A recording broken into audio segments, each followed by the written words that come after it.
Welcome to Sleepy Tales, where relaxing stories are told slowly and softly to help you gently fall asleep. Before we begin, I'd love to know where you're from and what time it is. It's always fascinating to see how far these stories travel. For more peaceful tales, subscribe and hit the bell to stay updated. Now, get comfortable and drift off to tonight's bedtime story. In every corner of the world, people long for a place where they truly belong. And Thumbelina's journey is one of the smallest and yet most powerful reminders of this simple wish. Born from a flower and no taller than a thumb, she drifts through dangerous waters, cold nights underground, and strange lands that seem far too big for her fragile frame. Yet her path is also filled with unexpected moments of beauty, light in dark places, kindness from unlikely creatures, and the quiet strength that grows inside someone who keeps searching for a home they have never known. This retelling follows her gentle but perilous journey, told in simple language and steady pacing, unfolding piece by piece until her place in the world finally becomes clear. There once lived a woman who longed for a child with all her heart. Her home was quiet, her days were simple, and she carried a gentle wish inside her that never seemed to fade. She cared for her small garden as if every leaf might one day answer her longing. When she planted the seed that would change her life, she did so with the soft hope that the world might finally hear her wish. From that seed grew a single flower, beautiful and bright, with petals that wrapped around something hidden deep inside. When the flower finally opened, it revealed a tiny girl, no taller than a thumb. The woman felt her heart fill in a way it never had before, for she knew that this tiny child was meant for her. The little girl came into the world as delicate as a petal. Her limbs were thin and graceful, her movements light and careful, and her face so small that the woman would look at her for long moments just to understand how something so tiny could appear so perfect. The woman named her Thumbelina, for there was no other name that seemed to fit her small size. Thumbelina's first days were spent exploring the soft petals of the flower she had emerged from. The woman made her a small bed from a walnut shell and lined it with petals, so Thumbelina would always feel wrapped in the gentle comfort of nature. Thumbelina slept peacefully there, and when she woke, she would wander across the table or sit by the window, watching the world beyond the glass. To the woman, Thumbelina was a blessing.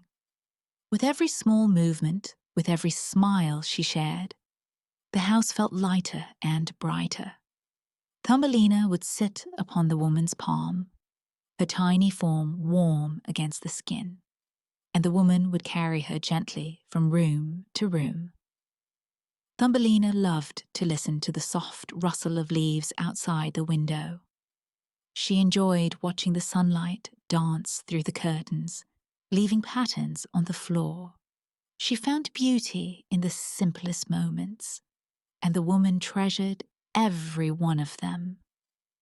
For a time, the house was filled only with peace and wonder. Yet even in this peaceful house, the world outside continued moving in its own way. Days passed and seasons shifted. Thumbelina began to understand more of her surroundings. She learned how to climb the stem of a flower placed in a vase. She learned how to move through blades of grass in the garden, each one towering above her like a tall green tree. She discovered the warm comfort of sunlight on her face and the refreshing touch of morning dew on her hands. everything seemed new and endless, and Thumbelina embraced each discovery with a quiet curiosity. The woman watched her closely, knowing how fragile and small she was. She tried to keep Thumbelina safe from anything that might harm her. Birds flew overhead, insects wandered through the garden, and sudden gusts of wind swept across the grass. To Thumbelina, these things seemed large and powerful, and though she did not fear them at first, she began to sense that the world held dangers she could not fully understand. Even the gentle ripples in the garden pond appeared wide enough to pull her under. The woman would lift her away from the water, holding Thumbelina close whenever the wind grew too strong. Thumbelina felt protected, but she also felt curious about the world that stretched far beyond her reach. In time, the woman made Thumbelina a small boat from a polished leaf, tying a thin strand of hair to it so she could pull the little boat across a bowl of water Thumbelina loved, drifting on the still surface, watching her reflection shift and sway. She felt calm as she floated, as if she were part of something larger and more beautiful. She did not know that water, which felt so gentle now, could become one of the greatest dangers she would ever face. For the moment, the leaf boat was simply a toy that brought her joy. During warm nights, the woman would place a flower petal blanket over Thumbelina as she slept in her walnut shell bed. Moonlight would filter through the window, falling across Thumbelina's peaceful face. The woman often stayed awake longer than she needed to, just to make sure Thumbelina rested safely. The world outside their home was full of large creatures and sudden movements, and the woman feared that something could take her tiny child away.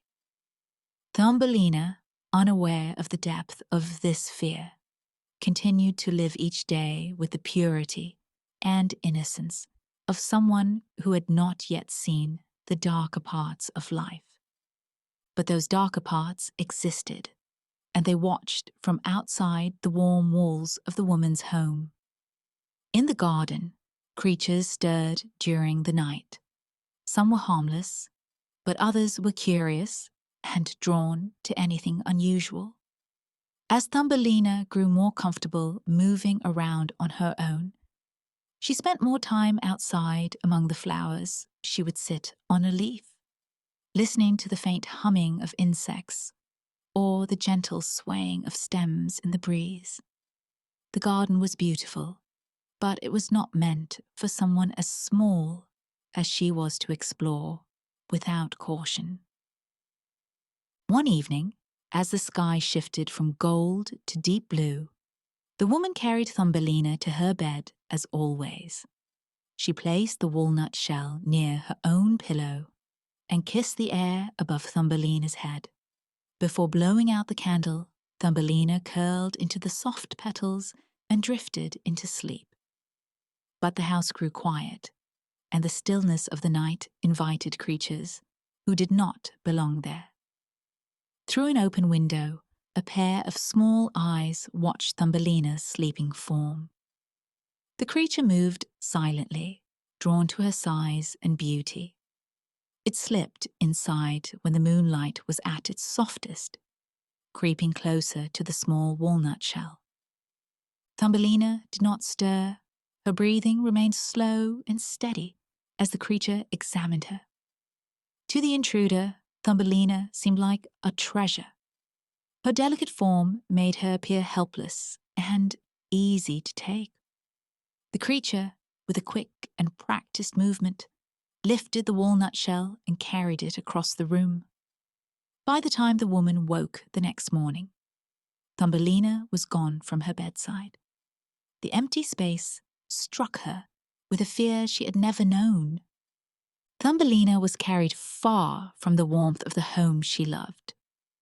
The night air felt cold against her cheeks, she remained asleep, unaware of the journey she had already begun. When morning light finally touched her eyelids, she would awaken to a world she had never imagined, a world where she would have to rely on her courage more than ever. Her life, once gentle and sheltered, now drifted toward uncertainty. And so, her journey began, not by her own choice, but by the forces of a world that did not understand how fragile she truly was. The leaf boat she once played with had shown her how large the world of water could be.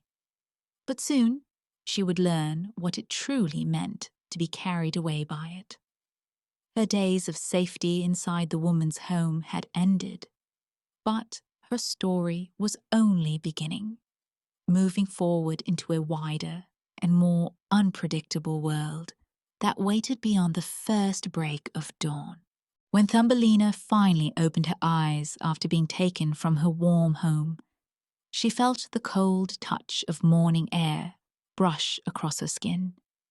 She did not wake in her walnut shell bed.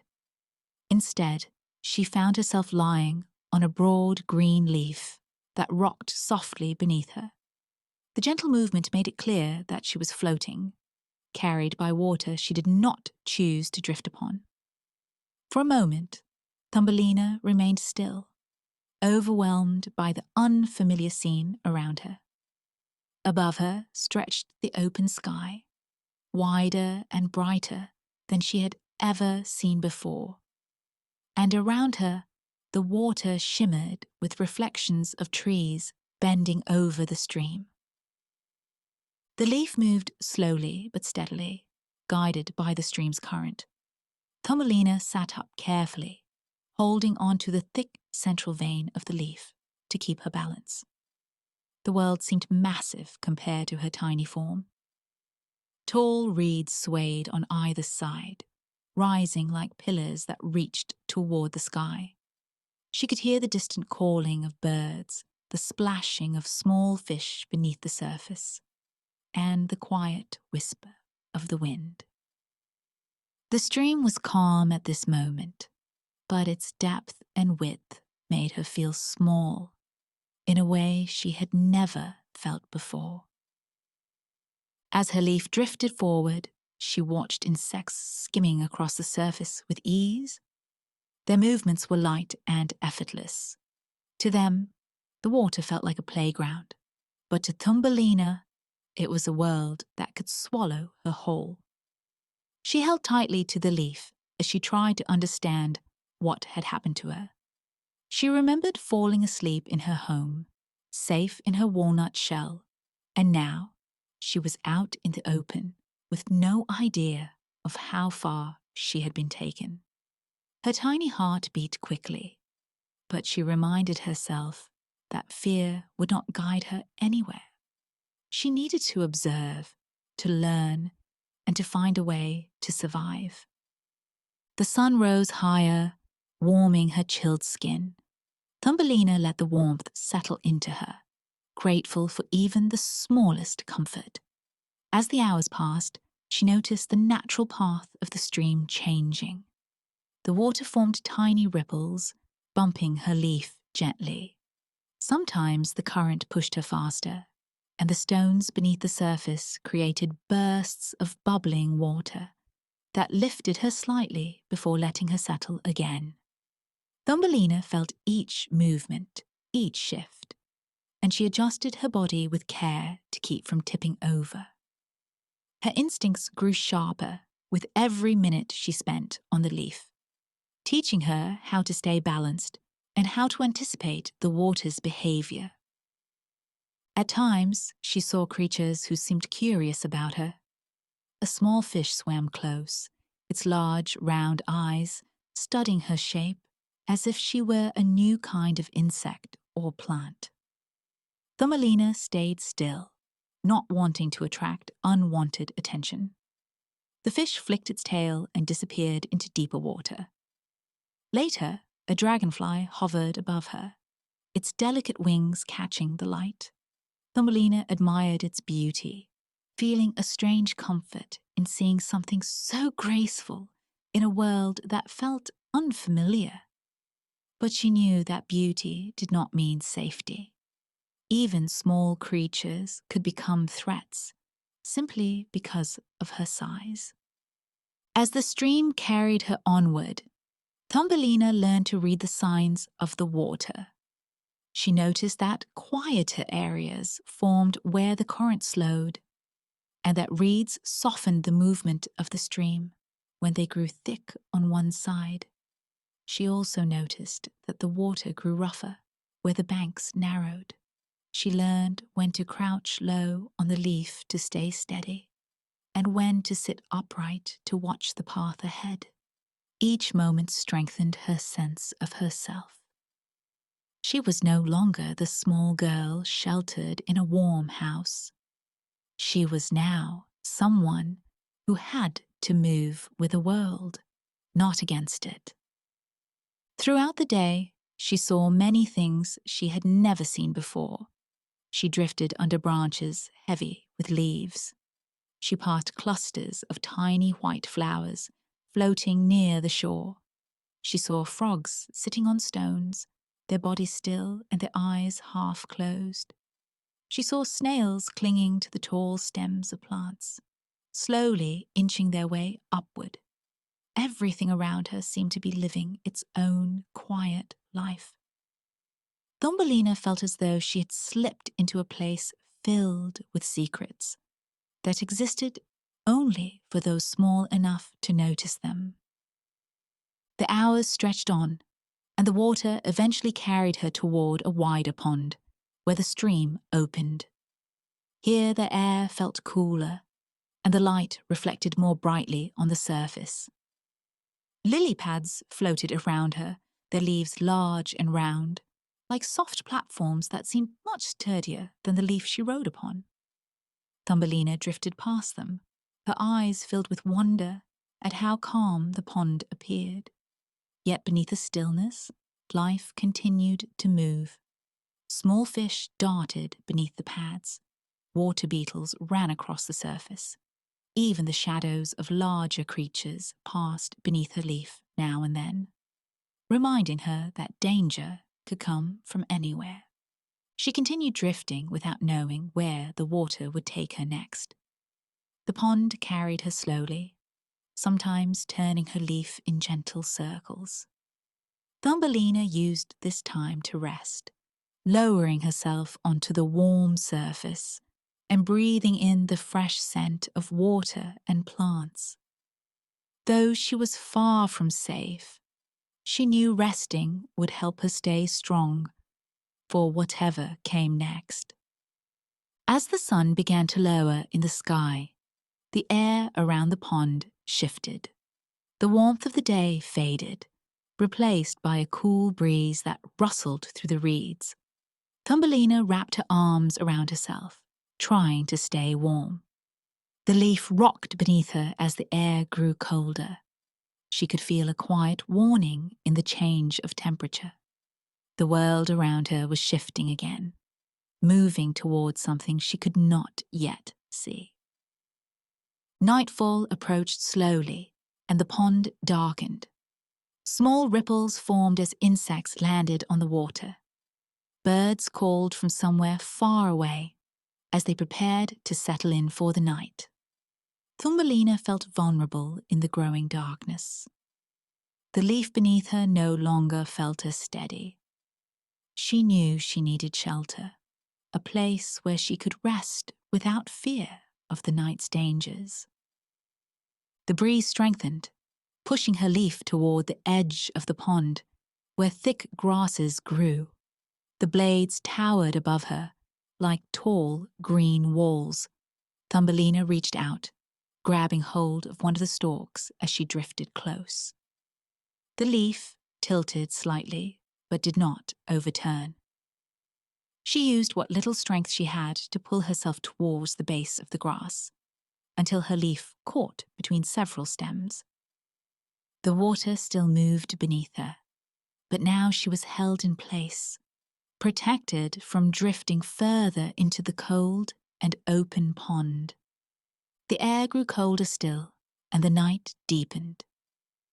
Thumbelina remained on her leaf, sheltered between the tall grasses, listening to the soft sounds of the pond as the world settled into darkness.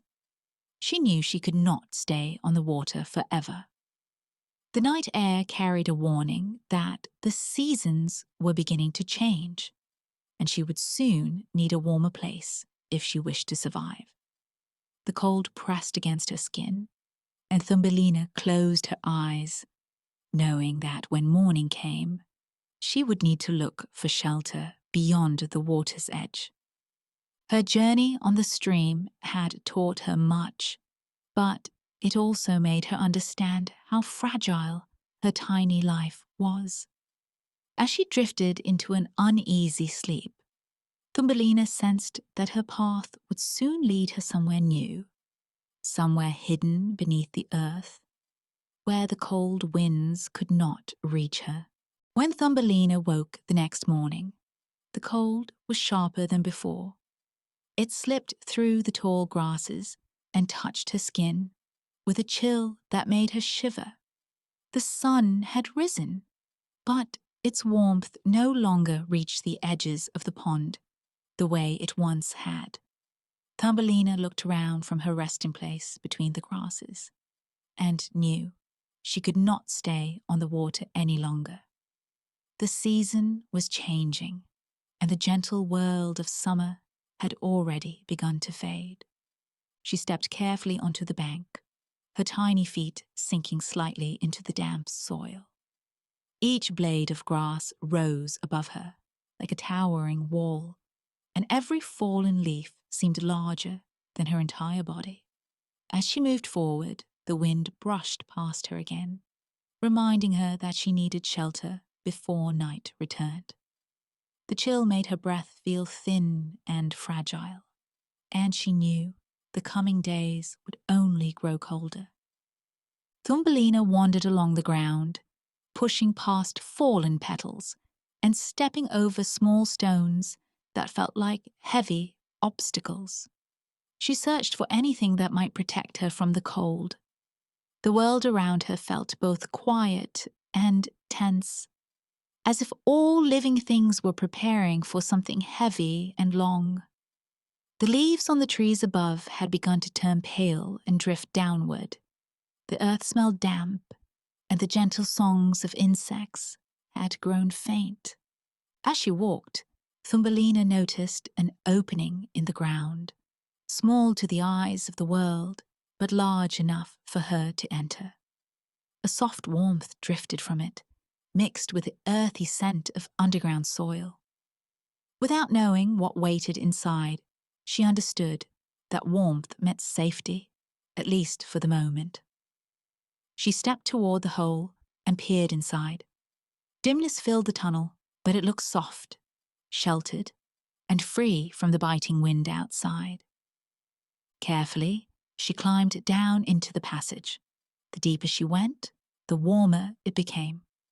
The walls of the tunnel were smooth from many small feet, moving through them over time. Thumbelina followed the slope, placing her hands on the ground to steady herself. Soon the dim tunnel opened into a small underground chamber. Soft grasses lined the floor, woven together to make it comfortable. The quiet steadiness of the place made her feel as though she had stepped into a hidden world untouched by the cold above. Here she was, discovered by the creature who called this place home, a field mouse who lived alone beneath the earth. Thumbelina, cold and tired, looked fragile enough to need immediate care, and the mouse offered her warmth and shelter. The underground chamber became her refuge. Thumbelina soon found herself wrapped in soft materials gathered by the mouse, resting near a small storage of grains and roots that would last through the winter. Life beneath the earth moved slowly. Thumbelina adjusted to the dimness, learning to recognize the outlines of objects by the soft light that filtered in through distant cracks in the soil. The days passed without the bright colors of the outdoors. Instead, she lived in a world of muted browns and soft shadows, where time was marked not by sunlight, but by the quiet routines of surviving the cold season. Thumbelina was grateful for the warmth. The field mouse made sure she had food and a place to sleep. And she felt a gentle peace, knowing she would not freeze as the air above grew colder each day. But the stillness also made her aware of how small her world had become. She had once floated across an open pond, surrounded by sky and moving water. Now she lived beneath the earth, unable to see the sun or feel the wind. Each day began and ended in the same quiet glow. As weeks passed, Thumbelina learned that the underground world was not only a shelter, but also a place of careful preparation. Winter approached quickly, and the field mouse spent much time gathering and organizing food stores. Thumbelina helped, carrying small crumbs and tiny seeds, doing what she could with her tiny hands. Though the work was repetitive, she felt some comfort in contributing to the little home that kept her safe. Yet not everything underground brought comfort. The field mouse believed strongly in planning for the future and in caring for those who appeared vulnerable. Because Thumbelina was so small and alone, the mouse believed she needed more than temporary shelter. The mouse began to speak often about another resident of the underground world, a mole who lived deeper within the soil and who had a desire for companionship. Thumbelina learned of the mole's large tunnels and his wealth of stored roots and grains. The mouse believed that Thumbelina would be happiest living with him, protected forever from the dangers of the surface. But as Thumbelina listened, her heart tightened. She imagined living forever in dim underground passages, never seeing the sunlight again, never feeling the soft breeze or the warmth of open air. She remembered drifting across the stream, frightened but free. She remembered the comfort of the woman's home and the beauty of the garden. Though she appreciated the safety of the underground chamber, she had never wished to stay here forever. The thought of remaining in the darkness filled her with a quiet dread. Still, she felt trapped between gratitude and fear. The field mouse had saved her life, offering warmth when she had none. Thumbelina did not want to seem ungrateful or unkind. She understood that the mouse meant well, believing she was providing Thumbelina with a safe future. But kindness did not erase Thumbelina's longing for light, color, and space. She could not imagine spending the rest of her days hidden beneath the earth, far from the sky. As the cold above grew stronger, the mole visited more often. He moved slowly through the tunnels, bringing gifts of withered roots and speaking proudly of the safe, dark life he believed Thumbelina should share with him. Each visit made Thumbelina feel more tightly held within a future she did not want. The walls of the tunnels seemed to press in around her as the days passed. The warm chamber that had once felt comforting now felt like a room without doors. The field mouse continued to encourage the idea, repeating that Thumbelina was too small and delicate to live above the earth. Thumbelina listened silently, her heart sinking deeper each time. She did not know how to express the quiet fear growing inside her. She did not want to stay in the darkness, but she also did not know how to escape the tightening hold of those who believed they were helping her. One day, the mole invited Thumbelina to walk through one of his long tunnels, saying it would soon become her home as well. Thumbelina followed, though her steps felt heavy. The tunnel seemed endless, filled with cool air and the stillness of deep soil. She imagined what it would feel like to live in such a place forever, never to see the sun again. The thought made her chest ache. As they walked, they passed the body of a small bird that had fallen into the tunnel. It lay still, as if frozen by the cold winds before it tumbled underground. Thumbelina paused beside it. The sight of the bird filled her with sadness. Once, it had flown beneath the bright sky, free to move wherever it wished. Now it lay silent in the darkness, unable to return to the world it loved. In that moment, something awakened inside her. She understood the depth of what she would lose if she stayed underground. She felt the weight of the soil, the narrowness of the tunnels, and the fading of all the colors she once knew. She could not let this become her life. And so, deep within that dim tunnel, Thumbelina realized something with perfect clarity. She had to escape, even if she did not yet know how. She knew she could not let the darkness claim her future. The choice before her was no longer about fear or gratitude. It was about her own spirit and the light she could not bear to lose. Her heart turned toward the surface once more, and she understood that she would leave the underground world behind as soon as she found the chance. Thumbelina returned to the underground chamber with the image of the fallen bird still resting heavily in her mind. Days passed quietly, each one filled with the same dim light and low rustling sounds of life deep beneath the soil. But now, everything felt different. The walls of the mouse's home no longer felt warm. They felt close and small, as if they were slowly closing in around her. Her heart carried the memory of the bird, and the need to escape grew stronger each day. She waited patiently for the right moment, knowing she needed both courage and opportunity. When the field mouse slept deeply after a long day of gathering food, Thumbelina slipped quietly through the tunnels, trying not to disturb the soft earth beneath her feet. She moved with care, guided by the faint drafts of air that signaled a path toward the surface.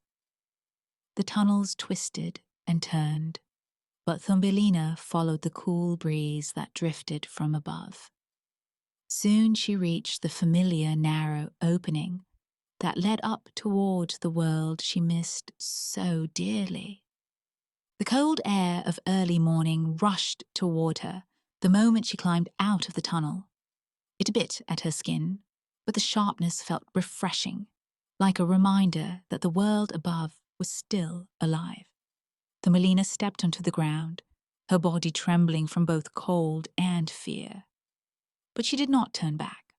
The open world, with all its danger, felt like a place she belonged to, far more than the dim underground chambers. The forest around her was quiet, wrapped in the stillness of early winter. Frost clung to fallen leaves and covered the grass in a pale layer of white. Thumbelina wrapped her arms around herself, trying not to shiver too much. She knew she needed warmth. As she searched for shelter, she heard a soft sound nearby, a faint, struggling flutter. She followed it carefully until she found the very bird she had seen in the mole's tunnel, now lying on the forest floor. Its wings barely moved. Thumbelina approached gently, feeling a deep sorrow for the creature. She reached out, touching its cold feathers, and realized that although the bird was terribly weak, it was still alive. The winter air had stolen its strength, but its heart still fought. Thumbelina felt a surge of determination. She could not leave it here to freeze. Gathering fallen leaves and small bits of dry grass, she created a soft layer around the bird's body. Her hands shook from the cold, but she kept working, pushing warmth toward the fragile creature. She stayed with it through the long morning, sharing what little heat her small body could offer. Slowly, the bird's breathing grew stronger, its body warming beneath the nest she built. When sunlight finally broke through the trees, the bird opened its eyes. Thumbelina stepped back, watching with hope as life returned to it.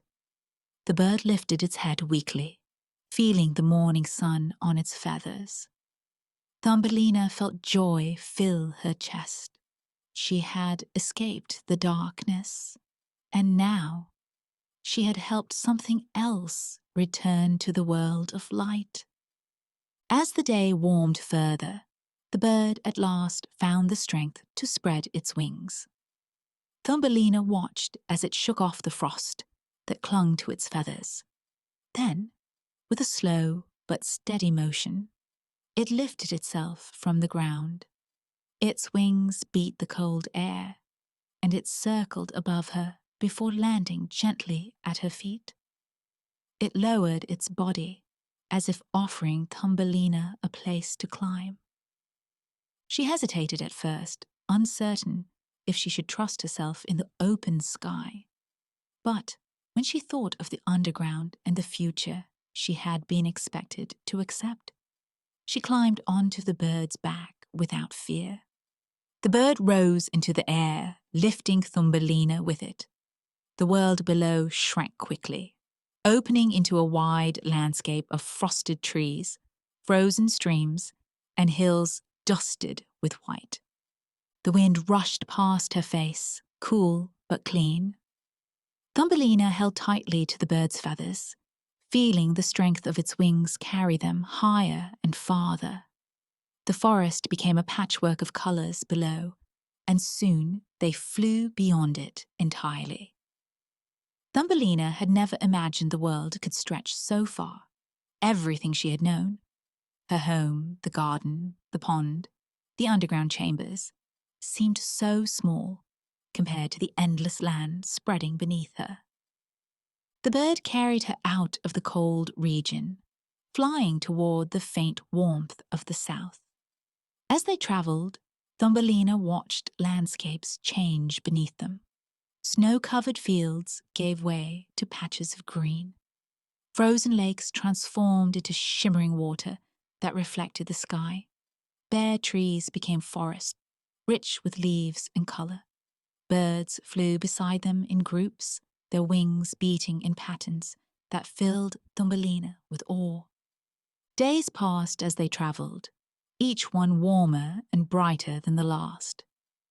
Thumbelina rested against the bird's soft feathers, feeling a calm she had not felt since she lived in the woman's home. The world no longer seemed frightening. It was grand and beautiful, filled with places she had never known existed. The deeper they traveled into warm lands, the more Thumbelina's heart expanded with quiet hope. Perhaps somewhere in this great world, a place waited for someone like her. The bird carried her over fields of tall grass that waved like oceans.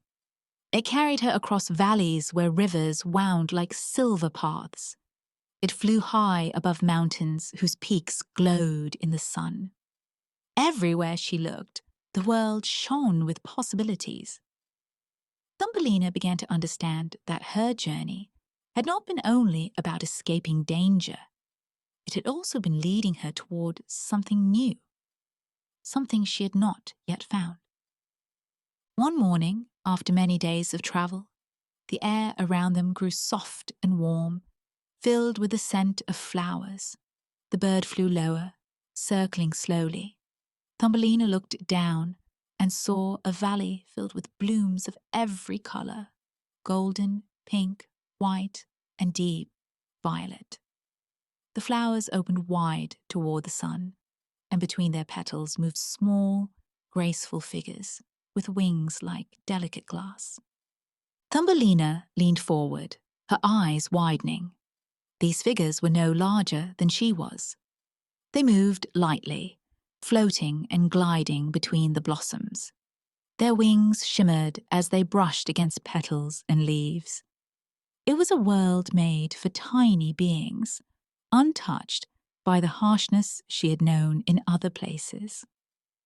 The bird descended gently, landing beside a cluster of tall flowers whose scent filled the warm air. Thumbelina stepped off its back, her feet sinking softly into the ground. The sun touched her skin with gentle heat, and the breeze felt warm and welcoming.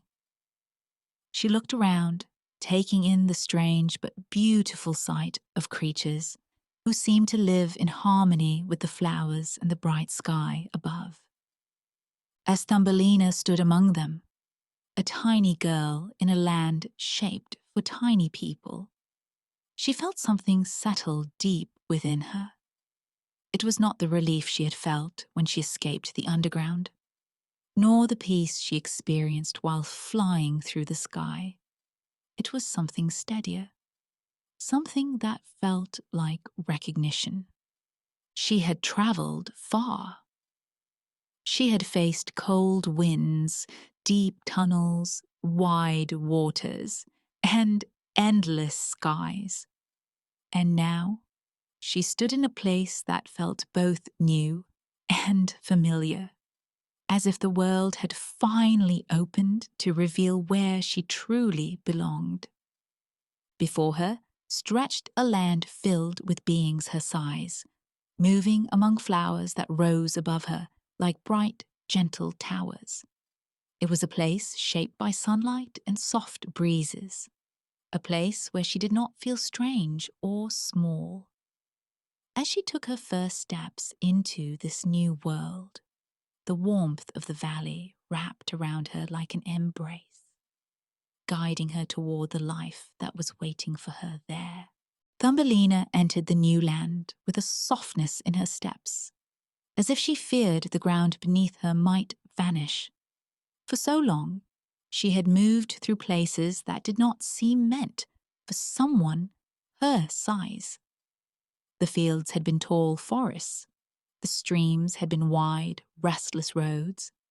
The underground tunnels had been a maze that pressed too tightly around her. But here, the world unfolded with a gentle balance. Flowers grew at a height that welcomed her rather than dwarfed her. Leaves curved like small roofs instead of towering shelters. Even the breeze felt shaped for wings as delicate as hers. It was as though the land had been drawn with her in mind, each line sketched in harmony with her scale, and with a kindness she had never known before. As she walked farther, she saw more signs that this was not simply a peaceful place, but a place intentionally crafted for beings like her. Smooth stones were arranged like pathways, their surfaces warmed by the sun. Small pools of clear water glimmered between them, shallow enough to cross without fear of sinking. The grass stood in trim, soft patches, not wild blades threatening to bend and trap her. Here, nothing seemed to lean too close or loom too high. Everything breathed with a calm rhythm, as if the land itself understood the needs of tiny creatures and provided for them. For the first time since she had left the safety of her flower petal cradle, Thumbelina felt her body relax. She noticed it slowly, as though the tension had become invisible over the long journey. Her shoulders had been tight, her breath cautious, her movements guarded. Now her steps lightened without her telling them to. Her heartbeat settled, no longer racing with the instinctive fear of what might be hiding around the corner or beneath a leaf. It was an unfamiliar feeling, this sense of ease, and she let it settle into her like sunlight. She continued walking until she reached a place where the land opened wider. It was a meadow, painted with colors she had never seen blend together in such harmony. Soft pinks melted into warm yellows, and gentle blues brightened the edges of the field. Tiny flowers swayed slowly, moving as if dancing to a song carried by the wind. As Thumbelina watched them, she understood that she had stepped into a world built for delicate beings, beings who lived with the same fragility and grace that shaped her own life. She was no longer the smallest soul in a vast, indifferent world. She belonged here. As she wandered deeper into the meadow, she caught sight of small homes crafted from petals, shells, and woven stems. Their entrances were shaped with care, sized perfectly for someone her height. There were bridges stretching over streams that glowed with faint reflections of the sky, their arches decorated with tiny stones arranged in patterns that seemed to sparkle, even without direct sunlight. Thumbelina noticed signs of daily life, small items left on flat stones to dry, paths pressed into the ground by gentle footsteps, and intricate designs etched into the surfaces of leaves. She understood that others like her lived here, not hiding from the world, but flourishing within it. The thought filled her with a quiet wonder. She had spent so long moving through places where she never quite fit, too fragile in one place, too small in another, too lost everywhere. She thought back to drifting on the leaf across the wide water, exposed to the wind and the creatures that approached her out of curiosity or hunger. She remembered the underground world where she had felt both safe and trapped, protected, yet stifled. And she remembered traveling through the cold air, pushed forward by the hope of something warmer, something better. All these moments had shaped her, but none of them had allowed her to feel the simple comfort of belonging. As she continued exploring, she found herself near a large blossom that stood open like a shining cup. Its petals glowed softly in the daylight, and inside the flower lay a space that looked more inviting than any home she had ever seen.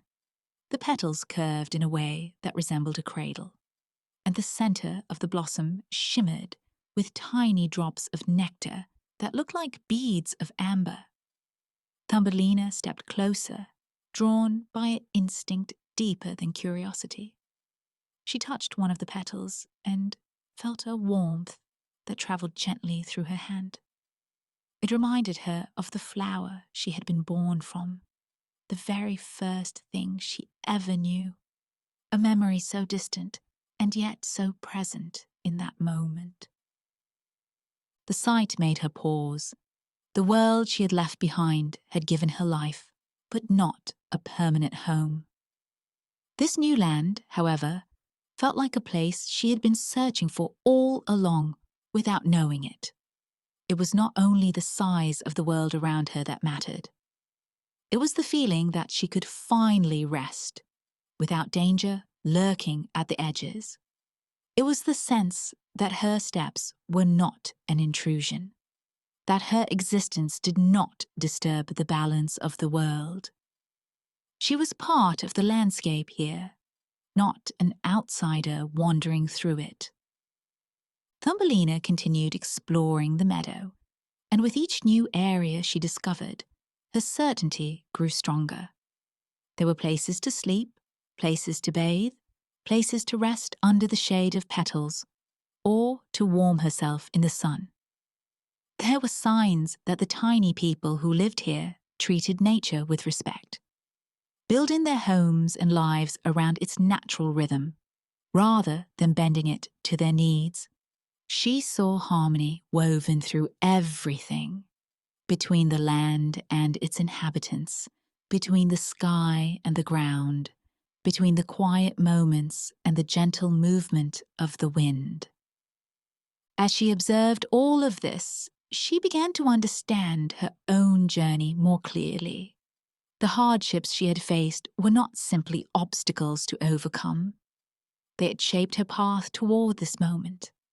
The dangers she escaped, the loneliness she endured, and the small wonders she discovered along the way all led her to a deeper understanding of herself. She had not been searching for a place that merely kept her safe. She had been searching for a place where her heart could settle, where her size was not a trial, but a natural part of the world. Thumbelina stood in the center of the meadow, breathing in the warm air. It wrapped around her with a comfort she had never known. She felt the weight of her journey lift slowly, replaced by a calm certainty that she had reached the end. Not the end of her story, but the end of her wandering. She finally understood that home was not the place where her life began. It was the place where her heart could rest without fear, without being too large or too small for the world around her. In the land of tiny people, Thumbelina found the peace she had been quietly seeking since the moment she opened her eyes inside a flower. Her story had never been about fleeing from danger. Though she had faced many, it had been about moving toward the place where she truly belonged. A place shaped by gentleness, warmth, and harmony. And now, standing in the meadow that welcomed her without hesitation, she knew she had finally arrived.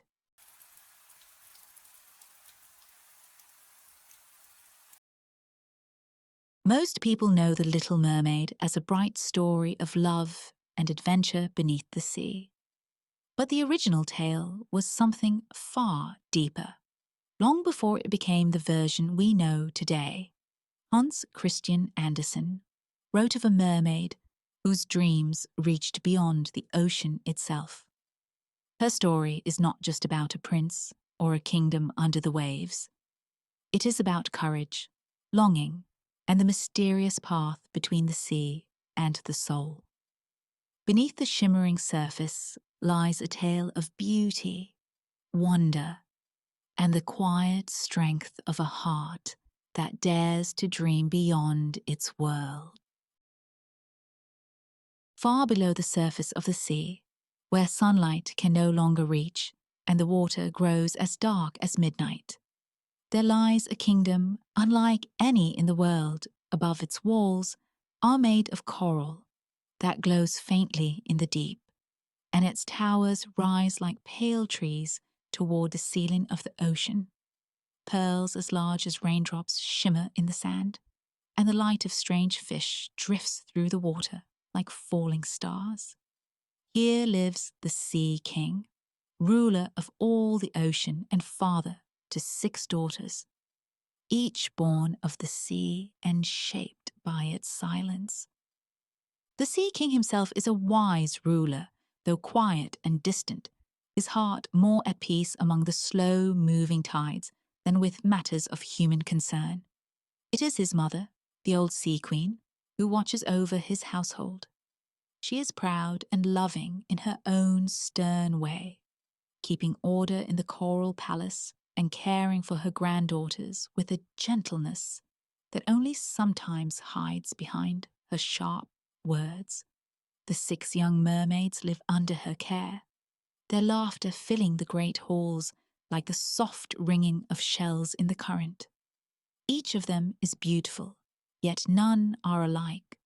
The eldest is graceful and strong, with long dark hair like deep water. The second loves the creatures of the sea and gathers flowers from the ocean floor. The third sings songs so clear that even the fish pause to listen.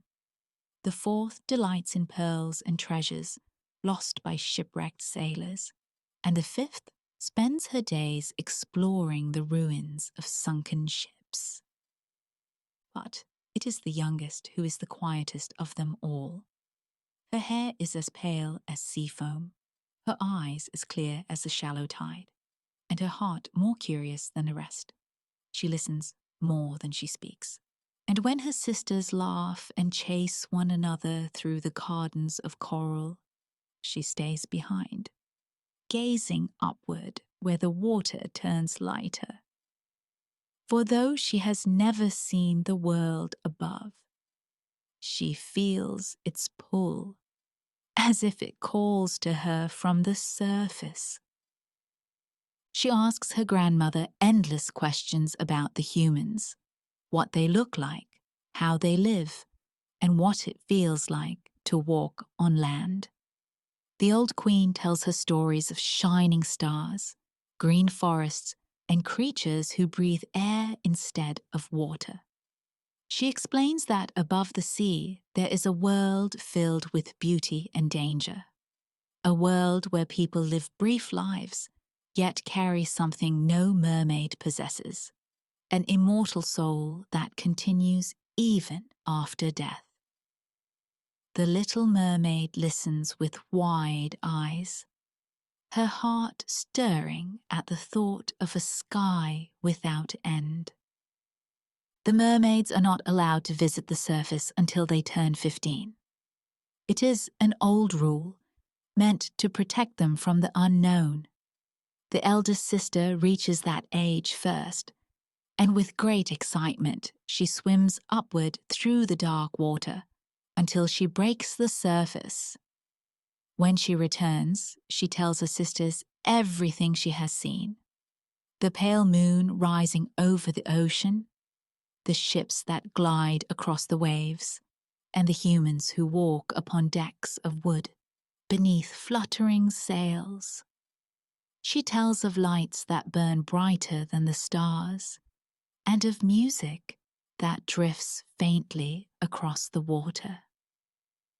Each year, another sister reaches her 15th birthday and rises to the surface, returning with new wonders to share. One has seen the setting sun scatter colors like fire across the clouds. Another has floated near the shore, hearing the laughter of children playing in the sand. One sister swam so close to a harbor that she heard bells ringing from a distant church tower.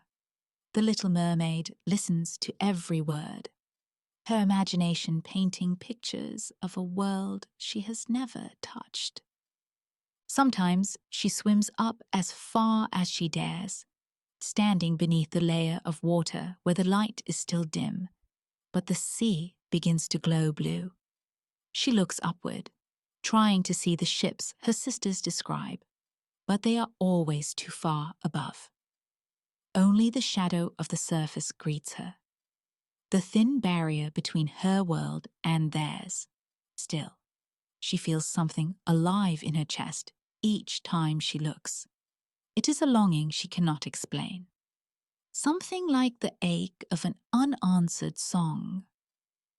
When she is alone, she tends to her small garden of red and blue flowers, growing from coral shaped like the sun. In the very center of her garden stands a marble statue of a boy, a remnant from a shipwreck long ago. The statue has gentle eyes and a kind face, and though it is only stone, the little mermaid feels drawn to it. She often imagines that he lives in the world above, breathing air and walking among the trees her grandmother spoke of. Sometimes she even imagines him looking up at the same moon that glows faintly through the waves. As time passes, she begins to dream more often of the world beyond the sea. Her sisters tease her softly, saying that she thinks too much and should enjoy her home instead of longing for what she cannot have, but she cannot help herself. The sea, though endless, feels small compared to what she imagines above. The old queen notices her wandering gaze and warns her gently that curiosity can be both a gift and a burden.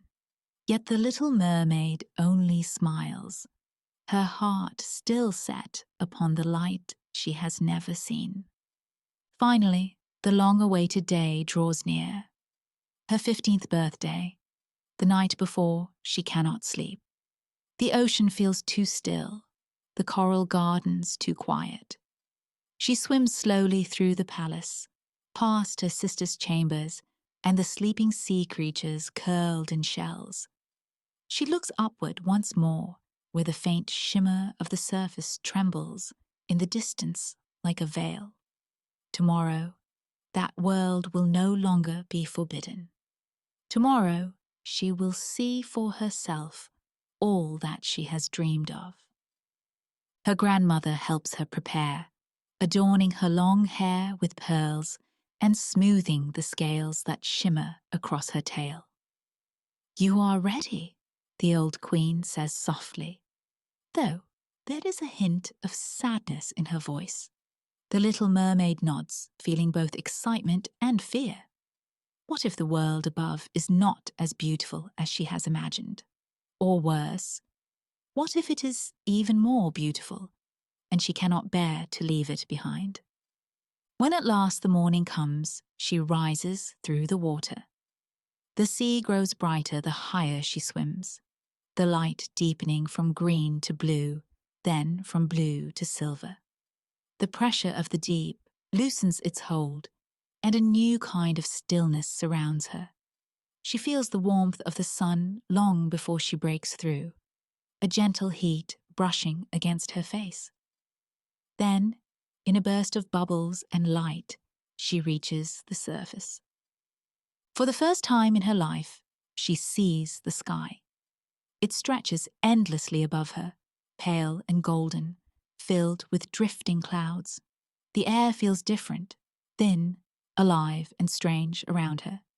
The sea sparkles with sunlight, and far in the distance, she sees the shape of a great ship moving slowly across the waves. Its white sails billow in the wind, and music carries faintly through the air. Her heart beats faster. Humans, they are real. The ship gleams with lanterns and laughter, and though she is still far away, she can see people moving upon its decks. She swims closer, careful not to be seen, her eyes fixed on a young man standing near the railing. His face glows in the light of the setting sun, and the little mermaid feels something stir deep within her, something she does not yet understand. The ship sails on, and the waves roll gently around her. Above, the world she has longed for stretches out in every direction, vast, bright, and full of promise. The sea behind her feels heavier now, and though she belongs to it, part of her heart is already drifting toward the world above. And so begins the Little Mermaid's journey toward the surface.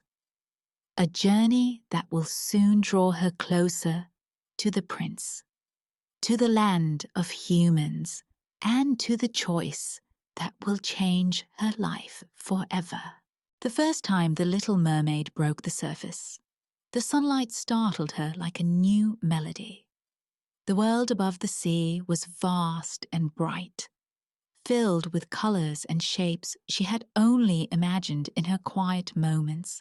Among the coral gardens, the sky stretched endlessly, a pale canvas where clouds drifted lazily, glowing with the promise of warmth.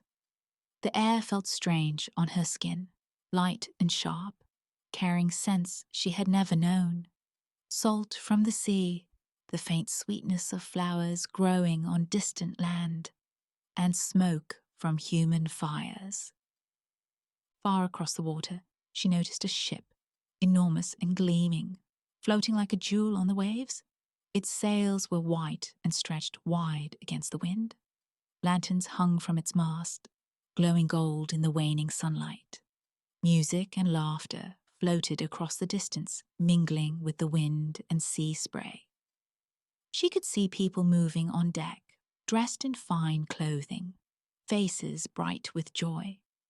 Her eyes were drawn to a young man standing near the rail, his hair dark and blowing with the breeze, his expression filled with both curiosity and a gentle calm. The little mermaid had never seen such a face, nor felt such a strange flutter in her chest. She lingered above the water, drifting close enough to hear fragments of laughter, though the words were unclear. The prince moved across the deck with a grace that seemed natural, and the little mermaid imagined him stepping on land among the trees and flowers her grandmother had described. Her heart pulled toward him, though she knew nothing of love as humans understand it. It was an instinct, a longing that drew her to his presence. But the serenity of the evening did not last. A storm rose quickly, dark clouds gathering on the horizon. The wind howled, bending the masts of the ship, and waves grew taller than the tallest towers of her sea kingdom. Lightning flashed across the sky, illuminating the terror on the deck as sailors shouted to one another. The little mermaid watched in horror as the waves smashed against the hull. The ship pitched violently, throwing people into the sea, and she saw the prince swept from the deck, struggling in the water. Without thinking, she dove into the churning waves. The water above had seemed gentle, almost welcoming, but the storm-tossed sea was relentless. Her strong tail cut through the currents, her arms breaking the surface to push the prince towards safety. The cold struck her like knives, her lungs burning, but she would not stop. Finally, with all her strength, she dragged him to a quiet cove near the shore. His body was heavy, and he lay still in her arms as if the waves had drained him of life. The little mermaid stayed by him, watching for signs of awakening. The sea had calmed slightly now, leaving only the whisper of waves on sand and the distant crash of surf. From the forest above, she could hear the rustle of leaves as someone approached. A young woman from a nearby temple had come down to the beach. The little mermaid remained hidden, submerged in the shallow water, her eyes fixed on the prince as the woman discovered him and carried him to safety. She followed silently, moving through the shallows, her body unseen beneath the water. The prince lay on the sand, the warmth of the sun beginning to return to him. Slowly, he opened his eyes, blinking against the brightness, and his gaze fell upon the temple girl. A faint smile appeared on his lips, and the little mermaid's heart trembled at the sight. She had saved him, yet he would never know. He reached toward the girl as if seeking her hand, speaking words that only she could hear. The little mermaid watched in silence, the weight of her helplessness pressing upon her chest. For hours she stayed, hidden, observing the humans. The prince awoke fully, sat upright, and looked around, confused yet calm. The temple girl tended to him, brushing sand from his hair and adjusting his clothing. He smiled at her with a gentle gratitude, not knowing the mermaid's role in his survival. The little mermaid's heart ached with a strange mix of joy and sorrow. She had acted to save him, yet she was invisible in his eyes, a shadow unnoticed. As the day wore on, the prince and the temple girl walked slowly back toward the temple, leaving the mermaid alone by the edge of the sea. She sank beneath the waves, exhausted but unable to rest. Her mind replaying the events over and over. She had glimpsed the world above, seen the sunlight and the land, and felt the warmth of the air. But she had also discovered the distance between her life in the sea and the life of humans. The prince, whom she had already begun to think of with wonder, belonged to a world she could only observe. The little mermaid returned to the deeper waters of her kingdom, swimming slowly through the quiet of the ocean. The coral walls of the palace seemed different now, familiar but smaller, limited. She passed the gardens of her sisters, the pearls and shells she had always admired, yet her thoughts were far above, where the prince had smiled at another.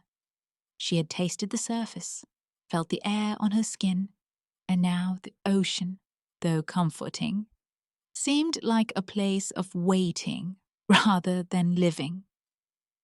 The mermaid spent her days wandering the coral halls and the sea gardens, but her mind was elsewhere.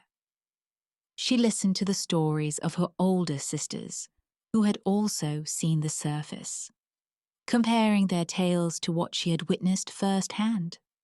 She realized that the human world was not merely a place of beauty, but also of complexities she could not yet understand. Her heart was caught between two worlds, the one she had always known, and the one she had glimpsed in the storm-tossed sunlight. Night fell, and the sea glowed faintly under the light of the moon. The little mermaid drifted to a quiet corner of her garden, staring upward through the water at the silver reflection above. She thought of the prince, of his warmth and his smile, and a longing she had never known filled her chest. She wished she could speak to him, could tell him of the hours she had spent saving him from the waves, could be more than a shadow in the ocean. Yet she remained silent, her secret known only to herself, and the shifting currents around her.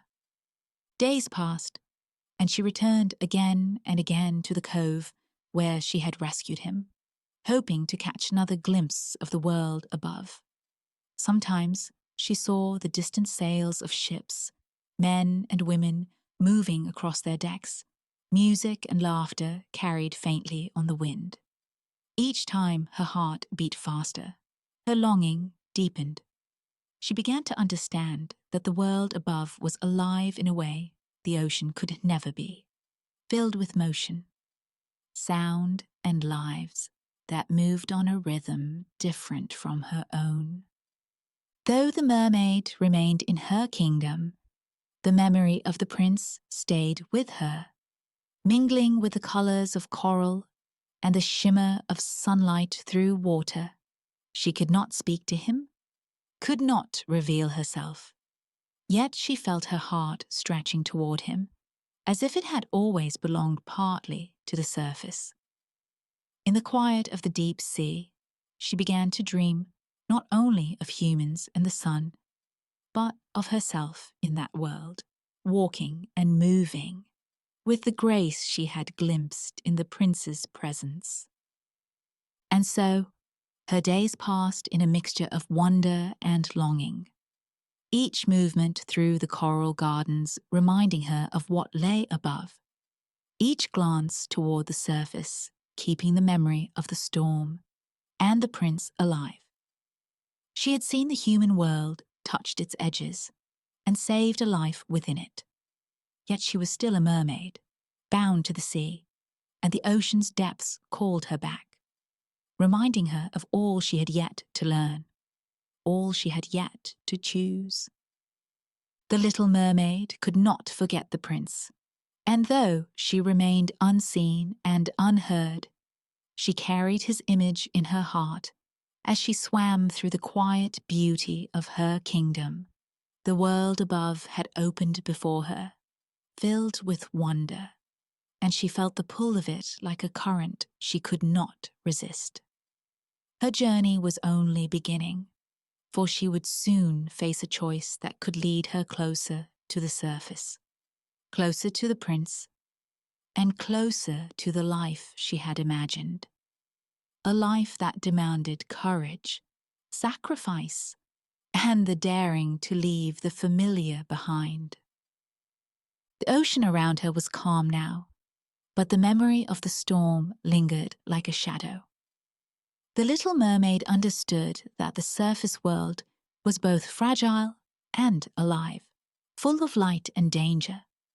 And as she drifted toward her palace, the first spark of determination touched her heart. A determination that would carry her to the sea witch, to choices she could never have imagined, and to a path that would change everything she had known. The little mermaid returned to the quiet depths of her palace with a heart heavy and restless. Though the coral walls and shimmering gardens of her home were as familiar and comforting as always, they could not soothe the longing that had taken root in her soul. Her thoughts remained with the world above, with the sunlight that had brushed her skin, and the prince whose face lingered like a shadow. She could neither chase nor escape. The laughter of her sisters and the gentle care of her grandmother reached her ears, but she heard them as one hears a distant song through water, present, yet unreachable. As the days passed, the mermaid's yearning grew sharper, twisting like a current around her heart. She asked her grandmother about humans again, hoping for some knowledge that might ease the ache. The old queen spoke with a seriousness that made the water seem heavier around them. She explained that humans possess immortal souls, gifts that endure beyond their mortal lives. Mermaids, on the other hand, live in a way that is beautiful and free, but fleeting. When their lives end, they dissolve into foam on the surface of the sea. Their bodies vanish, their spirits return to the tides, but they do not carry the promise of life beyond their mortal years. The little mermaid listened in silence, the weight of the words sinking into her heart. She imagined herself in the world above, not merely as a visitor, but as someone who could live fully, walking on land and breathing air, experiencing sunlight and wind as humans do. She imagined the prince, and a thought formed so sharply it almost hurt. If she could not gain an immortal soul, even a chance at life beyond the ocean, she could never be truly part of his world. And yet, she could not ignore the love she felt. A tender, unformed love, born of fascination, awe, and the longing to belong. The mermaid knew then that she must act. Her desire for the human world and her love for the prince would not allow her to remain in the safety of her palace, no matter how peaceful the water might be. She swam through the gardens, past her sisters, past the walls that glimmered faintly with the light of pearls, and into the dark reaches of the ocean where few dared to go. There, in the shadows of sunken ships and ancient rocks, lived the sea witch, a being whispered of in fear and awe, whose power over the deep was unmatched. The stories told by older mermaids spoke of her craft, her dark bargains, and the terrible prices she demanded for her favors. The little mermaid approached the sea witch's lair with a mixture of fear and determination. The water grew colder, heavier, and darker as she neared the cave where the witch dwelled. Strange shapes loomed in the gloom. Coral twisted into eerie forms, seaweed moved as if alive, and the shells of long-dead creatures rattled faintly on the sandy floor.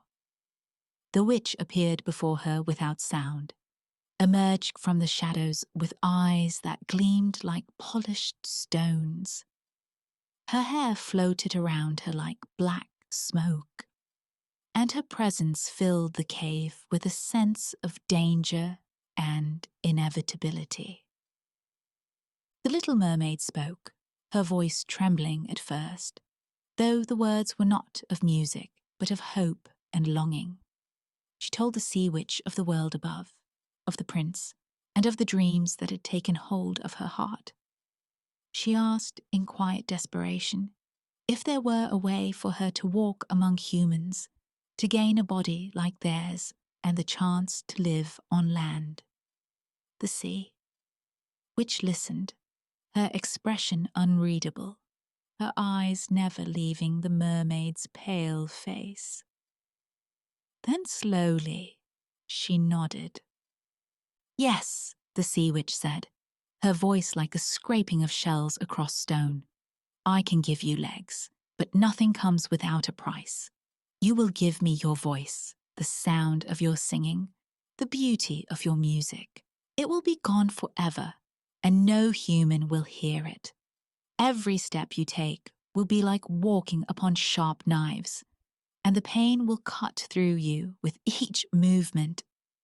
If you fail to win the prince's love and marry him, if he chooses another, you will die at dawn, and your body will dissolve into foam, leaving nothing behind.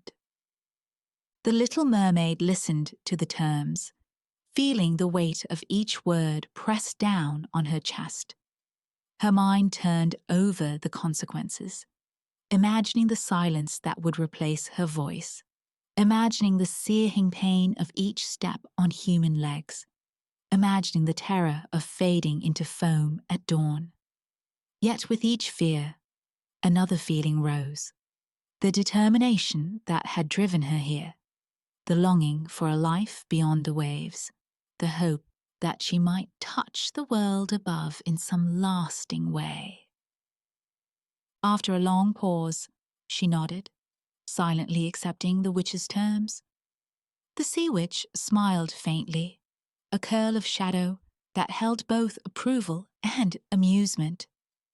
She mixed her dark potions and strange powders, chanting in a language older than the tides. The little mermaid drank the potion, and immediately, the ocean seemed to shift around her. Pain shot through her body as her tail split apart, scales tearing away to reveal human legs. The sensation was unbearable, like walking on knives as the witch had promised. But the little mermaid gritted her teeth and endured it, holding her hope tightly in her heart. When the transformation was complete, she felt the absence of her voice first. The music that had once filled the water with beauty and melody was gone. Her throat was silent, her songs trapped forever beneath the waves. She took her first step on the sand near the cave's edge, and pain cut through her as though the shore itself resented her presence. Yet she stood upright, trembling but alive, a new being in a world she had longed to touch. The sea witch's shadow lingered as she handed the mermaid a final warning. "Remember, child of the sea," she said, "you have made your choice. The prince may never love you, and if he does not, the dawn will claim you. Only courage, patience, and faith will carry you through the days to come. Choose wisely, act boldly, and even then, the path will not be easy." The little mermaid left the cave, stepping carefully along the sandy shore. Her legs were strange and weak, and every motion brought fresh pain. Yet with each step, she felt closer to the world she had longed for. The sky above seemed brighter than ever, the air alive with motion, and in the distance, the sound of the sea and wind mingled with music. She could not hear but imagined. She thought of the prince, of the warmth she had seen in his eyes, and she knew that whatever lay ahead, she had embarked upon a journey from which there could be no return. As she made her way toward the distant land, she paused occasionally to look back at the sea that had been her home. It stretched endlessly, shimmering under sunlight, its currents gentle yet relentless. She loved it still, but her heart pulled her upward, toward the prince, toward the human world, toward the life she had chosen despite its dangers. Each step was a mixture of agony and exhilaration, each moment a test of her resolve. Yet she could not turn back. And so, the little mermaid walked toward the shore where the prince had once been saved, toward the land that had first filled her dreams, toward a future uncertain yet full of promise. She did not yet know if the prince would ever love her, if the world above would accept her, or if she could endure the price she had paid. But, in her heart, she carried the hope that had brought her to the sea witch, a hope that even in silence and pain could light the path ahead. The ocean behind her whispered, a quiet reminder of what she had left and what she still belonged to. The sun above glimmered faintly through the morning mist, and the world of humans waited just beyond the waves. The little mermaid's journey had begun in earnest, and each painful step brought her closer to the prince, to the kingdom of land, and to a choice that would shape her life in ways she had only dared to imagine. Her legs ached with the strange sharpness of every movement, yet her spirit remained steadfast. She knew she must move forward, through forests, along beaches, and eventually to the palace where the prince dwelled. And though she could not speak, though every step brought agony, she carried in her heart the memory of the waves, the sunlight, and the eyes of the young prince, a memory that would guide her through the trials to come. The little mermaid had paid a terrible price to walk among humans, and yet the world above seemed brighter, fuller, and more alive than anything she had known. She would endure the pain, embrace the silence, and follow her longing wherever it led. Toward the prince, toward the human world, and toward the choices that awaited her beyond the horizon of the sea. The first moments on land were agony for the little mermaid, though the sharp pain of her new legs did not erase the wonder of the world she had stepped into. Each movement cut like knives through her soft skin, and each breath felt strange, as though the air itself resisted her presence. Yet the sight of the shore, bright under the sun, called her forward. She crawled, stumbled, and finally took trembling steps along the sand, the grains sticking to her wet skin, as though welcoming her to this new realm.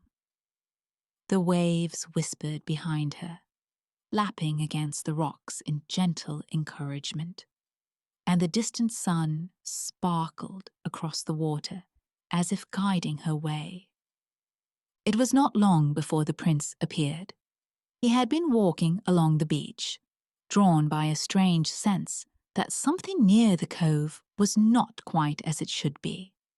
His eyes, sharp and alert, fell upon her as she struggled to stand, and he moved quickly to help.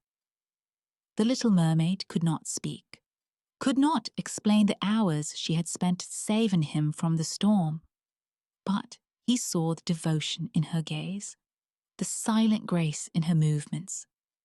His hand steadied her as she rose, supporting her wobbling legs. Though she could not thank him with words, her expression, her gentle eyes, and the quiet way she moved spoke in a language older than speech. The prince brought her to his palace, a grand place of stone and gardens filled with corridors that echoed with music and the scent of flowers. There, she became his companion, walking silently at his side, attending to his needs in ways that did not require voice. He watched her carefully, sensing her devotion and the strange beauty that clung to her in every gesture. She moved with a grace unfamiliar to those born on land, and though He did not yet understand the depth of her feelings.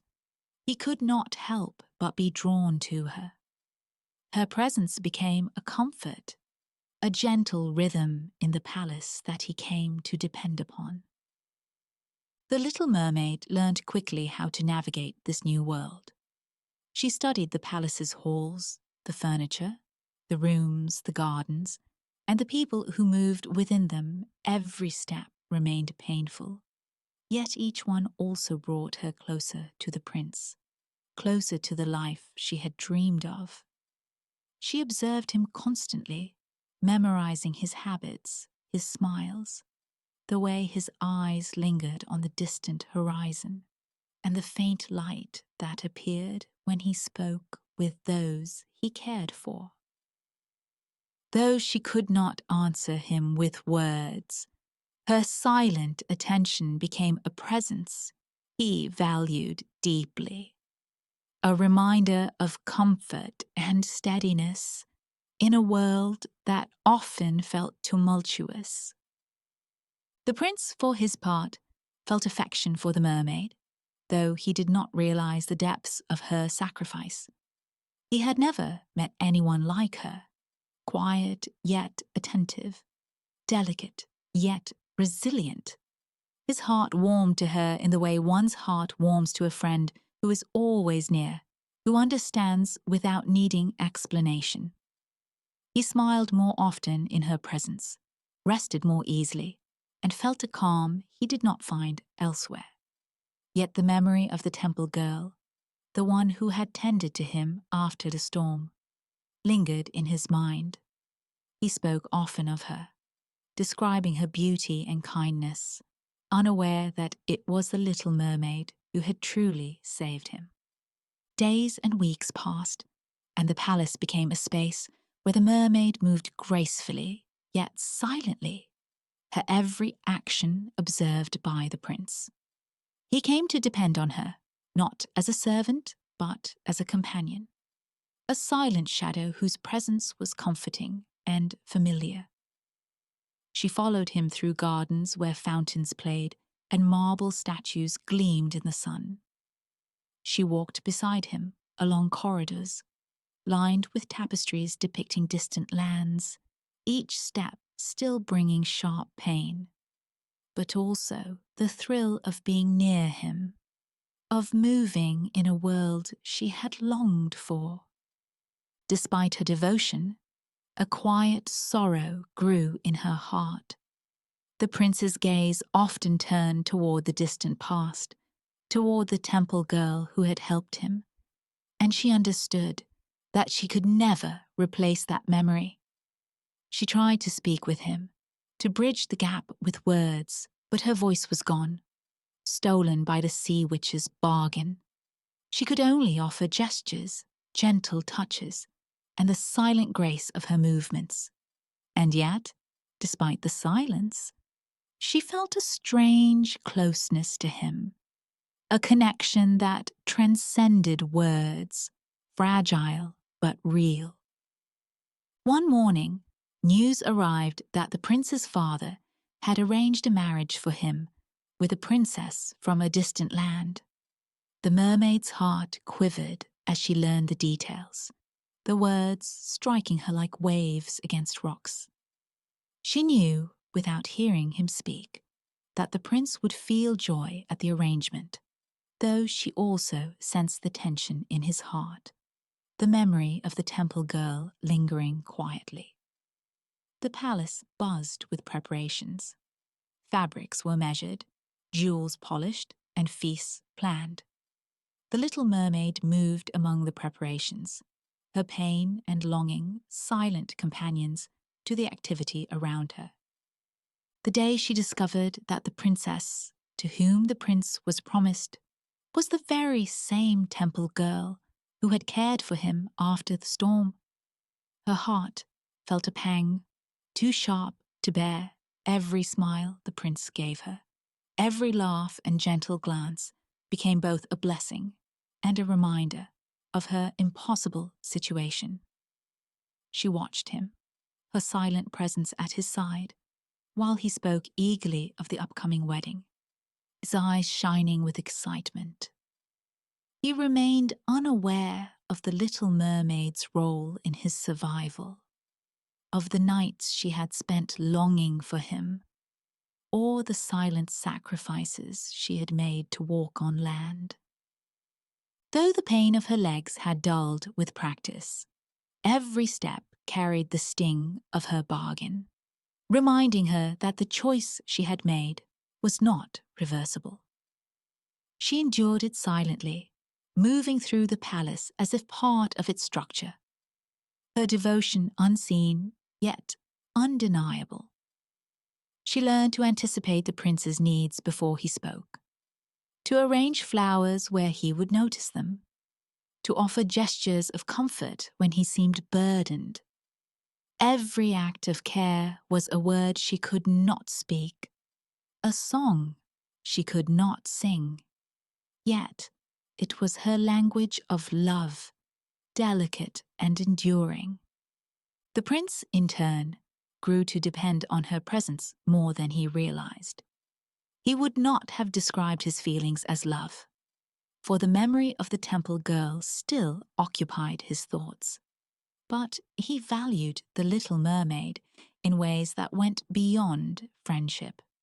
He sensed her attentiveness, her quiet devotion, and the way she moved through the palace with a grace that seemed almost otherworldly. In moments of fatigue or uncertainty, he would pause to watch her, feeling a subtle reassurance in her calm presence. The Little Mermaid, despite the quiet ache in her heart, found solace in the small ways she could influence the world around him. She arranged flowers, tended to objects he valued, and anticipated his moods, all without uttering a single word. Her silence became a comfort, her presence a constant in a life that was otherwise filled with expectation and ceremony.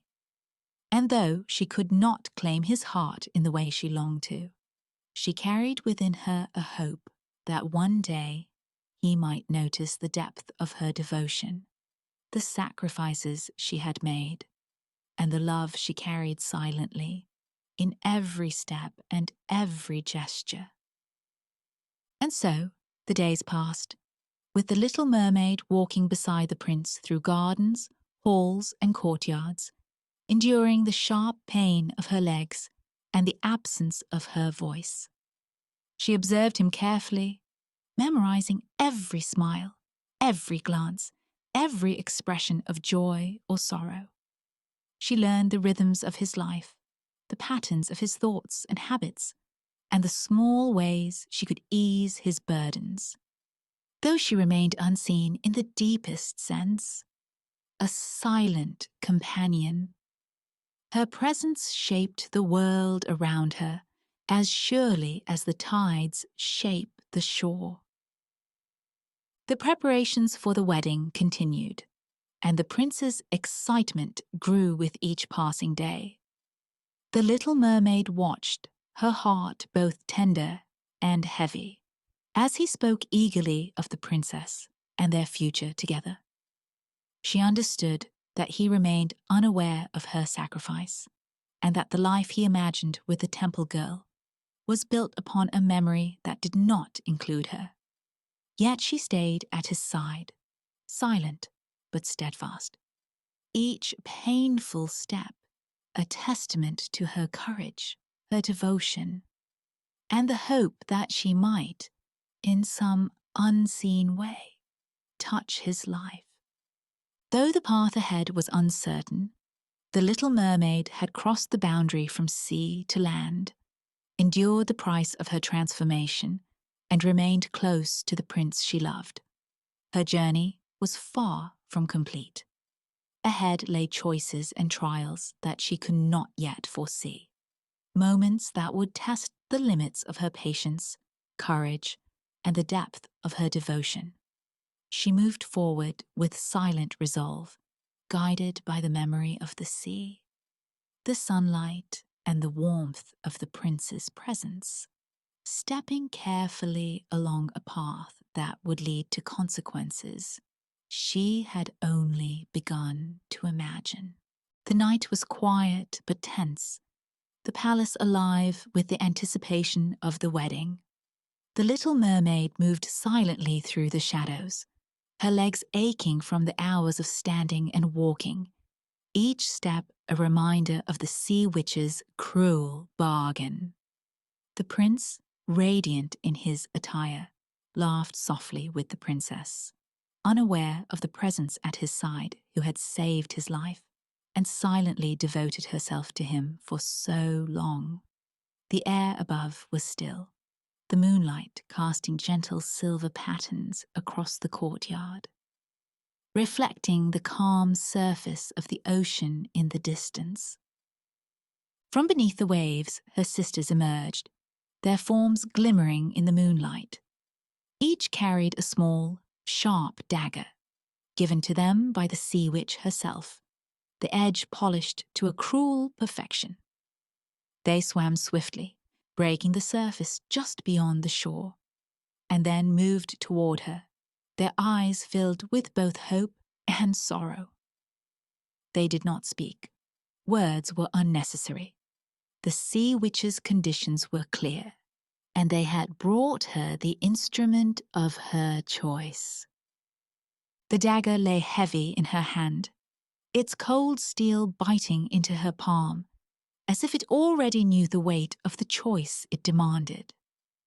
Her sisters whispered only through gestures, urging her to act.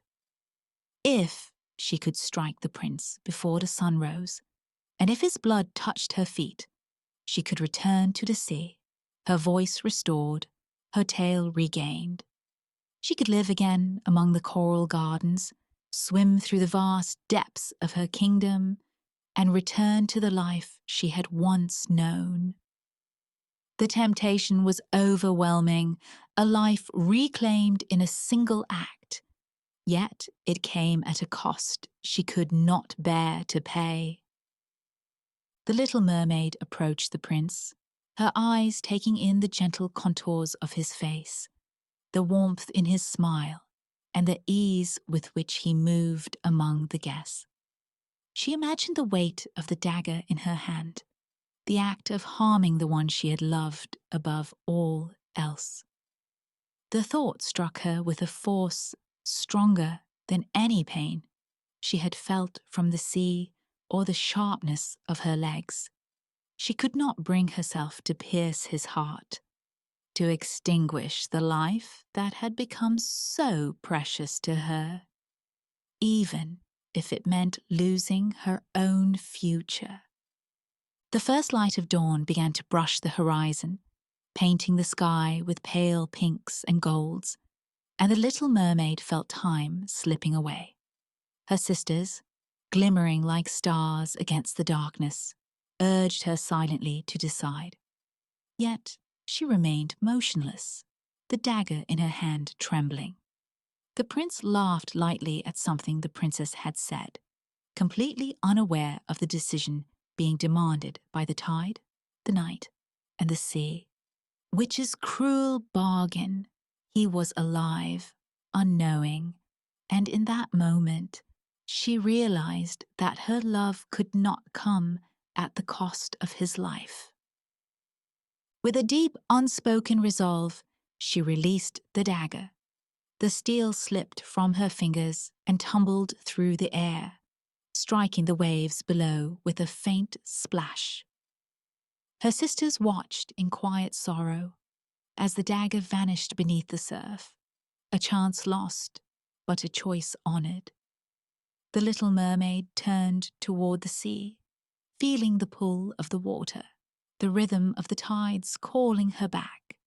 She leaped, her body slicing through the air, and plunged into the waves with the morning light warming her face. The cold of the water enveloped her, yet the familiar sensation of dissolving into the foam did not come. Instead, she felt herself lifted, lighter than air, rising above the waves into a brightness that seemed neither sea nor sky. She opened her eyes and found herself surrounded by a gentle glow, the currents of wind moving through her as if the air itself welcomed her. She realized she had not vanished, not as foam, but transformed, a spirit of the wind, one of the daughters of the air. Her hair floated freely, her body untethered, and though she no longer had her tail, she felt the freedom of a world not bound by water or land. She hovered above the ocean, watching the palace, the prince, and the wedding preparations below. The humans continued their lives unaware of her transformation. Yet she felt no sadness, only a quiet grace and a sense of purpose. The sea witch's bargain had ended, and though she had not gained an immortal soul through the love of the prince, she had earned a different path. Through her deeds, through her care and devotion, through the choices she had made, she had achieved a new kind of existence. One that allowed her to continue observing, helping, and shaping the world in ways she had only begun to imagine. The Little Mermaid learned that the daughters of the air existed to guide, watch, and nurture. They could drift through human towns, forests, and seas, unseen but present, offering small blessings and quiet influence. She discovered that in this form, her actions carried weight, her compassion could touch lives, and her spirit could grow.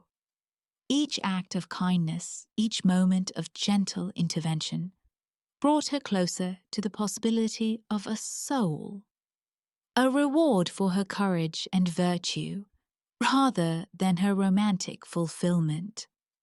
As the day broke fully, she felt the warmth of the sun upon her face, the freedom of the wind beneath her arms, and the strength that came from choice and sacrifice.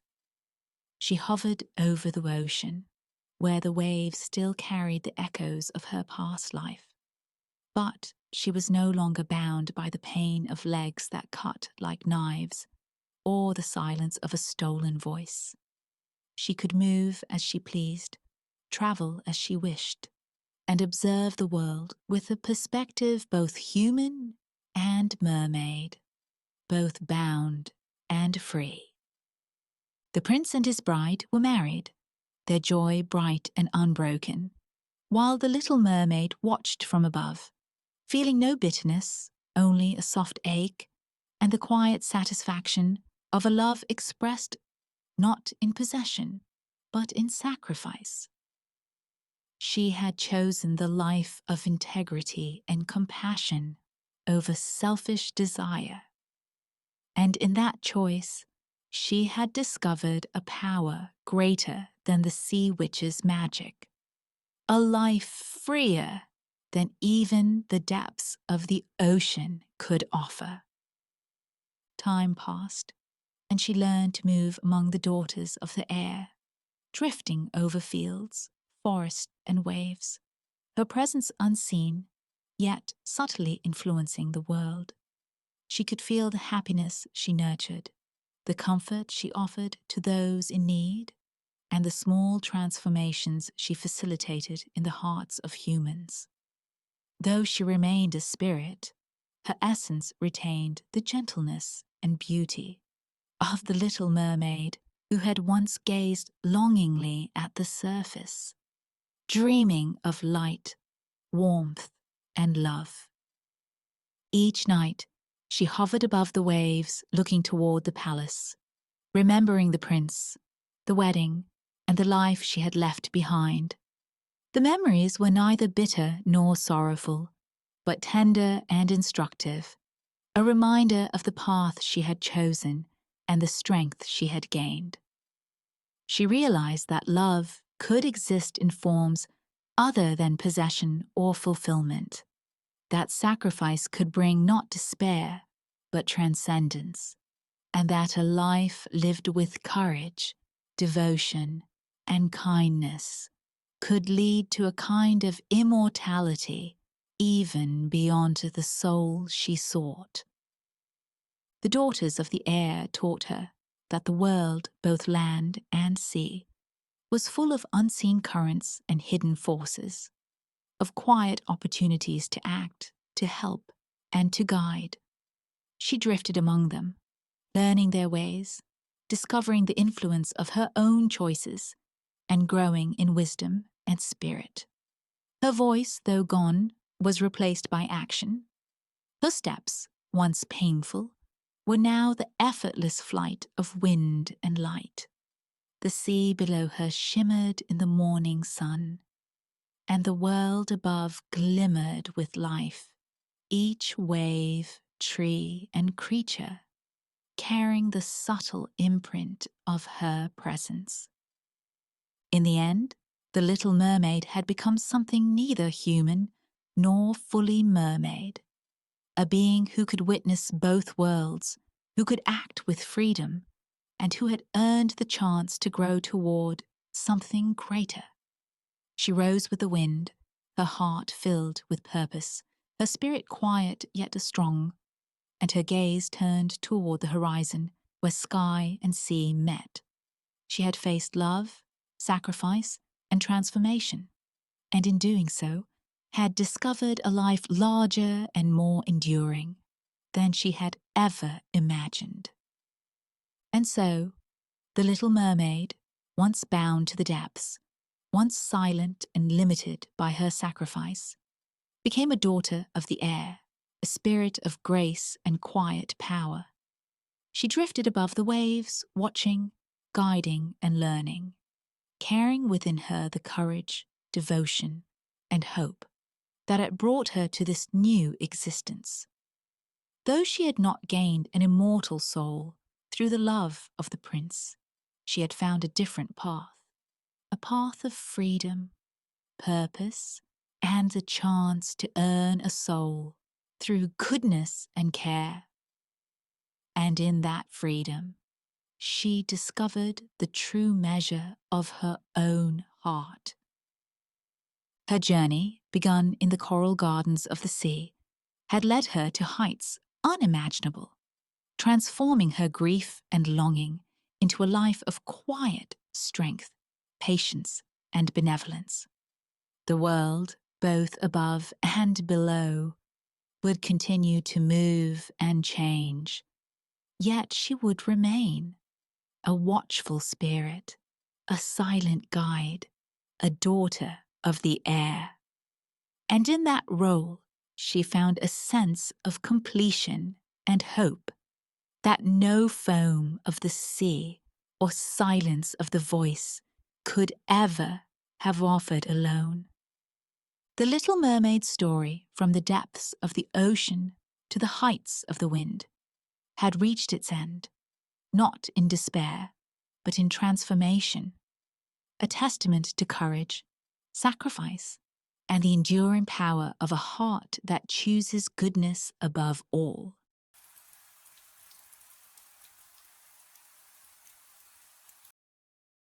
There are stories we think we already know, stories we assume are simple because they were told to us when we were young.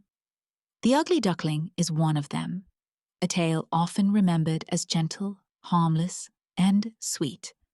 But beneath its soft feathers lies something far deeper, a quiet journey through loneliness, rejection, and that long, aching search for a place where one can finally breathe. In this retelling, the world around the duckling comes alive as a vast, shifting landscape, filled with seasons that test him and moments of strange beauty that shape him. It is a story about becoming, about surviving the cold, and about discovering that the world is larger and more mysterious than anyone first imagines. And so, as we wander with him from his first trembling steps to the life waiting beyond the frost, we follow a path carved not by magic, but by patience, endurance, and the slow unfolding of identity. Spring returned to the countryside with the same quiet patience it carried every year. The frozen ground softened, The ponds loosened from their winter stillness, and the air warmed enough for new life to begin once again. The fields spread wide under the pale sunlight, carrying the scent of damp soil and young grass. Reeds swayed along the edges of shallow waters, and small creatures rustled through the undergrowth, testing the new season with cautious steps. Everything seemed to stretch after a long sleep, opening itself to the gentle promise of warmer days. The countryside was not grand or magical, but it held a calm beauty that whispered of beginnings and fragile hope. Among the many hidden corners of this quiet land was a small nest tucked safely beneath thick leaves and soft feathers. Most of the eggs within it were smooth, pale, and of equal size. They lay close together, warmed by the early spring sun and protected by the stillness of the surrounding reeds. But one egg differed from the others. It was larger, heavier looking, and slightly rougher in texture, as if shaped by hands unfamiliar with the rest. When the light touched it, the surface glimmered faintly, showing lines and speckles that did not match the others. It rested at the edge of the cluster, never quite fitting neatly into the space meant for it. As the days passed, the countryside continued to wake. The whisper of wind over the fields grew gentler. Insects hummed near the ponds, and the water flashed with reflections of clouds drifting across the sky. In this peaceful corner, the eggs began to move. A soft tapping, almost too light to notice, came from within the pale shells. The warmth of spring had done its work, and new life stirred eagerly. One by one, the eggs opened with quiet, trembling cracks. Soon the little birds emerged, wet and shivering, from the dark spaces where they had grown. Their feathers slowly dried, and they stretched their small wings in the sunlight of their first day. All except one. The large egg remained still. Its surface showed no cracks, no signs of movement, no hint of the life inside. While the young birds settled themselves and blinked into the brightness around them, the strange egg stayed closed, as silent and unmoving as a stone. The countryside around it continued carrying the sounds of spring, but the egg remained apart from everything, as though it belonged to a different world entirely. Time passed, slowly, quietly, until one morning the large egg shifted. A faint tremor ran across its surface. Then a crack formed, thin as a hair. It widened with effort, splitting the shell in uneven shapes. From within, a small form pushed its way into the open air.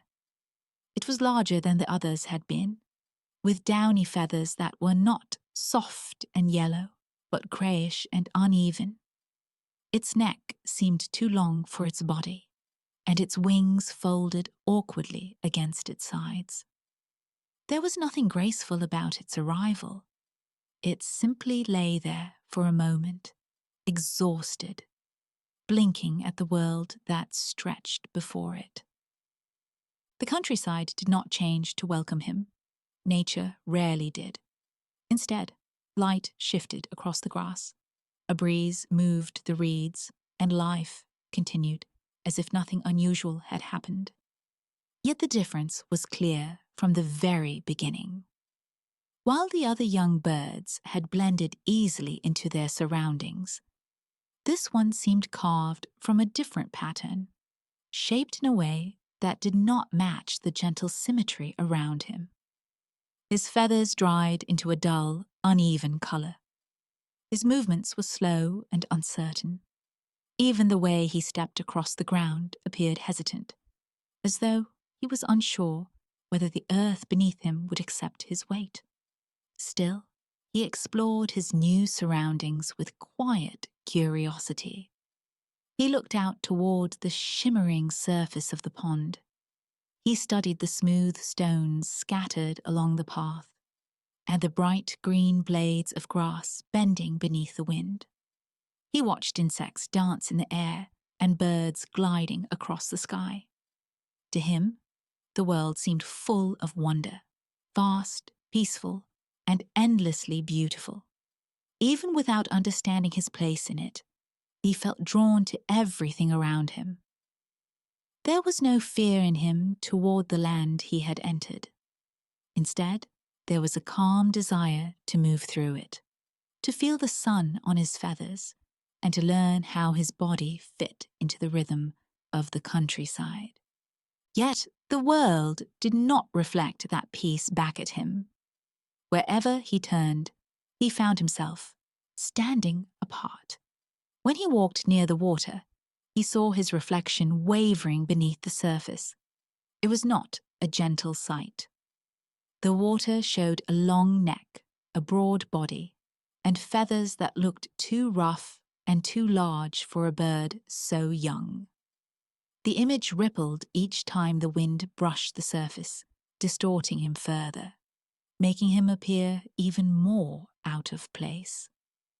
Instead of looking like a creature that belonged to the quiet pond, he looked like something left behind from another season, unfinished and uncertain.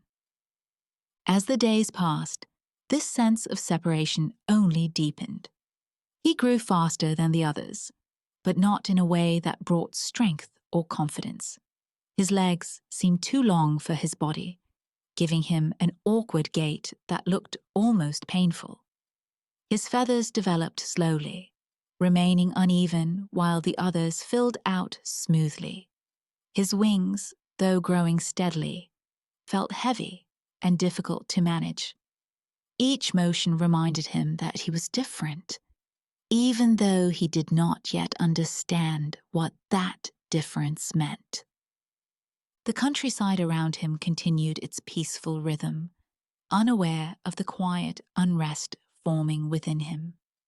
The ponds glowed gold beneath the morning sun. The reeds rustled softly in the gentle breeze. New flowers opened each day, adding color to the fields. Life carried on with the steady grace of nature, never slowing for the feelings of a single small creature. The young bird watched these changes with a mixture of admiration and quiet longing. He loved the world, but more and more he sensed it did not hold a place that matched his shape. Sometimes he walked along the water's edge and listened to the soft lapping of the pond. He felt comfort there, though he did not know why. The water's surface shimmered like a gentle veil of light, wrapping the world in calmness he could not find anywhere else. But whenever he looked down, the reflection that stared back at him kept reminding him of what he did not understand. The longer he watched the rippling image, the more he felt the quiet distance forming around him.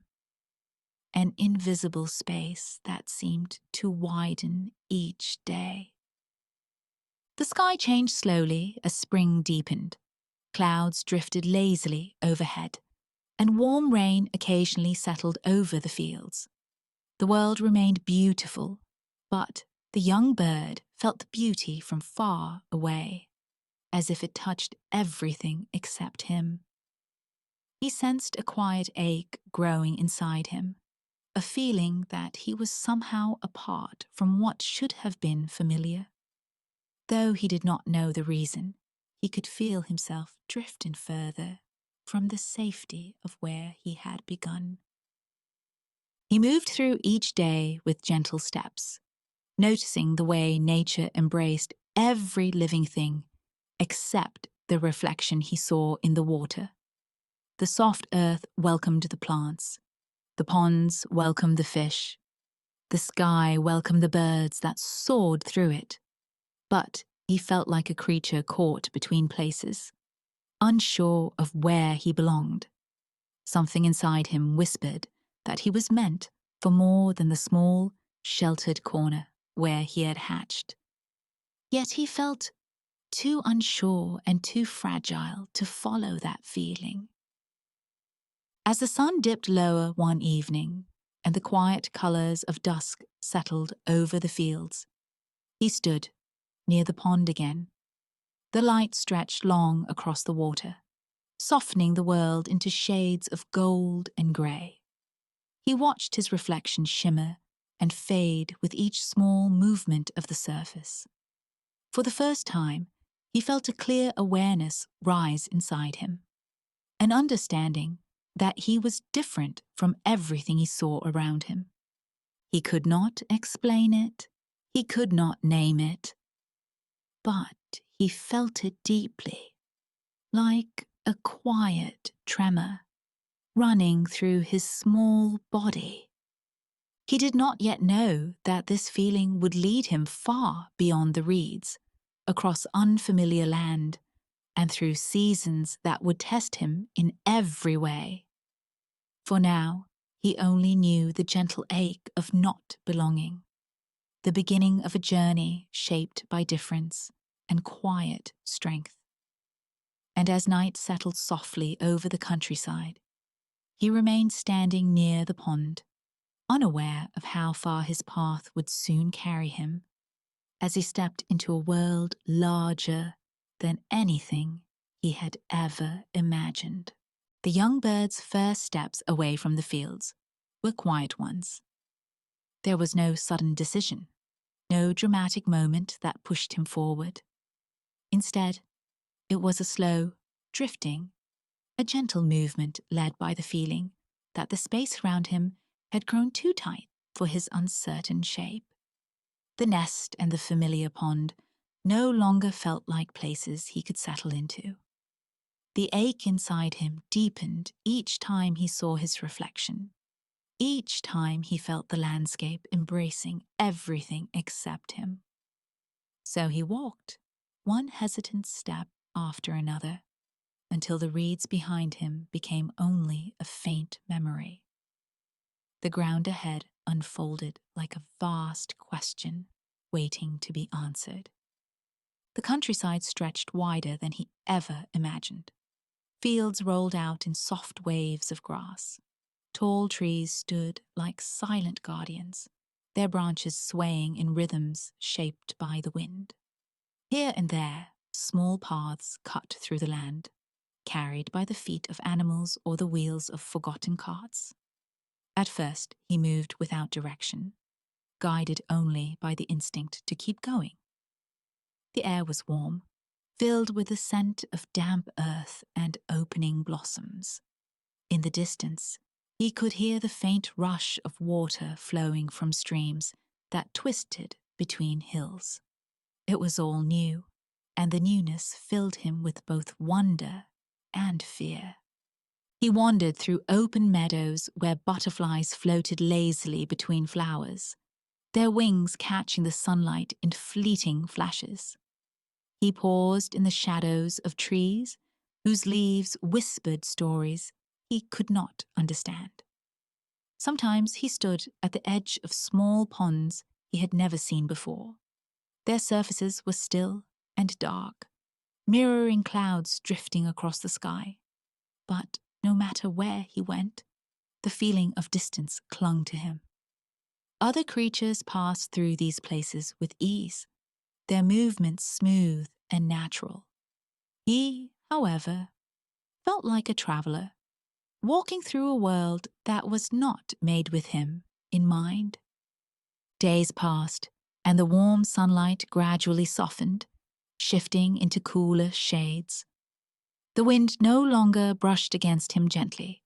It slid along his feathers with a sharpness that hinted at change. The countryside prepared itself for a new season, and he felt the shift in every part of his body. Nights grew colder, stretching longer across the land. During those nights, he tucked himself beneath bushes or curled into small hollows in the ground, trying to hold on to whatever warmth he could find.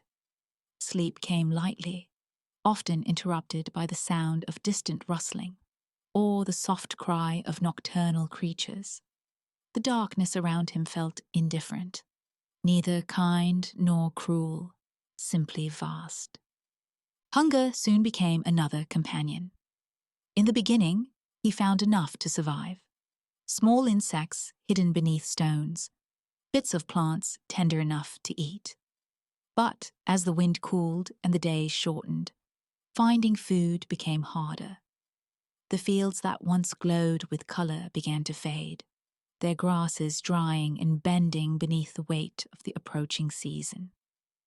The ponds he discovered grew colder and less welcoming.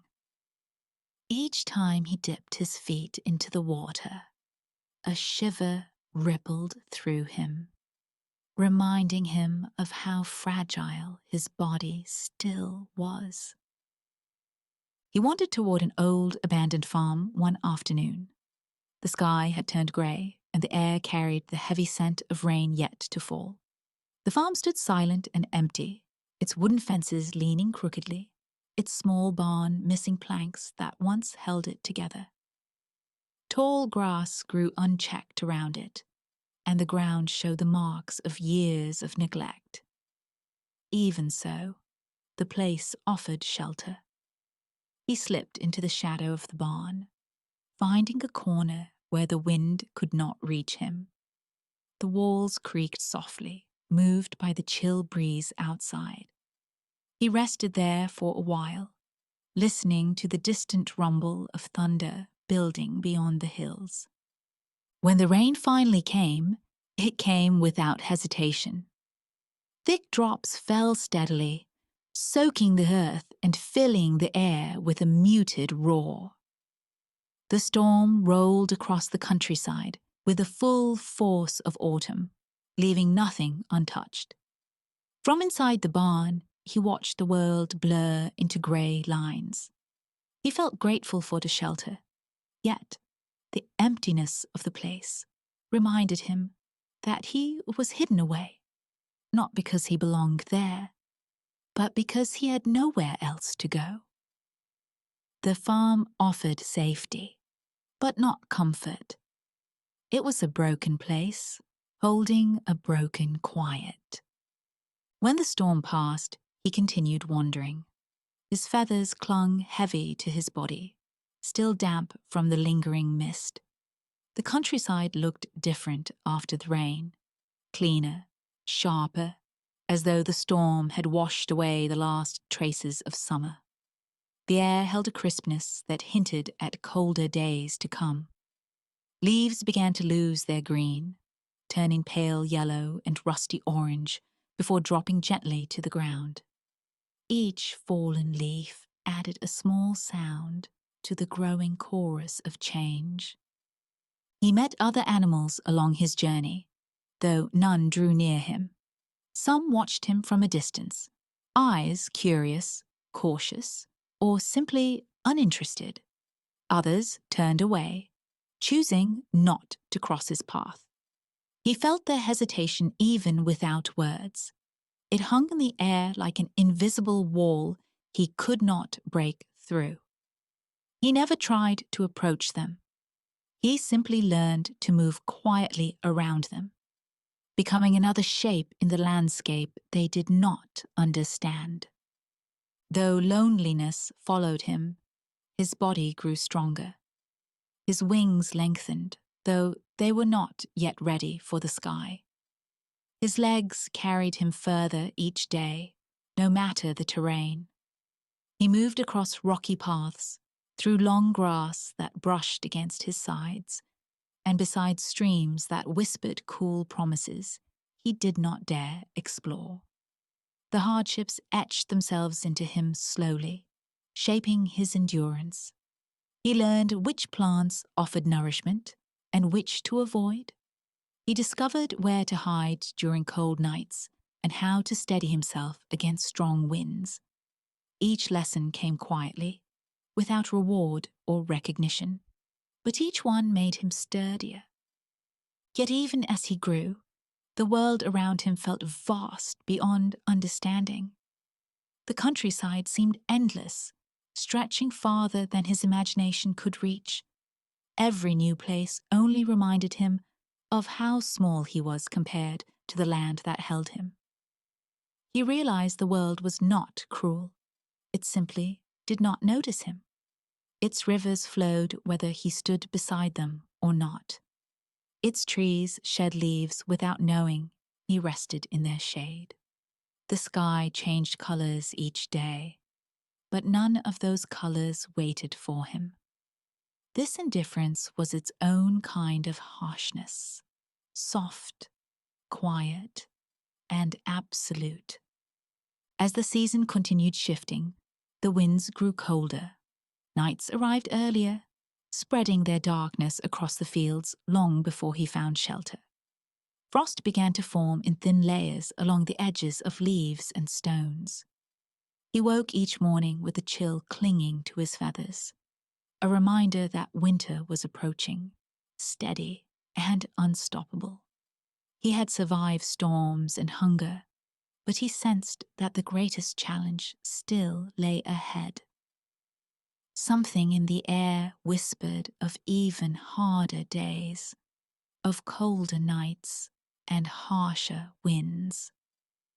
Still, he moved forward. Something deep within him urged him to keep searching, though he did not know what he was searching for. Each step carried him farther from the fields where he had begun, farther from the pond that once reflected the image he tried not to look at.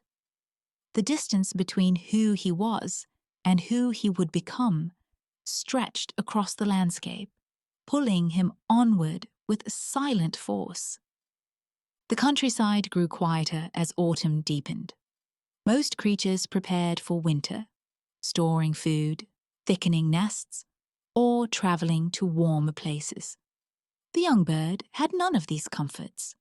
He had only his growing strength and the instinct to endure. And though the loneliness felt heavy, it also shaped him, giving him a quiet resilience he did not recognize yet. Ahead of him, the sky darkened slightly, the clouds gathering once more. The wind shifted, carrying a new chill that hinted at the first true touch of winter. He stepped toward it, unaware that the season waiting for him would test every part of his fragile body and uncertain heart, but also shape him for what lay beyond. Autumn arrived quietly at first, like a soft breath moving across the countryside. The warm days lingered for a moment, but each sunrise carried a cooler undertone. Each sunset stretched a little earlier across the horizon. The young bird could feel the change long before the land revealed it. Something in the wind shifted, brushing against his feathers with a faint warning. Soon, the fields that once held the soft glow of summer began to transform. Greens faded into golds, golds deepened into amber. Leaves curled and loosened, drifting to the ground in slow spirals. The world seemed to exhale, preparing for the long sleep ahead. As the color swept through the land, the duckling wandered through forests that seemed to melt into shades of fire. Trees stood tall with crowns of red and orange, their branches trembling with each gust of wind. The ground beneath them became a patchwork of fallen leaves that crackled softly under his feet. For a moment, the world looked radiant, but that beauty carried a sense of ending. Each leaf that fell reminded him that the season was closing, that life was pulling inward, and that nothing in nature lingered when the cold began its descent. He felt this shift deeply.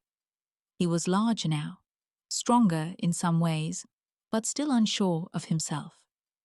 The places he passed, quiet ponds, empty fields, abandoned paths, no longer held the warmth they once did. The air tasted sharper. The nights pressed closer around him. He often found himself stopping at the edge of ponds, watching reflections grow darker and murkier as the season advanced. The water no longer shimmered with summer's softness. Instead, it held the stillness of approaching frost.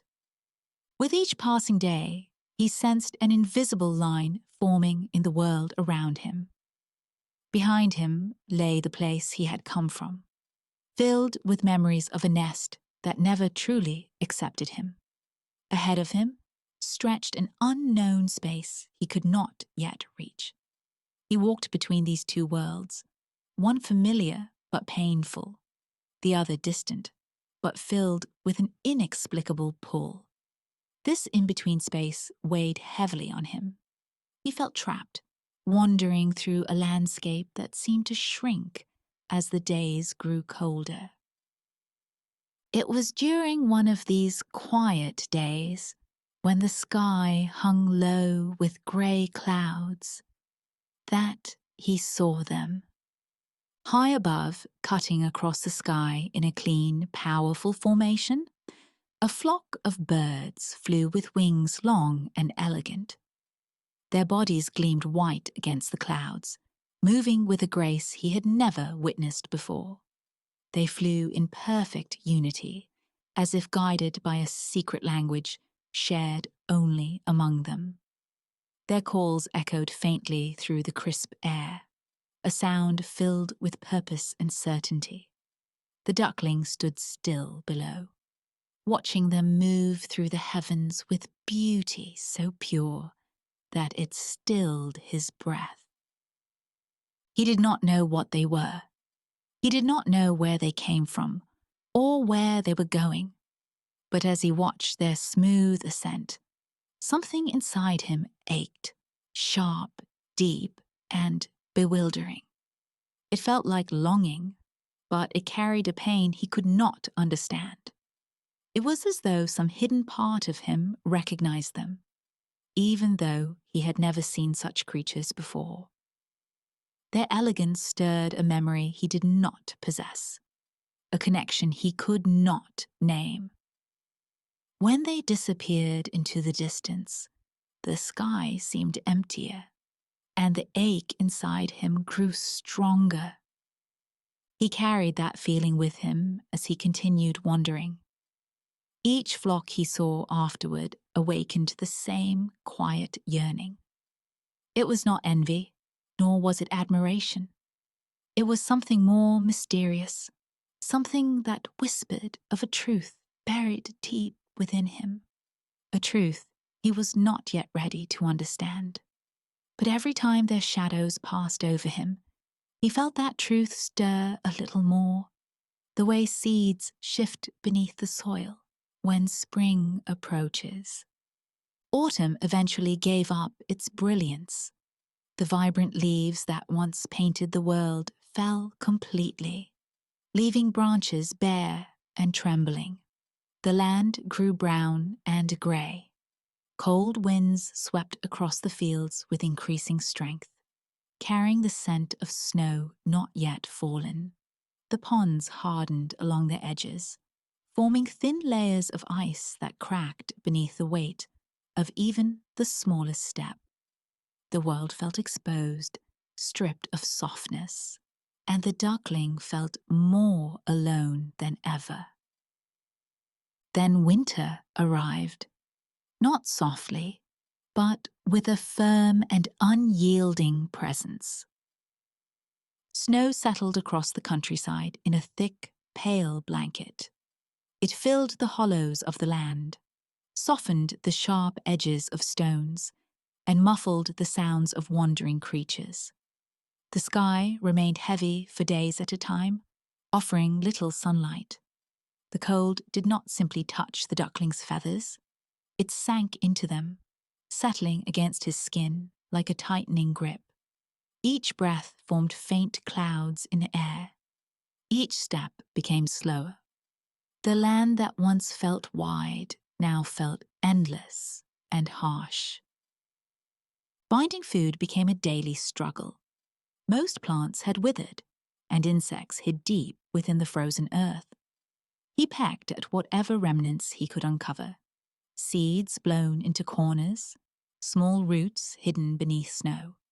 Sometimes he found nothing at all. Hunger gnawed at him with steady persistence. His body, though larger, felt fragile beneath the weight of winter. Nights stretched long and bitter. He tucked himself beneath fallen branches or settled into shallow dips in the ground, trying to protect his body from the brutal cold. The frost clung to his feathers in thin crystals that sparkled faintly in the moonlight, though he felt no beauty in them, only exhaustion. Storms came without mercy. Snowflakes swirled violently through the air, carried by winds sharp enough to cut through his feathers. The world turned white and vast, erasing the paths he had walked and the landmarks he had relied on. During these storms, he moved only when necessary, pushing his body against the wind with slow, heavy steps. The cold seeped into his bones, as if trying to settle there permanently. He felt his strength thinning, stretched across the long, unbroken days of winter. Yet even in this harsh season, he survived. He continued to move, even when his legs trembled. He searched for shelter, even when his wings felt too heavy to lift. He endured the quiet cruelty of winter, not because he understood strength, but because his body refused to give in. Each time he survived a storm, a faint resilience formed within him. Small, but real. It was not a loud or heroic strength. It was a quiet one, formed in the spaces between shivering breaths and long nights. During one particularly cold evening, as he huddled against the base of a bare tree, he looked up at the sky. The clouds had parted just enough for the stars to emerge. They shimmered faintly above him, distant and unreachable. For a moment, the world felt silent, utterly still, as if even the wind had paused. In that silence, he felt the ache again, the same one that stirred when he saw the graceful birds of the sky. It pulsed gently inside him, warm in contrast to the cold surrounding him. He did not understand it. He only knew that it was there, growing slowly, waiting for something he could not yet imagine. Winter continued its steady hold on the land. Days passed with quiet monotony, nights with relentless cold. But beneath all of it, beneath the frost settling into the ground, beneath the ice forming over ponds, beneath the hunger and the storms, something inside the duckling remained unbroken. Something deep, hidden, and patient. Though he did not know it, this quiet strength would carry him into the next season, toward changes more profound than anything the winter winds could bring. And as the world settled deeper into its long slumber, the first hints of spring waited far beneath the frozen earth, preparing to rise again. Winter does not end in a single moment. It loosens its grip the way an old hand releases a stubborn knot, slowly, reluctantly, as if uncertain that it should let go at all. For the duckling, who has spent the long, cold months existing rather than living, the change begins as nothing more than a softening of the wind. It slips through the reeds one morning, carrying a scent he has nearly forgotten, the promise of something green. At first, he does not trust it. Winter has taught him to be suspicious of anything gentle. But when he steps out from his shelter beneath the crooked wooden slats of the half-collapsed shed, he finds the air different. Not warm, never that, not yet, but kinder. the kind of cold that allows movement instead of punishing it, the kind that invites, ever so quietly, the possibility of spring. The landscape around him seems caught between seasons. Patches of earth appear like dark wounds where the snow has thinned. Water trickles from the roof in small, uncertain drops. The pond, which for months has existed in a rigid stillness, now bears a fracture along its edge, a thin, wavering line where liquid meets ice. Nothing is entirely free, but nothing is entirely trapped either. The duckling stands at the edge of this world in between and feels something stir inside him. It is not warmth exactly, but the memory of warmth, an echo from a life that feels impossibly distant. He stretches his wings, still awkward, still heavy with a childish shape he has not outgrown, and is startled by the faint ache along their edges. Not the ache of exhaustion, a different kind, like the dull throb of muscles preparing for change. The days lengthen, almost imperceptibly. Shadows linger for shorter hours. The sun reaches further across the brittle landscape. And with each passing day, the duckling finds himself wandering farther from his shelter, as if some silent instruction in the thawing earth is urging him forward. He grows too, not suddenly, but steadily. Hunger remains a constant companion, but now food can be found beneath the melting snow. Dormant shoots, stray seeds, slow-moving insects awakened too early from their slumber. His body thickens, not with fat, but with strength. His steps become more sure-footed. His neck, once short and awkward, begins to lengthen, giving him a vantage point he has never had before.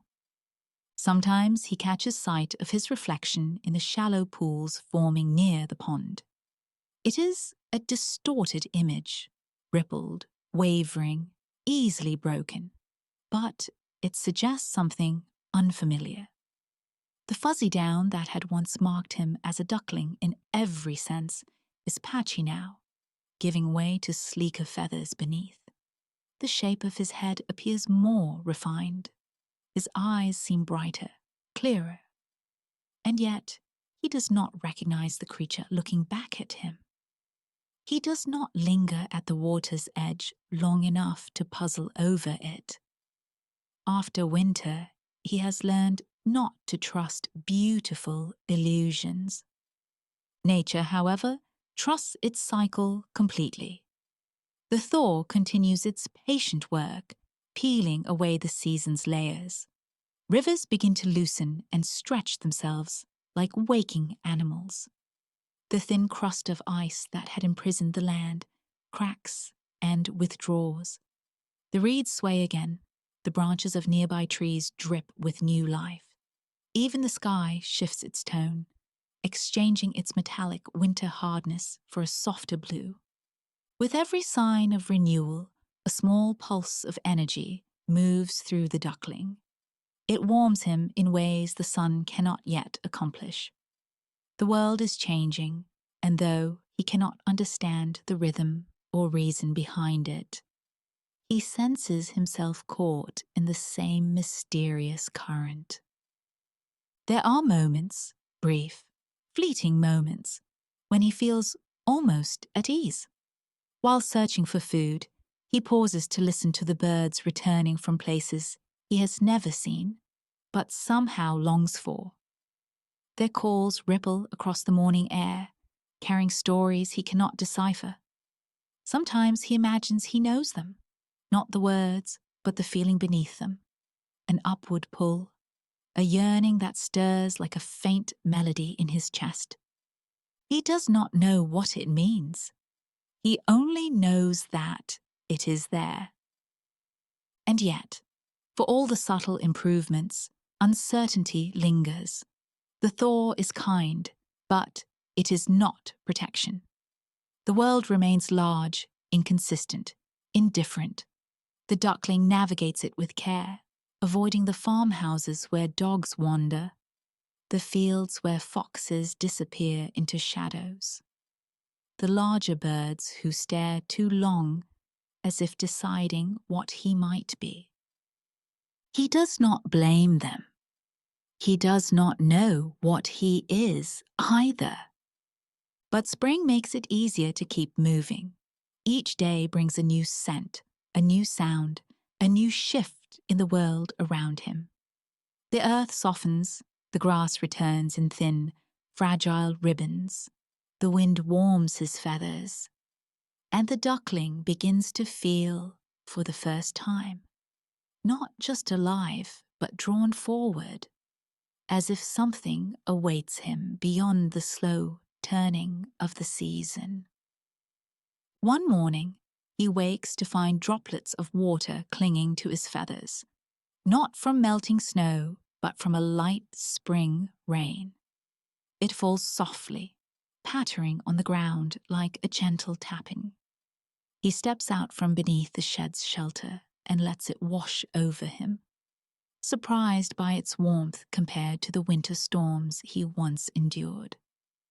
It feels like a kind of cleansing, or perhaps a sign. The ground around him has changed.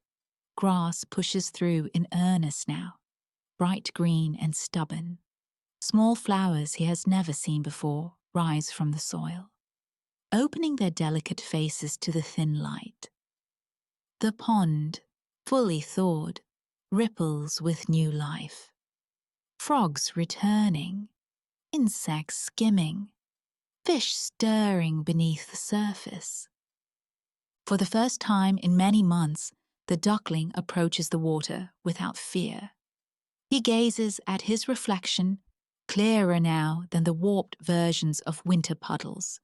What he sees still confuses him, but there is no denying the difference.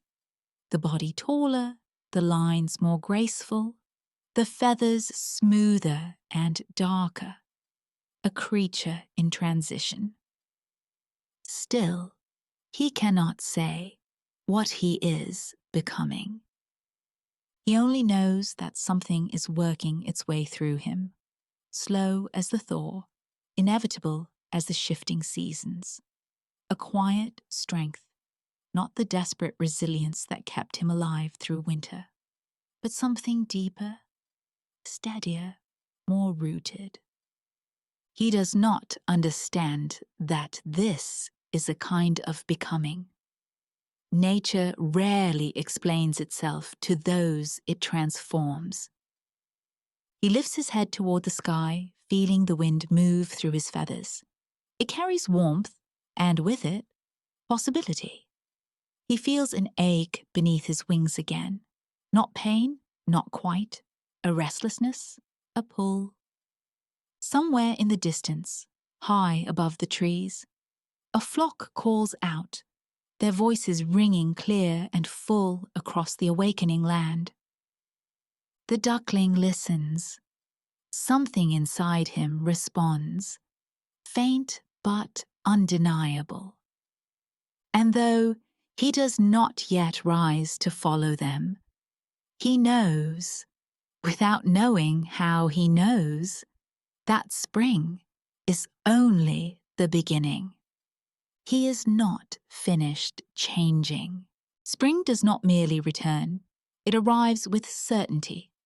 No more hesitant thaws, no more brittle winds pretending they have softened. The world bursts open in color and sound, as if the land itself has been holding its breath through the long winter and finally remembers how to exhale. The pond, once a grey mirror of ice, now shimmers with open water, reflecting a sky so blue it feels almost excessive after months of muted shades. Reeds rise in fresh clusters along the shore. Dragonflies slice through the air like thin slivers of iridescent glass. Everywhere, life expands, not hurriedly, but confidently, as though it knows it belongs. The duckling, though no longer truly a duckling, inhabits this reborn world with a quiet awareness. His body feels different, not just stronger, but settled, as if all the awkward pieces that once weighed him down have finally found their places. His wings carry a new heaviness, one that does not hinder him, but balances him, grounding him in a way he cannot explain. When he stretches them now, they unfurl with an elegance he does not remember earning. Still, he does not think himself beautiful. He does not think of himself much at all. Beauty is something he learned early to associate with others, not with himself. He simply moves through the days as he always has, alert, solitary, quietly surviving. It isn't until the morning he sees them that something inside him shifts. The sky is pale with early light. Mist curls above the water's surface like breath made visible. He approaches the pond to drink, unhurried, comfortable in the routine. But then he stops. They glide through the mist like creatures born of it. White shapes, impossibly graceful, emerging from the haze with slow, unbroken motions. Long necks curved, wings tucked neatly against sleek bodies. Their reflections ripple beneath them, doubled beauty carried effortlessly on the water. Swans. The same kind of majestic beings he once saw before winter. Those distant silhouettes that awakened a strange ache in his chest, a yearning he did not understand.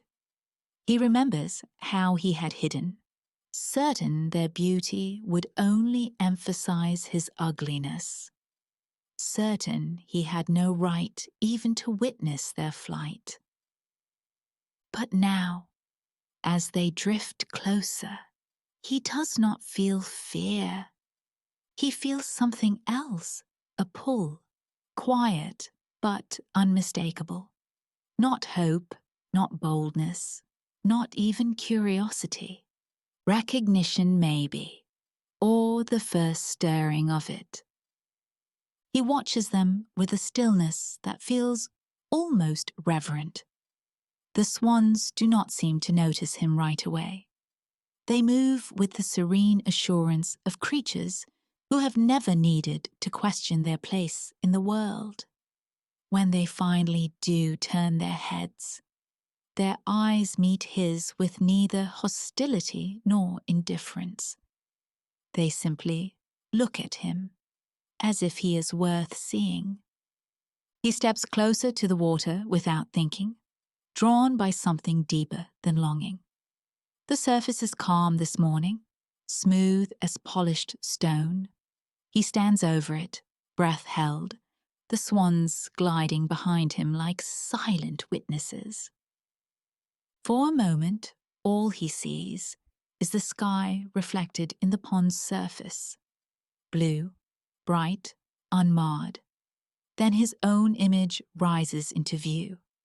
He startles, not outwardly, but inwardly, as if some locked door within him swings open.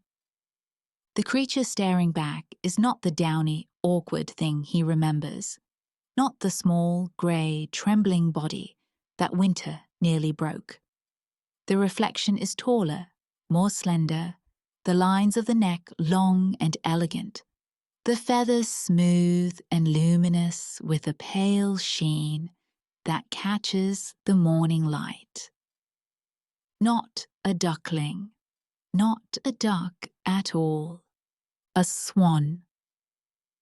He blinks, expecting the image to distort, to shift back into the familiar creature of his self-doubt.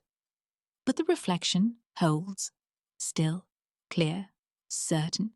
He stands there for a long time, not breathing, not moving, not entirely believing.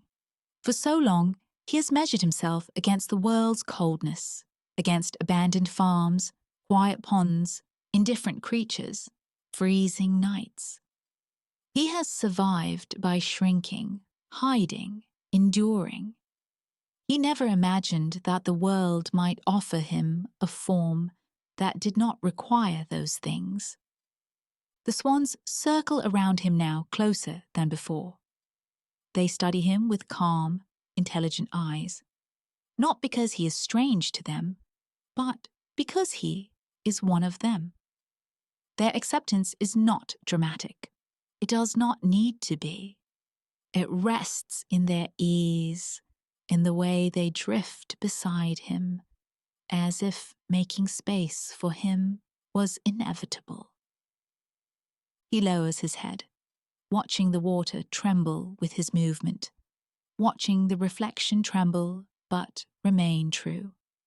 There is no great magic here, no sudden spell that breaks with dawn. His transformation is not a trick or a blessing bestowed in a single moment. It is the natural conclusion of a life shaped by struggle, by wandering, by surviving seasons he was never meant to endure, but did anyway. He thinks of the nest he left behind, not with anger, but with distance. The hens who rejected him, the fields that mocked his loneliness, the cold that sank into his bones. None of these things vanish or become unimportant. They remain part of the story, woven into him like threads in the feathers he now carries. He understands, perhaps for the first time, that identity is not an inheritance. It is something discovered, something revealed slowly, like spring rising from beneath snow. The swans move toward the center of the pond, and without hesitation, without fear, he follows them. His movements are tentative at first, as if he expects to betray himself with a clumsy splash. But the water receives him with a startling ease. He slides through it, feeling the resistance and the buoyancy balance perfectly beneath him. The world does not feel hostile here. It does not feel indifferent. It feels like a place he belongs. He glances at the swans beside him. They glide forward, serene and unhurried. One turns its head toward him, just slightly, acknowledging him in a simple, quiet gesture.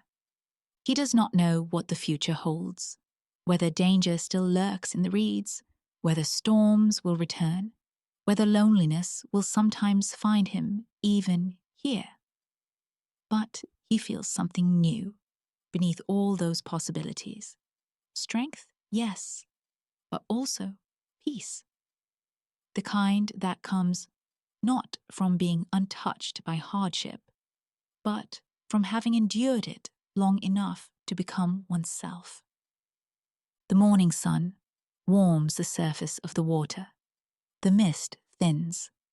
The swans begin to move as a group toward the open stretch of the pond, wings brushing gently against the air as they prepare to take flight. He watches them with a calm certainty that he had never known in all his wandering. And when at last they rise, one after another, their wings beating with slow, powerful strokes, he does not remain on the water's edge. He spreads his own wings, broad now, steady, luminous in the new sunlight, and feels the air lift him with surprising ease, not because he forces it, but because he was built for this. He rises after them, not as an imitation, not as something transformed by miracle, but as exactly what he was always meant to be. Not an ugly anything, a swan. And the sky, wide and open, welcomes him home.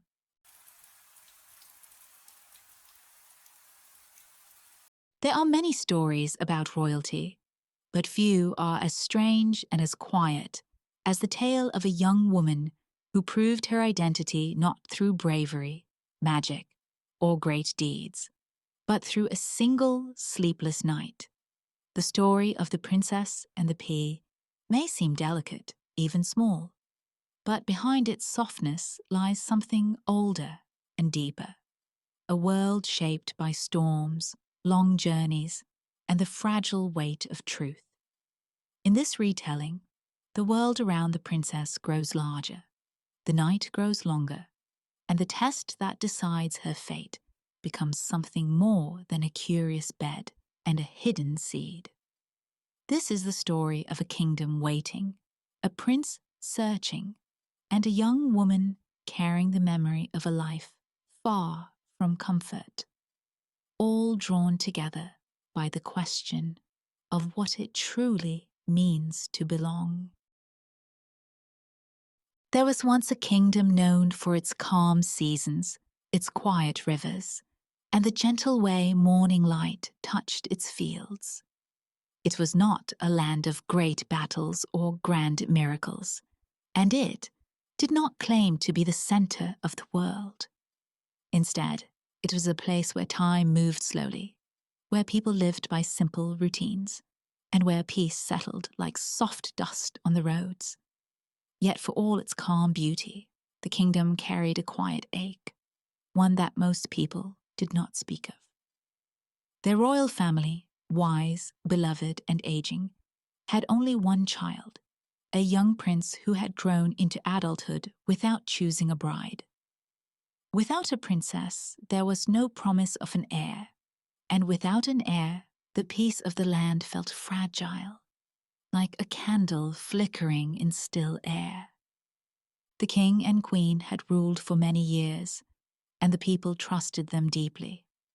But age showed itself in their slower steps, in the moments when the queen paused on the stairs, or when the king rested longer than usual before addressing the court. The kingdom depended on a future that had not yet been secured, and so all hopes rested on the prince. He was gentle in nature, thoughtful in decision, and loyal to his duties, but he carried a heaviness that few understood. From childhood, he had heard the same quiet reminder whispered beneath every celebration, every ceremony, and every blessing, that one day he must choose a true princess to stand beside him. The prince often wondered what true meant. The word was thrown around by elders, advisors, and distant relatives, yet no one seemed able to give a clear answer.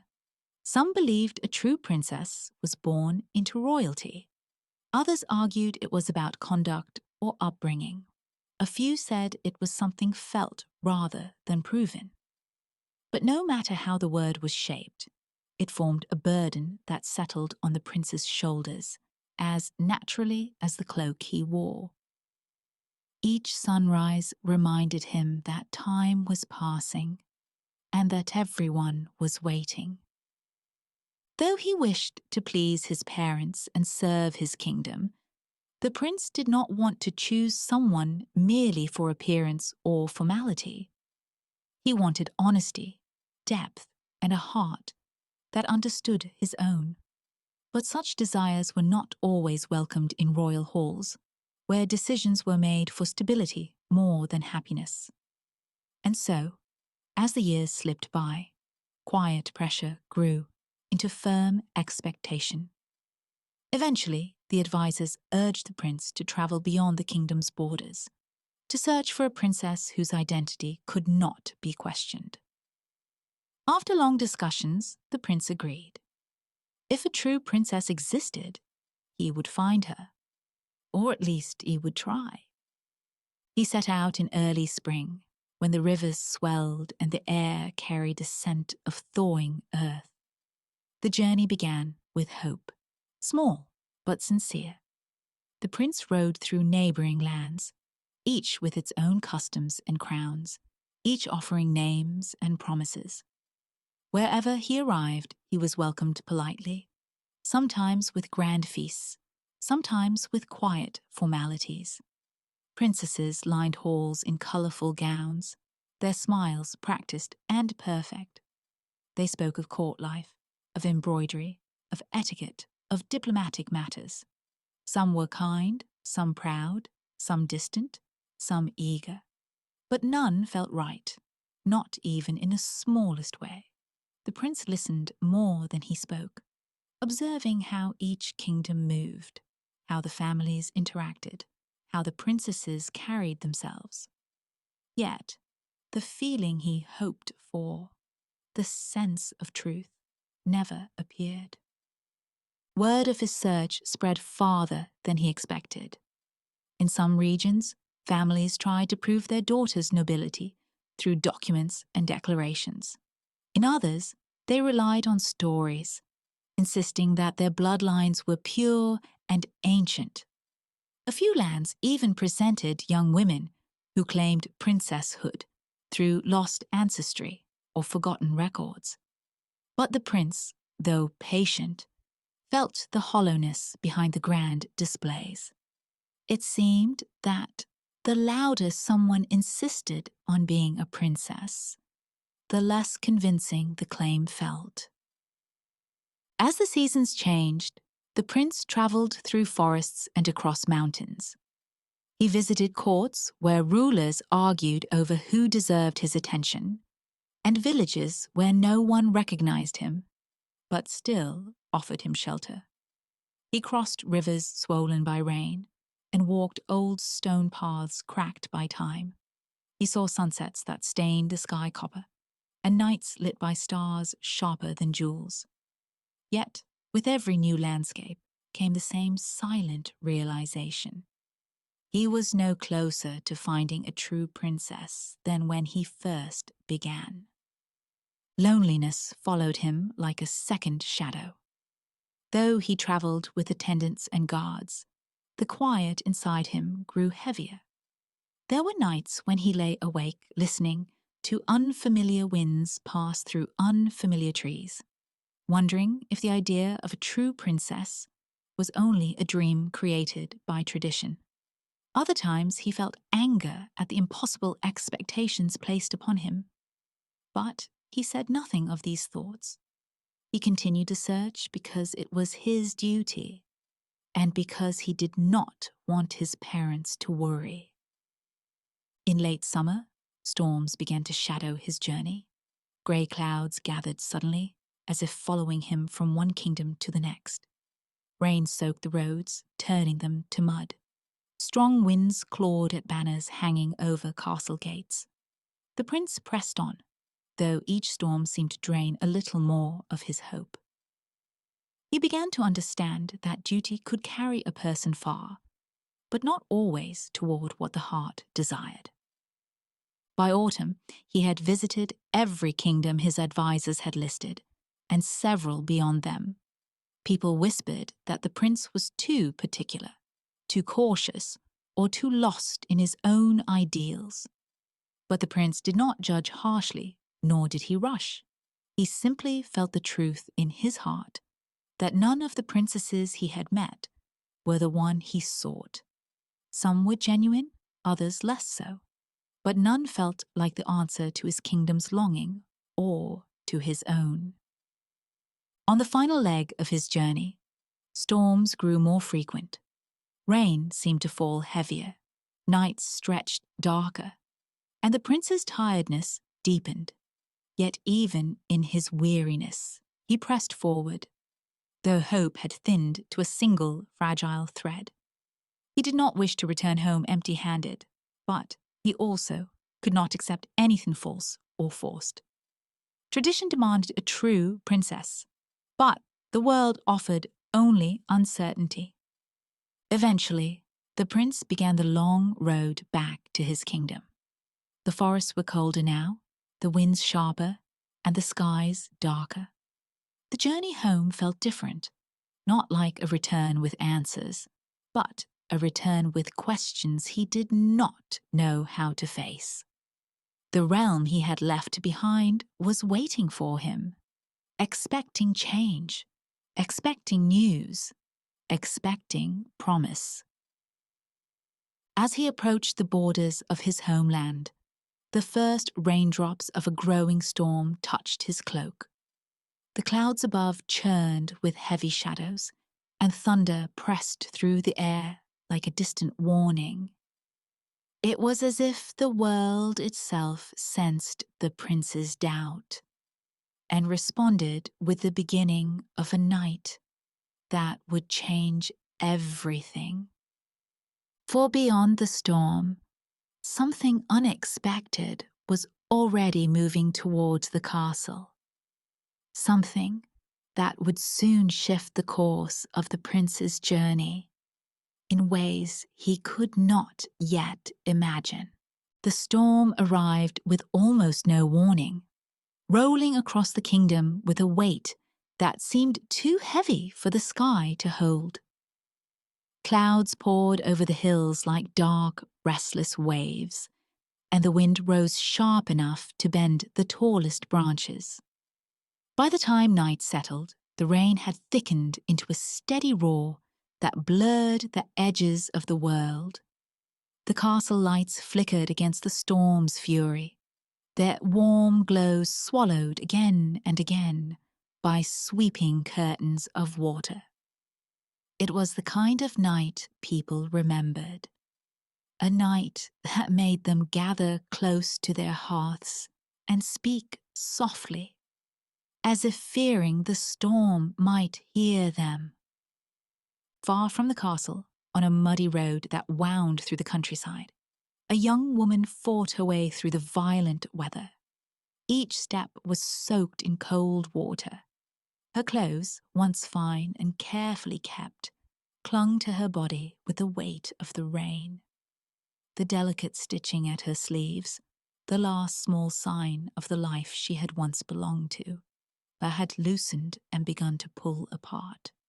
Her shoes, softened by days of constant walking, no longer shielded her from the stones and puddles beneath them. She pressed forward anyway, driven by exhaustion and a quiet determination that had carried her much farther than she ever expected to go. Before this storm, her journey had begun with sunlight, warm breezes, and a plan that felt fragile but hopeful. She had set out from a distant land where her family's title, once honored, had become uncertain after political shifts that stripped their privileges and scattered their allies. What remained of their name was delicate, little more than memory and whispered tradition. But titles and borders changed quickly in the world beyond the kingdom's boundaries. And the young woman soon learned how easily a person could lose everything that once defined them. At first, she traveled with a small escort that served her family for years. They carried what little they could and promised to help her reach safety. Yet as the journey stretched over weeks, troubles rose behind them, accusations, disputes, and hostile forces seeking control of the lands they had fled. One by one, their escort dwindled. Some left to protect loved ones, others took different roads in hopes of misdirecting danger. Eventually, only one remained, an older companion who stayed loyal until illness took him during a cold night in early autumn. She buried him beneath a cluster of trees, marking the place with stones gathered from a nearby stream. From that moment on, she traveled alone. The young woman walked through quiet villages where people eyed strangers with caution, through forests where the wind carried strange calls at night, and across plains where the horizon seemed always to be too far away. She felt her past slipping from her, piece by piece, as the journey stretched on. Her last purse of coins went to food, shelter, and a worn map that tore along its creases.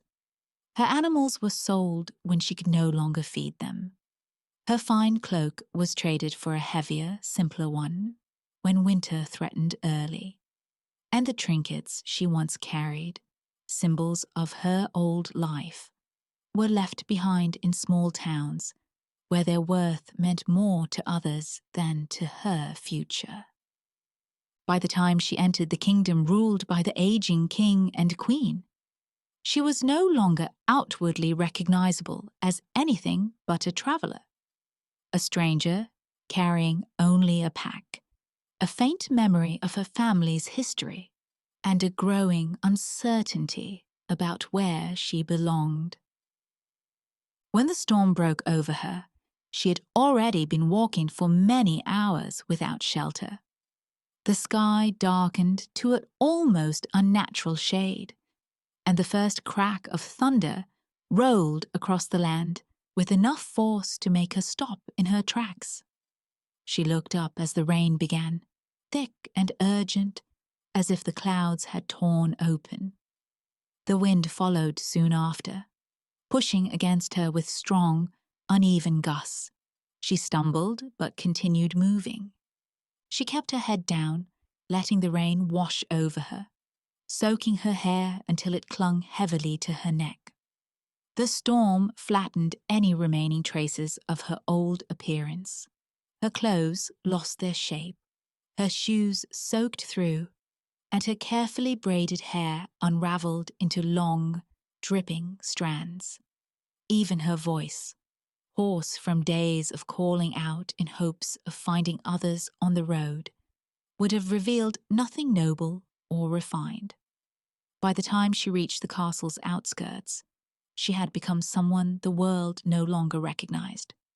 Not a princess, not a lady of high birth, not even a guest with credentials, but simply a figure caught in a storm, too strong to bear alone. The castle gates loomed through the sheets of rain like a distant fortress in a half-remembered dream. Torches flickered along the stone walls, their flames nearly drowned by the relentless wind. The young woman hesitated before approaching, unsure of how she would be received. Rumors had reached her about this kingdom, that it was peaceful, that its rulers were kind, and that its prince traveled seeking something few could describe. But rumors were often fragile and distorted, like reflections broken by water. Still, she needed shelter. So she stepped forward, her feet sinking into the mud as she pushed herself toward the gate. The guards saw her first, standing hunched against the storm. They exchanged glances, curiosity, caution, and a hint of sympathy, before calling for a servant to fetch the queen. It was customary in the kingdom for the queen to be alerted when unexpected travelers appeared during storms, for she believed strongly in offering protection to those in need. Even in her age, she remained attentive to such matters, insisting that a ruler must never turn away someone seeking help on a night like this. The queen arrived shortly after, her cloak shielding her from the rain as she stepped closer to the gate. She studied the young woman carefully. At first glance, the figure before her appeared to be nothing more than a drenched traveler, trembling in the cold and barely able to lift her head. But the queen, with a lifetime of experience and a keen instinct for details, noticed small things others overlooked. The way the young woman stood, even exhausted, suggested a posture taught, not naturally born. The frayed hem of her dress had once been crafted with skill, and her eyes, though tired, held a quiet steadiness that did not match the image of someone who had lived entirely in hardship. Yet nothing was certain. The storm had washed away anything that could easily reveal the truth. The queen ordered that the young woman be brought inside. Servants hurried to assist her, guiding her through the heavy doors, where light and warmth spilled across the stone floors. As the young woman crossed the threshold, the castle walls seemed to hum faintly with the storm outside, as if sensing the shift her arrival would bring. Within the castle, whispers soon spread about the stranger rescued from the storm. Some assumed she was a traveler with nowhere else to go. Others wondered if she carried secrets. A few, remembering the prince's long and fruitless search, quietly speculated about possibilities too far-fetched to voice. The queen remained silent about her suspicions, saying only that the young woman should be given food, dry clothes, and a place to rest for the night. Yet, as she walked back through the hallways of the castle, she felt the stir of something she had not felt in a long time. A sense that the storm had brought more than rain. Outside, thunder rumbled low in the distance.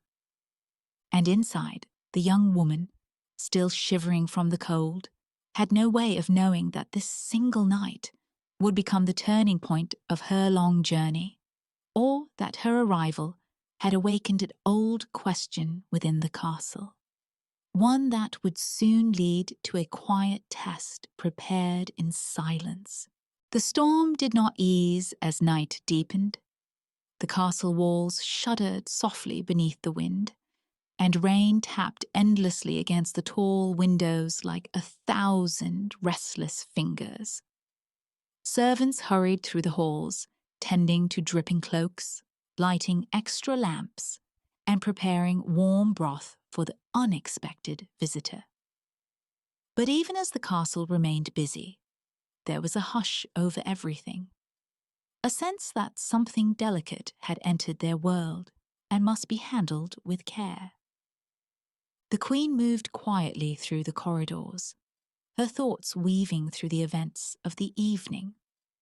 She had seen visitors arrive on stormy nights before, lost travelers, merchants delayed by weather, even diplomats caught off guard by the sudden shift of the skies.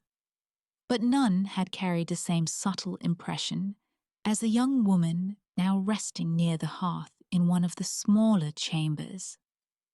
There was something fragile about her, something noble that had been worn down but not erased.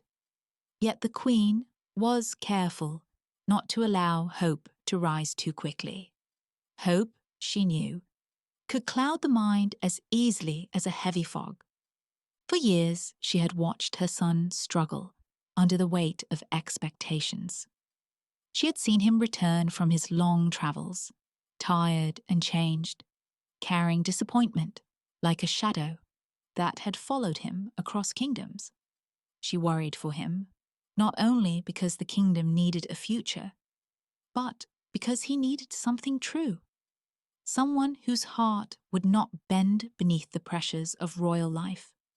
Someone who belonged not by appearance, but by nature. It was this worry that shaped her thinking now. As she reached the far end of the corridor, she paused by a window and watched the storm rage over the courtyard. Lightning flashed, illuminating the stones slick with water. She thought of the young woman, drenched and trembling, barely able to stand, yet still holding a posture that spoke of a different past. She thought of the kingdom, the people who depended on stability. She thought of the delicate balance between acting too quickly and waiting too long. And then she thought of the old test. The queen did not see the test as trickery. Its purpose was not to embarrass or deceive. Instead, it measured something subtle. Sensitivity, awareness, the ability to feel what others glossed over. It was said that a true princess, raised with gentleness and refinement, carried a sensitivity not easily dulled by hardship. Not sensitivity in the sense of fragility, but in the sense of perception, the ability to notice what lay hidden beneath layers. whether those layers were mattresses or human words. The Queen believed in this kind of sensitivity. She had lived long enough to see how it shaped a person's decisions, how it affected leadership, how it determined the difference between kindness and cruelty. If the young woman possessed it, then perhaps she was someone who could stand beside the prince, not because of lineage, but because of truth. So, with quiet steps and steady breath, the Queen made her way toward the guest chambers to oversee preparations. The servants did not ask questions when she instructed them to gather every mattress stored in the castle. They had heard whispers of the test over the years, though none had witnessed it in their lifetime. They simply obeyed, moving through the halls with arms full of bedding. Mattresses of all kinds were brought out, one stuffed with feathers, others with wool, and some older ones flattened by years of use. They carried them gently, careful not to let the storm's draught snuff out the lamps. The Queen oversaw the work in silence. She watched as they carried in mattress after mattress, stacking them carefully on top of each other, until the bed grew tall enough that a step stool had to be placed beside it. The room smelled faintly of lavender and old wood, and the glow of the candles softened the edges of the tall stack, making it look almost dreamlike. When the servants finished their work, the Queen dismissed them with a quiet nod. She waited until the room fell still. Outside, thunder rumbled low, turning the air heavy with anticipation. Only when she was alone did the Queen reach into the small pocket of her gown and take out a single green pea. It was small enough to be overlooked, yet firm enough to feel under her fingers. She held it for a moment, thinking again of her son, of the kingdom, of the quiet visitor who carried so much exhaustion in her eyes. Then she knelt and placed the pea beneath the very bottom mattress, ensuring it lay flat against the wooden slats of the bed frame. With the test set, she stepped back and studied the room. The stack of mattresses rose like a tower, soft and inviting, completely ordinary to anyone who did not know what lay hidden beneath. The Queen allowed herself a long, slow breath. She did not know what the outcome would be, but she believed the night itself would reveal something important. When everything was ready, she instructed the servants to bring the young woman to her room. The girl, still weak from the storm, followed quietly. She wore a simple nightgown borrowed from the castle stores, and her hair had been loosely dried by the fire's heat. But there was a heaviness in her steps, the exhaustion of many nights spent without comfort. She thanked the servants softly as they guided her into the chamber, her eyes drifting to the towering bed with a look of surprise and confusion. But she did not question it. She was too tired, too overwhelmed by the events of the night. The servants helped her climb onto the bed, arranging blankets around her and wishing her a restful night. When they left, the room grew still again, woven with candlelight and distant thunder. The young woman lay on her back, staring up at the canopy, listening to the faint hum of the storm. She did not know of the test beneath her. How could she? Her thoughts were filled with memories of the road behind her, the faces she lost, the nights spent under open skies, the long silence of traveling alone. She was grateful for warmth, for a roof overhead, for even a few hours of rest. Yet her body ached from exhaustion, and no amount of fine linen could erase the pain of long hardship. But as the minutes passed, the discomfort began. At first, she shifted slightly, trying to find a more comfortable position. She thought the ache came from her tired muscles. But then the feeling sharpened. A small, persistent pressure beneath the layers of softness. It was almost absurd, like a tiny stone placed under a mountain of blankets. But it was real. She turned onto her side, then onto her back again. But the pressure followed, always present, always unsettling. The hours stretched slowly. The storm continued outside, its rhythm steady and fierce. But the greater battle was the one happening within the high bed. The young woman could not rest. Her fatigue grew heavier with every passing moment, yet sleep would not come.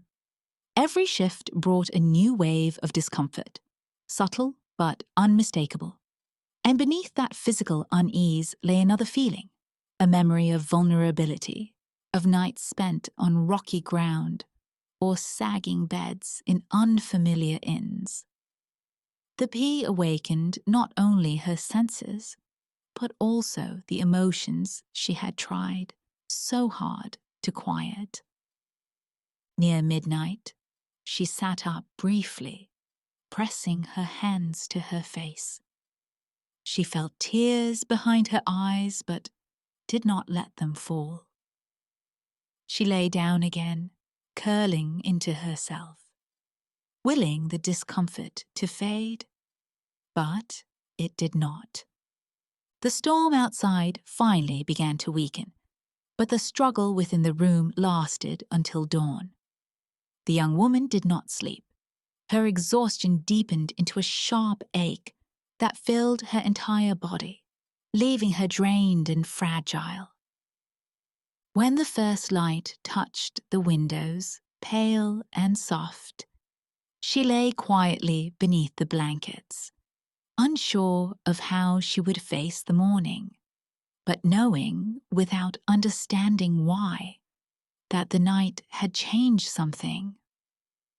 And elsewhere in the castle, the queen rose early, the memory of the test still fresh in her mind, sensing that the day would reveal truths long awaited. The night stretched on without mercy, long after the storm had softened into a gentle rain. The castle rested in a rare quiet, the kind that only followed a night of thunder, an almost breathless calm, as if the world itself needed time to recover. Lamps flickered behind thick curtains, and the occasional footstep echoed faintly in distant hallways. But in the high bed of the guest chamber, the young woman lay awake, holding her exhaustion like a burden she could not put down. The discomfort began as a mild, strange pressure, the sort that might be ignored in a moment of deep fatigue. But each passing hour sharpened it. She shifted again and again, but the unease followed her no matter how she lay. It pressed through the heavy layers of mattresses with a persistence that seemed impossible, as though some invisible reminder was rising from beneath the softness to insist she could not forget who she was or what she had been through. Her eyes remained open, adjusted to the dim glow of the candles that had burned low through the night.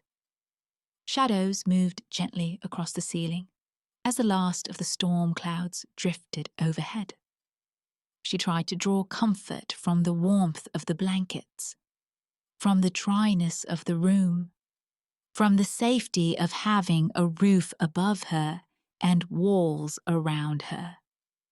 But the pressure beneath her seemed to push past all of that, reaching into memory rather than muscle. With every small ache that radiated up her back and down her legs, she thought of places she had slept before.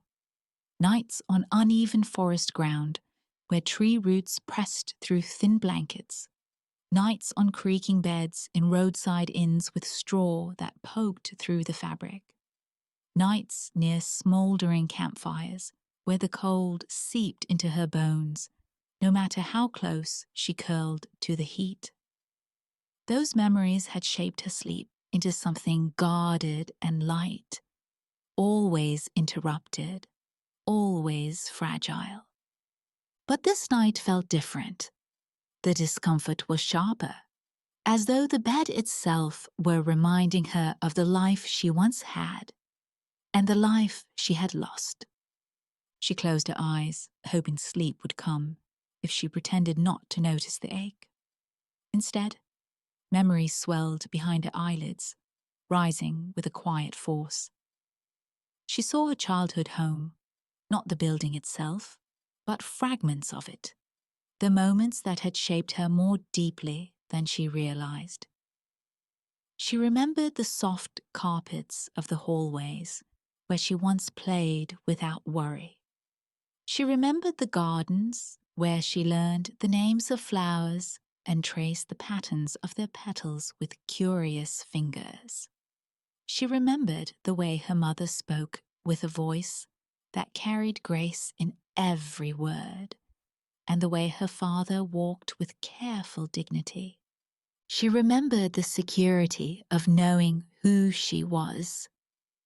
But she also remembered the day that security cracked, the day news arrived that their family's place among the nobility was being challenged. The quiet conversations behind closed doors, the hurried packing, the dimming of the house as servants left to protect themselves. She remembered the way her parents tried to stay calm, though the fear in their eyes betrayed them. She remembered making the choice to leave for safety, believing she might one day return.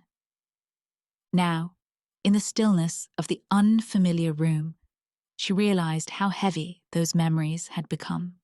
The ache beneath her body seemed to reach upward like a thread tying her to everything she had endured, everything she had lost, and everything she still carried. Her breath trembled as she exhaled. The discomfort intensified, spreading into her ribs and up her spine, until it felt as though the many mattresses were not a barrier at all. She shifted again, curling on her side, but the ache pressed back with the same stubbornness. A quiet sound escaped her, a soft, weary sigh that dissolved into the dimness. She did not want to cry. She had cried enough on the road. Instead, she let the memories wash through her, sharp and gentle at the same time. The castle around her slept peacefully, unaware of the storm she carried inwardly. Somewhere far down the corridor, a guard's footsteps echoed like a distant heartbeat. Elsewhere, a servant turned in their sleep, the rustling of blankets barely audible. The world continued without knowing she had not slept at all, without knowing how deeply she felt the night. Hours passed, the candles thinned, their flames small but steady. She watched them flicker, grateful for the light, even though it made the room feel more lonely. She thought of the people she had met on her travels, kind strangers, wary villagers, merchants with quick smiles, mothers carrying their children across uncertain roads. She wondered where they were now. She wondered how many of them slept better than she did tonight. She thought of the companion she had buried under the trees, the friend who had insisted she keep moving forward, even as illness stole his strength. She imagined him telling her now to stay calm. That discomfort was temporary. That morning would bring clarity. But The night felt endless, and the ache beneath her felt too sharp to ignore. Still, she did not move from the bed. She stayed because she had nowhere else to go, and because part of her understood that this night, this strange, sleepless night, mattered in some way she could not yet explain. Her thoughts drifted to the Queen who had met her at the gates. There had been a depth in the Queen's gaze, a quiet understanding that made the young woman feel seen even in her worst condition. She wondered what the Queen expected of her. She wondered if she had already failed by being nothing more than a drenched stranger with a hollow past. The discomfort deepened again, a small surge of pain that pulsed beneath her. She pressed her hand lightly against her ribs, trying to steady her breath. It was not the pain itself that frightened her, but the memories it stirred, the years of trying to keep her identity hidden, the guilt of surviving when her family had not been able to stay together, the uncertainty of whether she had any right to seek safety in a kingdom that did not know her name. But she also thought of the strength it had taken to reach the castle at all, the courage it required to walk through rain and wind, to carry on when so much had already been lost. She realized then that the discomfort was not simply something that kept her from sleep. It was something that revealed the depth of what she had carried within her all this time. As the sky slowly lightened, turning from black to deep blue, she felt her body aching in every limb. She had not slept a moment, not even drifted. And yet, there was something steady within her, a quiet endurance that had survived the night.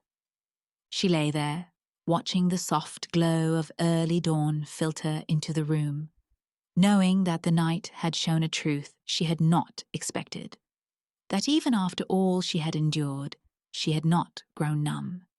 She still felt everything. The gentlest discomfort could reach her, could wake her, could stir her memories into vivid life.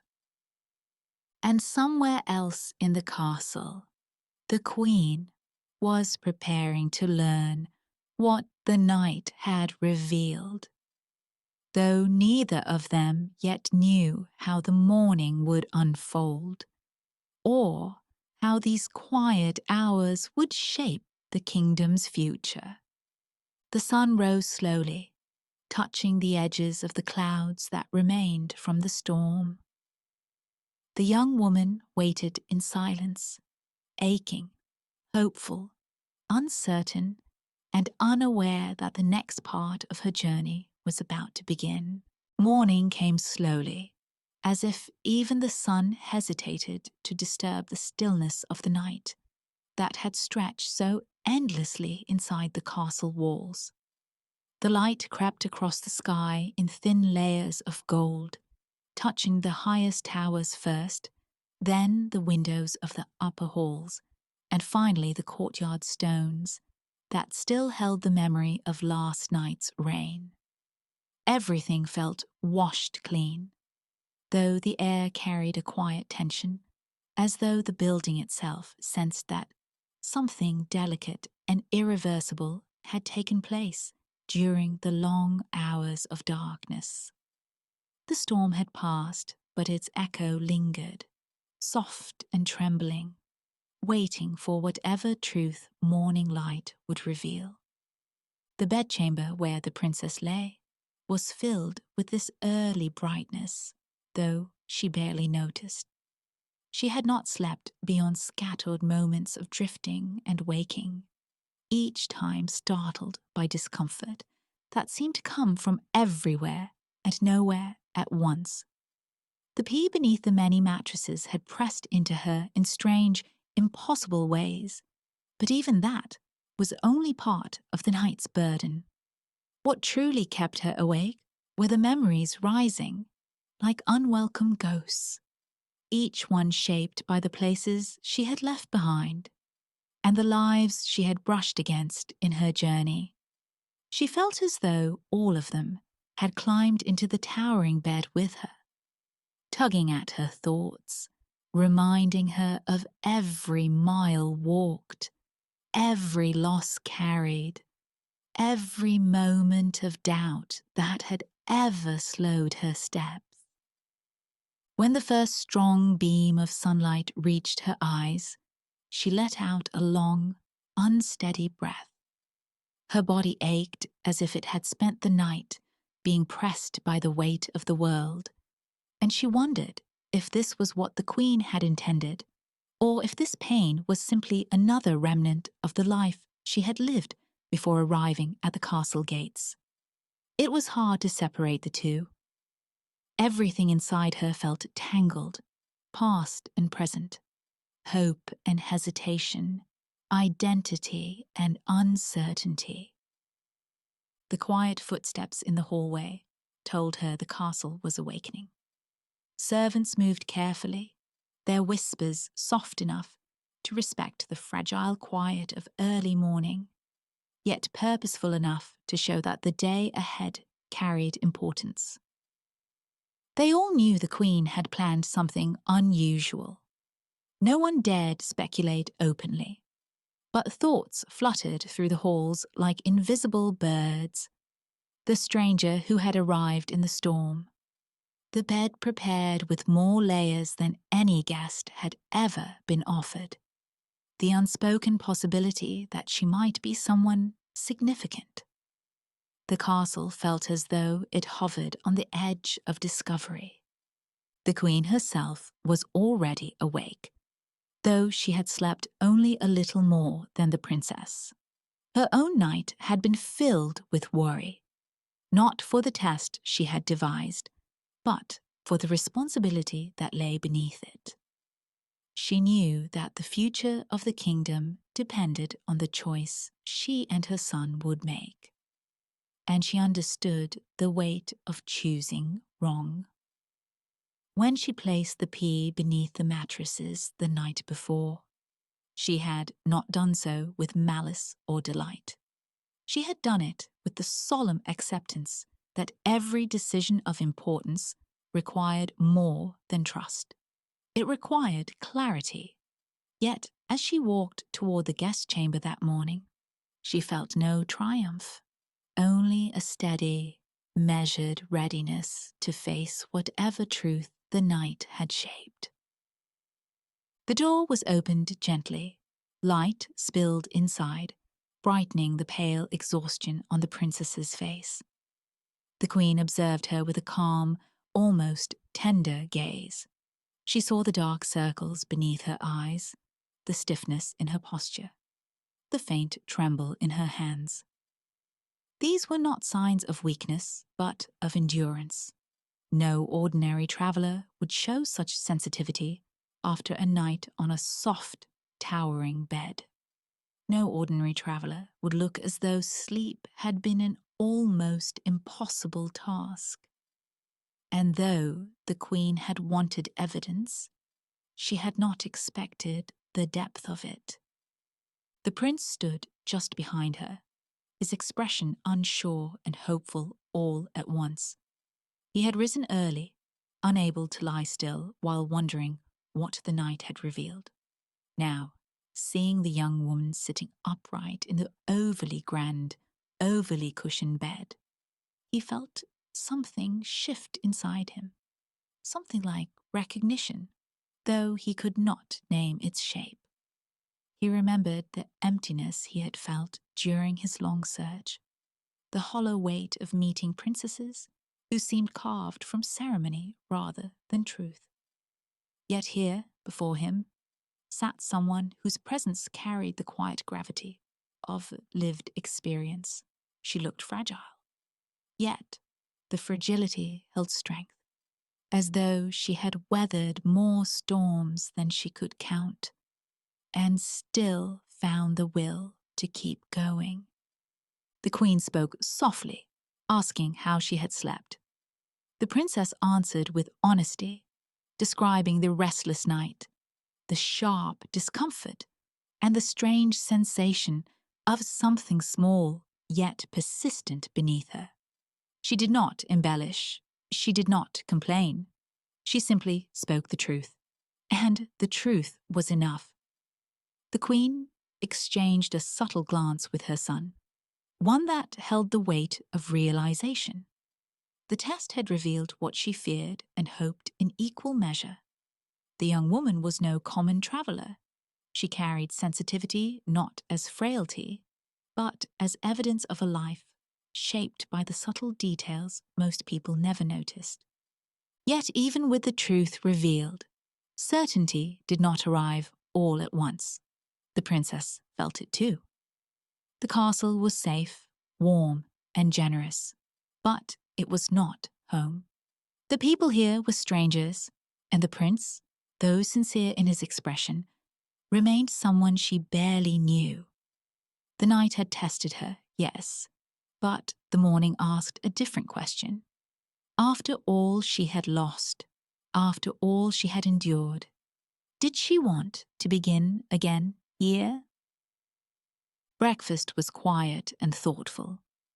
The queen observed the princess's gentle manners, her careful movements, her watchfulness.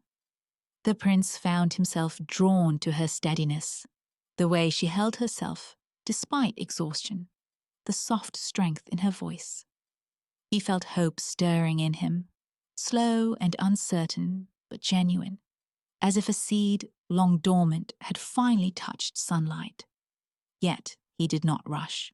He sensed that she needed time, that the story unfolding between them could not be forced into a shape too quickly. The day passed with the castle adjusting itself to the possibility of her staying. Servants prepared rooms, though nothing was decided. Advisers whispered, though no announcements were made. The queen carried the key to her private chamber, setting it aside as a reminder of what small things could reveal. The prince found himself walking the gardens more than usual, imagining conversations that had not yet happened. And the princess wandered the halls at a slow pace, letting the quiet beauty of the place settle into her, though she remained unsure of where she belonged. She thought of her lost home, of the people she once knew, of the life that had slipped away from her like a story half forgotten. She thought of the roads she had traveled, the nights spent under open skies, the feeling of holding her identity close, even when the world around her forgot it. The castle offered comfort, but comfort alone was not enough to build a future. She needed trust, safety, and time to understand herself again before she could understand what role she might play here. Evening approached, carrying with it a gentler silence than the storm-filled night before. The prince found her in the courtyard, watching the last of the daylight settle across the rooftops. He approached slowly, not wanting to disturb her peace. The two stood together without words as the sky shifted from gold to soft rose, to the first hints of twilight. It was not a moment of grand declarations or sudden decisions. It was simply a moment of understanding that the future was not something to be seized instantly, but something to be shaped with patience. The princess did not promise to stay, but she did not express a desire to leave either. Instead, she allowed herself to breathe, to rest, to imagine a life where she might belong again, not by force, not by expectation, but by choice. And the prince, sensing this quiet possibility, let hope settle into him like morning light returning, after a long, uncertain night. The kingdom did not transform overnight. There were no celebrations yet, no proclamations of marriage or legacy. What the morning had revealed was not a fairy tale ending, but the beginning of something fragile and real. Identity would take time to rebuild. Belonging would grow slowly, like roots finding their way through new soil. And love, if it came, would come not through tests or tradition, but through the shared experience of healing and discovering what the future could be. The pea remained carefully stored, an object no longer of challenge, but of remembrance, a reminder that even the smallest things could reveal great truths, and that even a single night could change the direction of many lives. The queen kept it close, not as proof, but as memory. The prince kept his hopes quiet, letting them grow naturally, and the princess kept her heart open, just enough to allow a first gentle possibilities of staying. As night settled over the kingdom once more, the castle glowed softly from within, its halls warmed by the slow, steady breath of a place learning to welcome someone new. The future remained uncertain, but no longer frightening. It held room for growth, for healing, for choosing each step with intention rather than duty. And in that quiet space, between what had been and what might be, the princess and the prince began the slow, tender work of shaping a life not defined by storms or tests, but by the gentle courage of beginning again.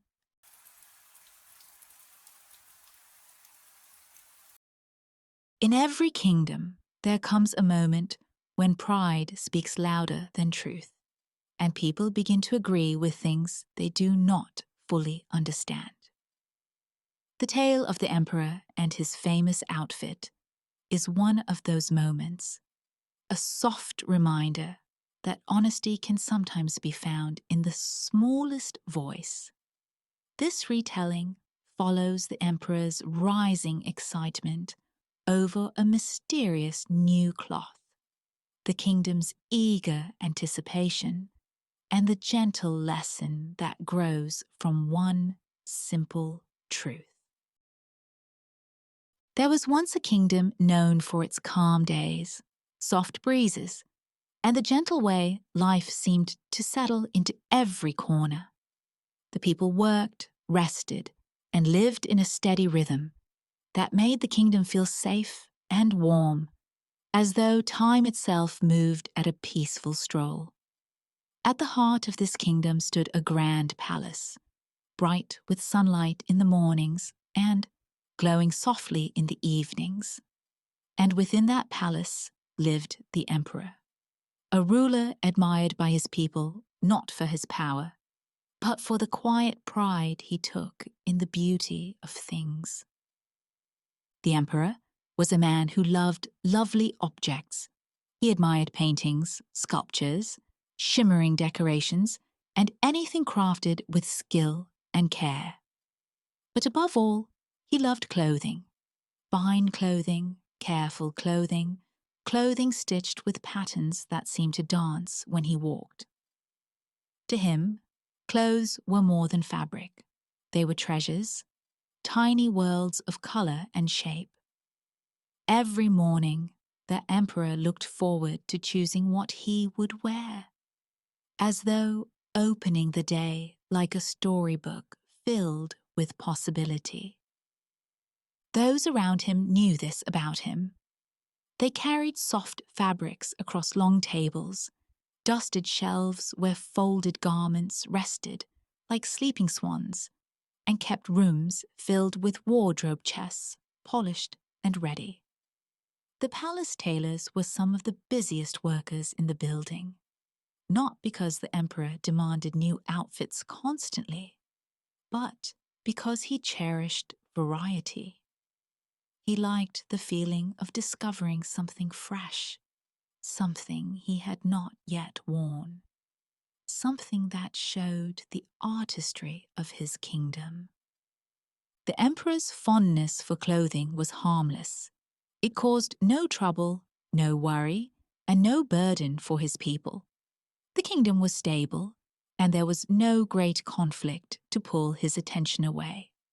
His officials managed daily matters well, and the citizens were content. Sometimes, when tasks were slow and days were bright, people would even smile about their ruler's hobby. "He likes beautiful things," they would say with gentle affection. "It makes him happy, and a happy emperor makes a peaceful kingdom." Inside the palace, the rhythm of life followed the emperor's routines. In the mornings, sunlight slipped into his dressing chambers, touching the fabrics that hung there like quiet rainbows. The emperor would walk among them, trailing a hand over sleeves and hems, feeling the textures and thinking about which colors matched his mood for the day. He enjoyed this small moment of choice, a moment he sometimes stretched longer than necessary, simply because it brought him joy.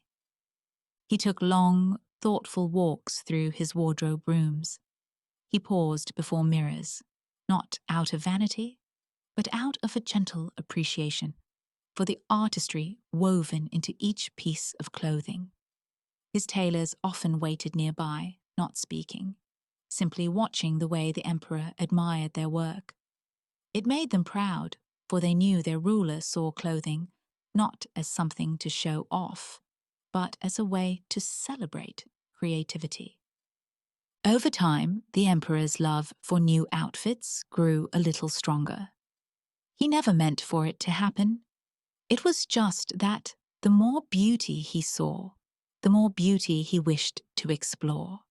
Each new design sparked a desire to discover something even more unusual, more detailed, more marvelous. It was as though his imagination raced ahead of reality, searching for something no one else had ever worn. And so, he began asking his tailors to bring him new ideas more often, to experiment with colors they had never combined before, or to shape fabrics in patterns rarely attempted. The tailors did their best. They worked with silks, with linens, with soft wools, and with fine threads that shimmered in the light. They created coats embroidered with tiny golden leaves, robes patterned like gentle waves, and capes that seemed to hold a piece of sunrise in their folds. The emperor appreciated each one, wearing them proudly during ceremonies and celebrations. Yet each new piece, while delightful, made him dream of something even more extraordinary. As his desire for novelty grew, he began to imagine clothes unlike anything he had seen. Not simply beautiful, but wondrous in a way that felt magical. He never spoke this aloud, for it seemed like an impossible wish. But the thought lived quietly in his mind, glowing softly like a lantern set in a window at night. The palace noticed the shift long before the emperor did. Servants whispered kindly about how often he visited the wardrobe rooms. Tailors traded ideas late into the evening, trying to keep up with his growing curiosity. Even officials, who usually paid little attention to matters of clothing, began to hear of the emperor's deepening desire for something new. Though no one felt troubled, there was a small sense that the emperor longed for something just out of reach. Meanwhile, the kingdom outside continued as always.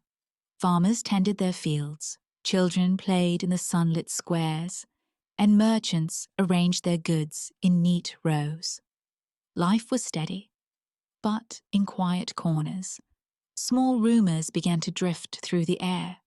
Rumors of travelers, storytellers, craftsmen, and wanderers making their way toward the kingdom from distant lands. Some spoke of new inventions. Others carried tales of strange wonders they claimed to have seen elsewhere. And among these drifting whispers was one particular story, faint and uncertain, of a pair of weavers who created cloth unlike anything in the world. No one in the kingdom paid much attention at first. Travelers often exaggerated. Tales often grew taller as they crossed borders.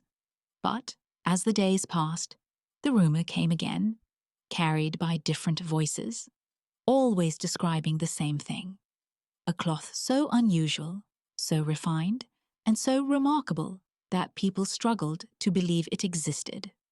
Some said it shimmered with colors that changed with the light. Others said it revealed important truths. And still, others claimed it was made with techniques unknown to any other weavers. These stories eventually reached the palace. The emperor heard them during a quiet afternoon, while reviewing designs for a new ceremonial robe. At first, he simply smiled and returned to his work. After all, travelers often brought stories like these. But something about this one lingered. Perhaps it was the way the rumor kept returning. Perhaps it was the way people spoke of the cloth, not with excitement, but with uncertainty, as though unsure of what to believe. The emperor found himself thinking about it in the days that followed.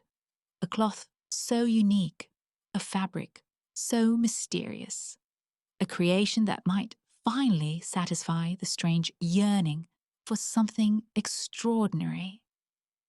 He wondered whether such a thing could truly exist. He wondered whether the weavers in the rumor were real. And quietly, he began to hope. Outside the palace walls, the roads leading into the kingdom remained busy with travelers, carts, and merchants. Among them, unnoticed and blending in with the rest, were two figures making their way closer each day. Two weavers who carried with them a promise that would soon capture the entire kingdom's imagination and draw the emperor into a story unlike any he had known before. Their arrival would mark the beginning of something unexpected, something delicate and strange, and the emperor's longing for novelty would gently open the door for what came next. The day the weavers arrived, the kingdom did not notice anything unusual at first. Travelers came and went often, bringing spices, songs, and stories from faraway lands. The roads were always lined with carts carrying baskets, bundles, and handmade goods. So when the two weavers quietly passed through the gates, blending in with the steady stream of visitors, no one paid them more attention than anyone else. They looked like ordinary craftsmen, tired from their journey and ready to offer their skills wherever they might be needed. But these two carried something more than tools and thread. They carried a story, one that had already begun whispering through the kingdom before they even stepped foot inside it. People had heard of them in small, passing ways. A phrase here, a rumor there, a wandering merchant claiming to have seen their work from a distance. Nobody knew for certain whether the tales were true, but that only made them more intriguing.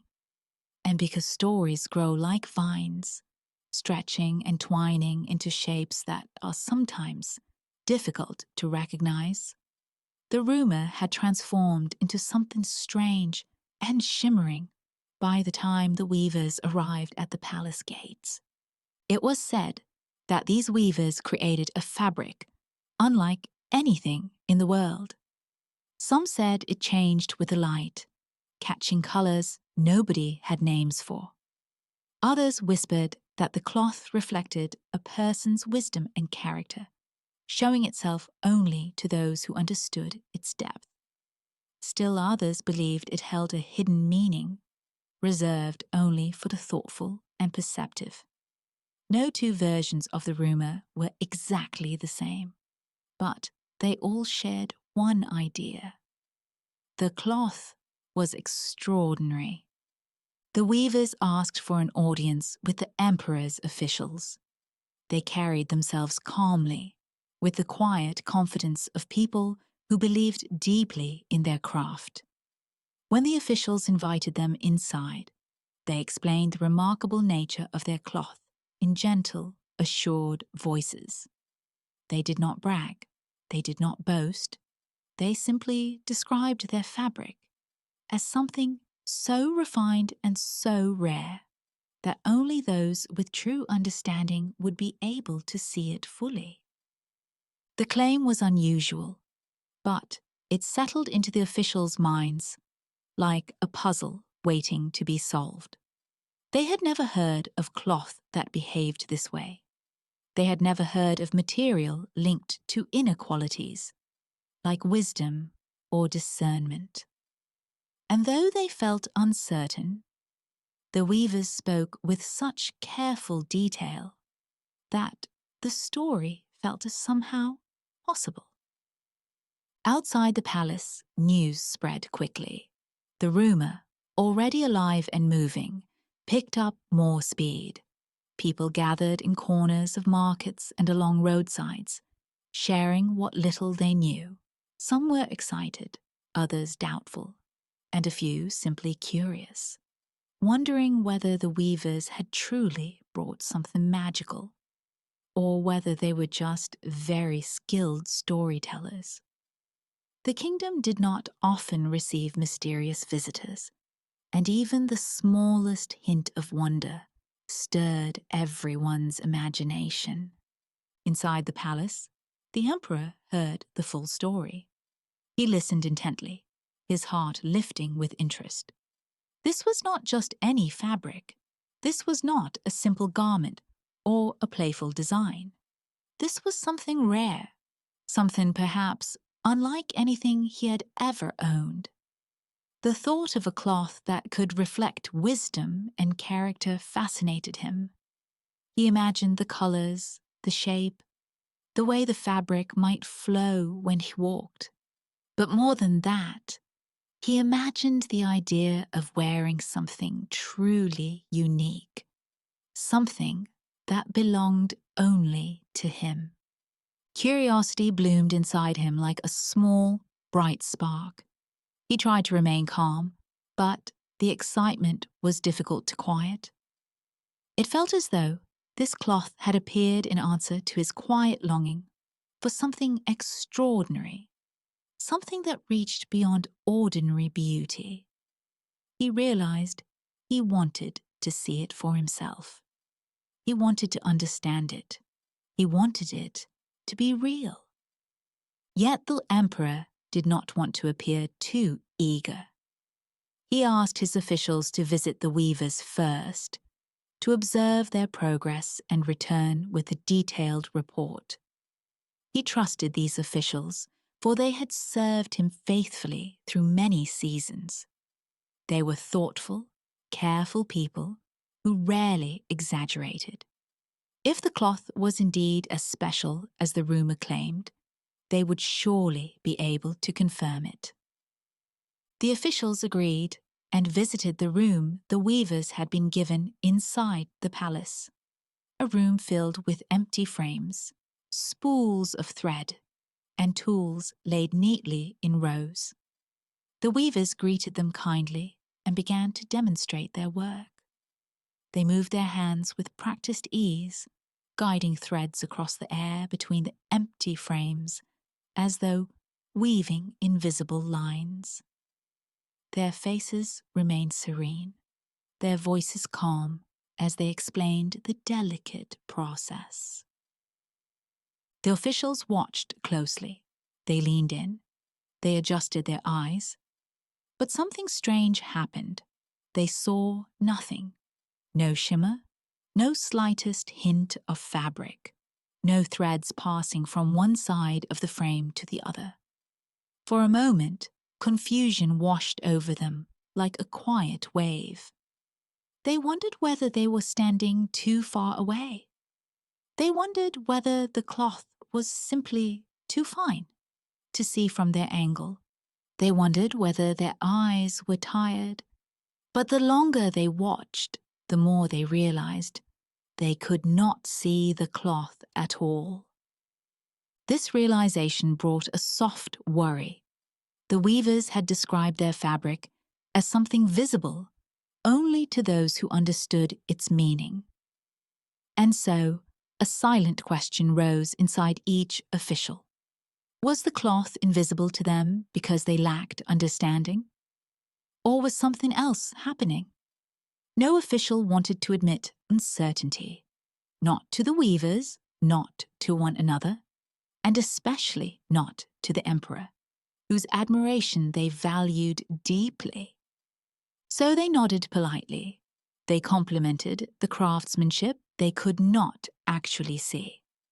They praised the fine textures, the gentle colors, the delicate patterns, describing what they imagined the cloth might look like. The weavers accepted their words with calm expressions, continuing their weaving motions as though everything was exactly as expected. When the officials returned to the emperor, they carried their uncertainty with them, tucked away behind careful smiles. They spoke warmly of the cloth, describing it with vivid detail. The emperor listened with widening interest, pleased by their enthusiastic words. Hearing them speak made the cloth feel even more real in his mind. If his trusted officials admired it so deeply, then it must truly be remarkable. Days passed, and the excitement continued to grow. The officials returned to the weaving room again and again, watching the invisible process and pretending to see every thread. They felt uneasy, but the feeling was gentle, not overwhelming. They simply did not want to be the only ones who failed to understand. And because each official hid their confusion, each believed the others saw the cloth clearly. Their silence created a quiet circle of agreement, delicate and unspoken. Word of their admiration drifted through the palace. Servants whispered about the beautiful fabric. Tailors wondered how such a cloth could exist. Even the guards standing outside the weaving room tried to imagine what wonders were being created inside. The emperor, hearing more and more praise, felt his anticipation growing steadily. He began to imagine himself wearing the finished garment, walking through the palace halls, the fabric flowing like an idea brought to life. Finally, after many days of waiting, he decided the time had come. He wished to see the cloth with his own eyes, not just through the descriptions of others. He rose early one morning, his heart filled with quiet excitement, and prepared for his visit to the weaving room. He imagined standing before the famous cloth, studying its details and discovering its mystery for himself. What he did not know was that the moment he stepped into that room would gently open the way to an even greater part of the story, one that would soon sweep through the kingdom like a soft but undeniable wind. The morning of the emperor's visit began with a soft glow spreading slowly across the palace grounds. Sunlight brushed the tops of the tall towers, warmed the stone pathways, and slipped through windows where servants were already moving quietly about their tasks. There was a gentle feeling in the air, like the calm before a new season. Everyone knew that the emperor planned to visit the weaving room that day, and though no one spoke loudly about it. The anticipation seemed to float through the halls like a warm breeze. The emperor prepared himself carefully, though not with clothing this time. He chose something simple, not wanting to distract from the cloth he hoped to see.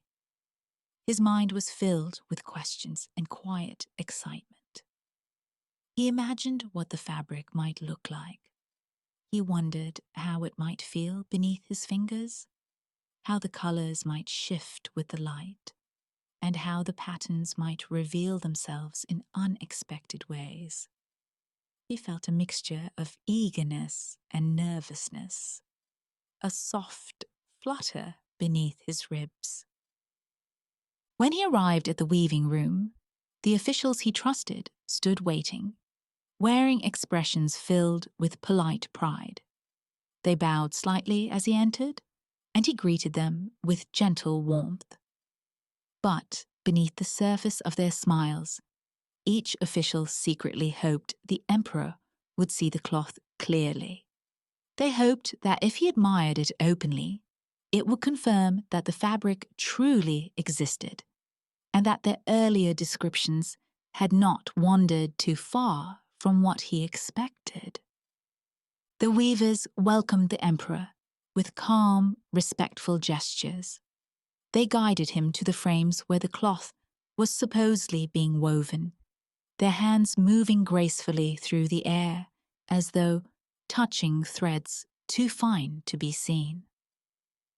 The emperor leaned forward, his eyes searching, adjusting, and straining to catch even the faintest hint of texture or color. But he saw nothing. The frames were empty, the threads were invisible, the cloth did not shimmer or glow. There was only open space, quiet and blank. For a moment, the emperor felt a gentle shock, not a loud, overwhelming one, but a small and surprising stillness in the middle of his thoughts. He blinked once, then again, wondering whether the angle affected his view. He stepped slightly to the side, leaned closer, and tried to focus carefully. Still nothing. A quiet warmth began to spread through him, not the warmth of excitement, but the warmth of uncertainty. He remembered the officials' glowing descriptions. He remembered the tales of the cloth's special nature. He remembered how each person who visited before him spoke with such admiration. And so, a thought drifted into his mind, delicate but undeniable. Maybe the cloth truly does reveal itself, only to those who understand its meaning. If that were true, then his struggle to see it must say something about him, something he did not want to face. He feared admitting aloud that he saw nothing. He feared disappointing those around him. He feared being the only one who lacked understanding. So, like the officials before him, he made a choice quietly within his heart. He smiled. He nodded slowly. He expressed gentle admiration for the work he could not see. He said nothing untrue, but he also did not reveal the truth he held privately. He allowed himself to believe that the cloth must be real, that others must see it clearly, and that the mystery was simply part of its charm. The officials, seeing his expression, felt immediate relief. They believed he saw the cloth perfectly. Their hearts lifted with pride and reassurance. The weavers, observing the room with calm, continued their motions as though the invisible threads grew more plentiful with each passing moment. They spoke softly about the progress they had made, how the cloth would soon be ready, and how the emperor would have an outfit worthy of the grandest celebration the kingdom had ever seen. Word of the emperor's admiration spread quickly through the palace. Servants passed the news from one corridor to the next. Maids whispered excitedly as they folded linens and arranged flowers. Guards murmured to one another during their shifts, wondering how special the cloth must be, if even the emperor found it remarkable. The palace seemed to grow brighter with each passing hour, filled with the energy of people who believed something wonderful was happening. Very soon, the talk of the cloth spilled out into the kingdom. People in the marketplace heard from traveling messengers that the emperor had seen the extraordinary fabric and found it breathtaking. Children tugged at their parents' sleeves, asking what the magical cloth looked like. Merchants speculated about its colors, imagining hues they had never been able to create with their own dyes. The excitement grew day by day, gathering strength like a rising tide. The emperor, wanting to celebrate this exceptional creation, announced that when the outfit was finished, he would wear it during a grand parade through the kingdom. He wished for everyone to witness its beauty. The idea lit up the kingdom with joy.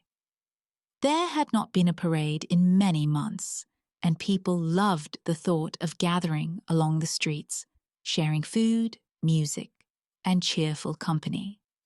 Preparations began almost immediately. Workers hung streamers along the main roads. Children practiced the songs they would sing as the emperor passed. Bakers planned trays of warm pastries and sweet buns to offer neighbors and visitors. Tailors discussed what they themselves would wear to the event, wanting their own clothing to reflect the spirit of celebration. Even the animals seemed to sense the excitement, prancing around the fields and squares with more energy than usual. Despite all this cheerful activity, a gentle tension rested quietly beneath the excitement. It was not a heavy tension, nor a fearful one, but a soft and subtle feeling that settled into the spaces between people's conversations. No one knew quite what the cloth actually looked like. No one had seen it for themselves. They only heard what others said, and because each person believed the next, the belief spread effortlessly. The thought of questioning the cloth felt uncomfortable, as though it might disturb the happiness the kingdom was building together. Inside the palace, the pressure to admire the cloth grew stronger. Officials visited the weaving room again and again, praising the invisible progress with careful enthusiasm. They did not want to appear uncertain. Servants carried whispers of delight, even though none of them had seen the cloth either. The emperor, caught in the same quiet circle of expectation, felt the weight of wanting to meet everyone's hopes. He imagined the parade, the cheers, the pride of presenting something extraordinary to his kingdom. As the day of the parade approached, the weavers announced that the outfit would soon be ready. They spoke calmly, describing the final touches they needed to add, the finishing strokes that would prepare the outfit for its moment in the sunlight. Everyone in the palace grew even more eager.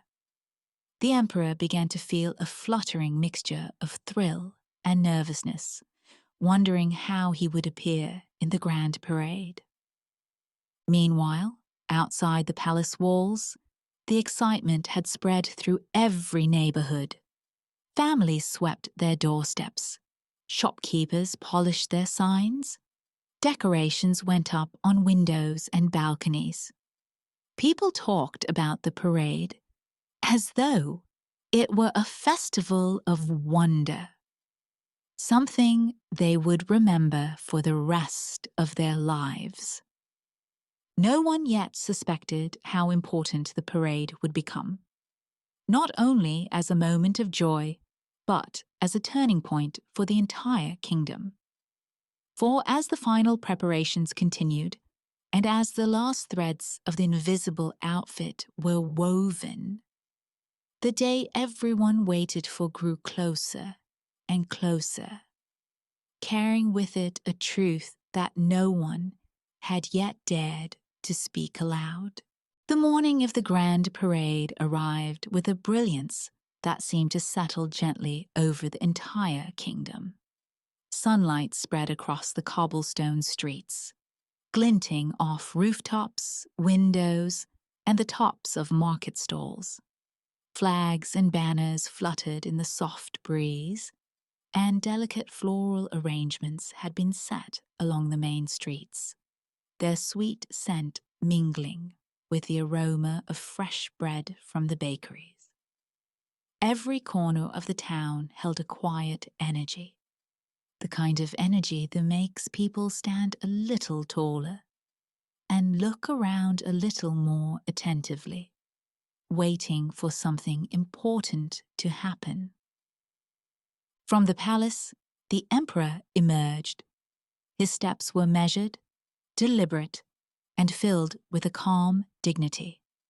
He moved through the halls with a quiet confidence, imagining the way his new outfit would be admired, the way the colors and patterns, though invisible to the eyes of others, would mark him as a person of taste and refinement. He had worn the so-called cloth carefully, with pride, and he carried himself as though each step was a brushstroke in a painting of perfection. The palace gates opened, and the streets outside were already lined with people. Families had arrived early, their children perched on shoulders, eyes wide with anticipation. Merchants had abandoned their stalls for the moment, and neighbors stood shoulder to shoulder along the roads, exchanging murmurs of excitement. A hush passed over the crowd as the emperor began his walk, an invisible thread of expectation connecting every observer. Musicians positioned along the parade route lifted their instruments, ready to fill the morning with soft, stirring music. The city was alive with the calm thrill of curiosity. As the emperor moved forward, the steps were echoed by the rhythmic beat of drums and the delicate swell of flutes and strings. The parade had a gentle, harmonious flow, not loud and boisterous, but serene and graceful. People clapped in polite bursts, cheering softly, voices carrying just enough sound to mingle with the music. But beneath the polite cheer, a peculiar feeling began to settle quietly among the crowd. Some onlookers glanced at one another, unsure how to respond. They had heard of the fabric's extraordinary nature, and yet, as the emperor passed, they could not see anything beyond his natural appearance. Their minds tried to adjust, to fill in the invisible threads and patterns described so enthusiastically by the weavers. They imagined textures, colors, and details, each person conjuring something slightly different, yet all trying to reconcile their own imagination with the idea of something truly remarkable. It was a delicate tension, gentle but unmistakable. No one wished to appear foolish. No one wanted to be the first to admit they could not see the extraordinary outfit. So they smiled, clapped, and whispered praises, all while their eyes searched and found nothing at all. It was a quiet trickle of uncertainty, spreading softly through the crowd. The more people admired, the more they wondered, the more they imagined. And in that shared imagining, something fragile and profound began to grow. A collective hope that the invisible could be made real by agreement alone.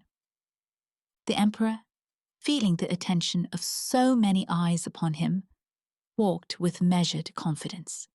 He lifted his head slightly higher, imagining how his new outfit would shimmer in the sunlight, how the fabric would appear to flow with the rhythm of his movement, how its details would catch the glance of every citizen along the streets.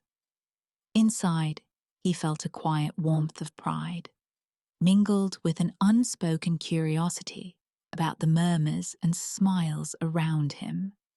People were speaking, they were clapping, and yet he sensed their hesitations, subtle shifts in expression that suggested thoughts unsaid.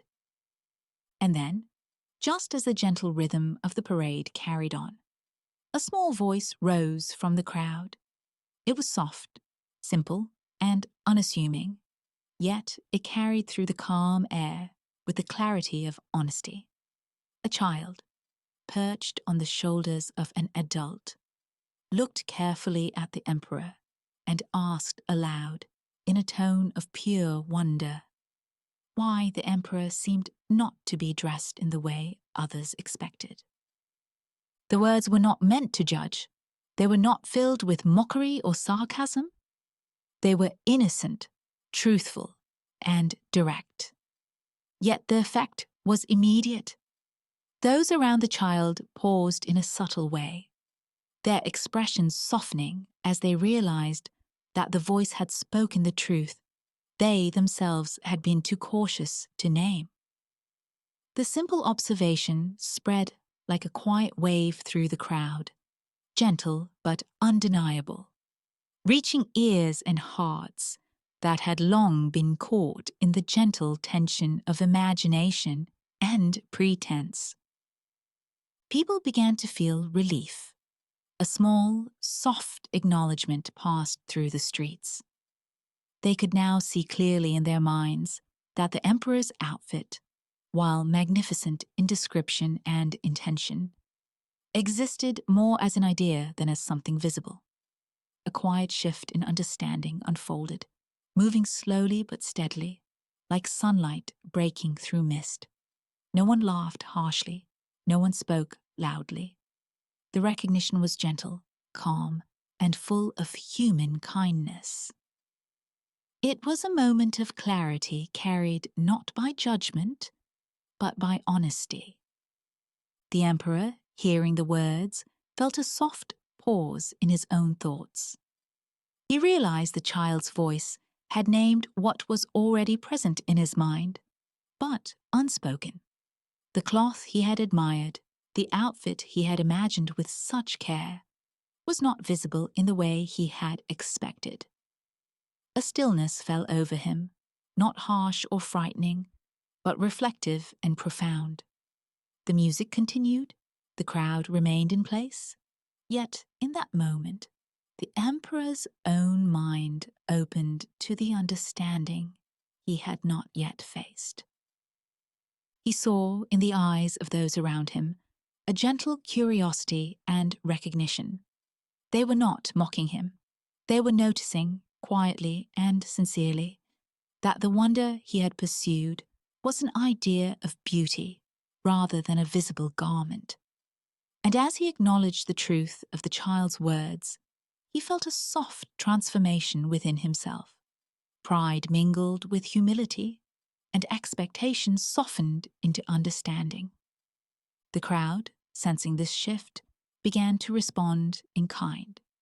Applause returned, this time lighter, more genuine, less tethered to imagination, and more to presence. People smiled softly at one another, sharing a moment of simple, collective awareness. The child, still watching, remained a quiet point of clarity, a gentle reminder that honesty often comes from those unburdened by pretense. The parade continued along the streets, but the air had changed. Where before there had been an invisible tension, now there was a sense of calm clarity.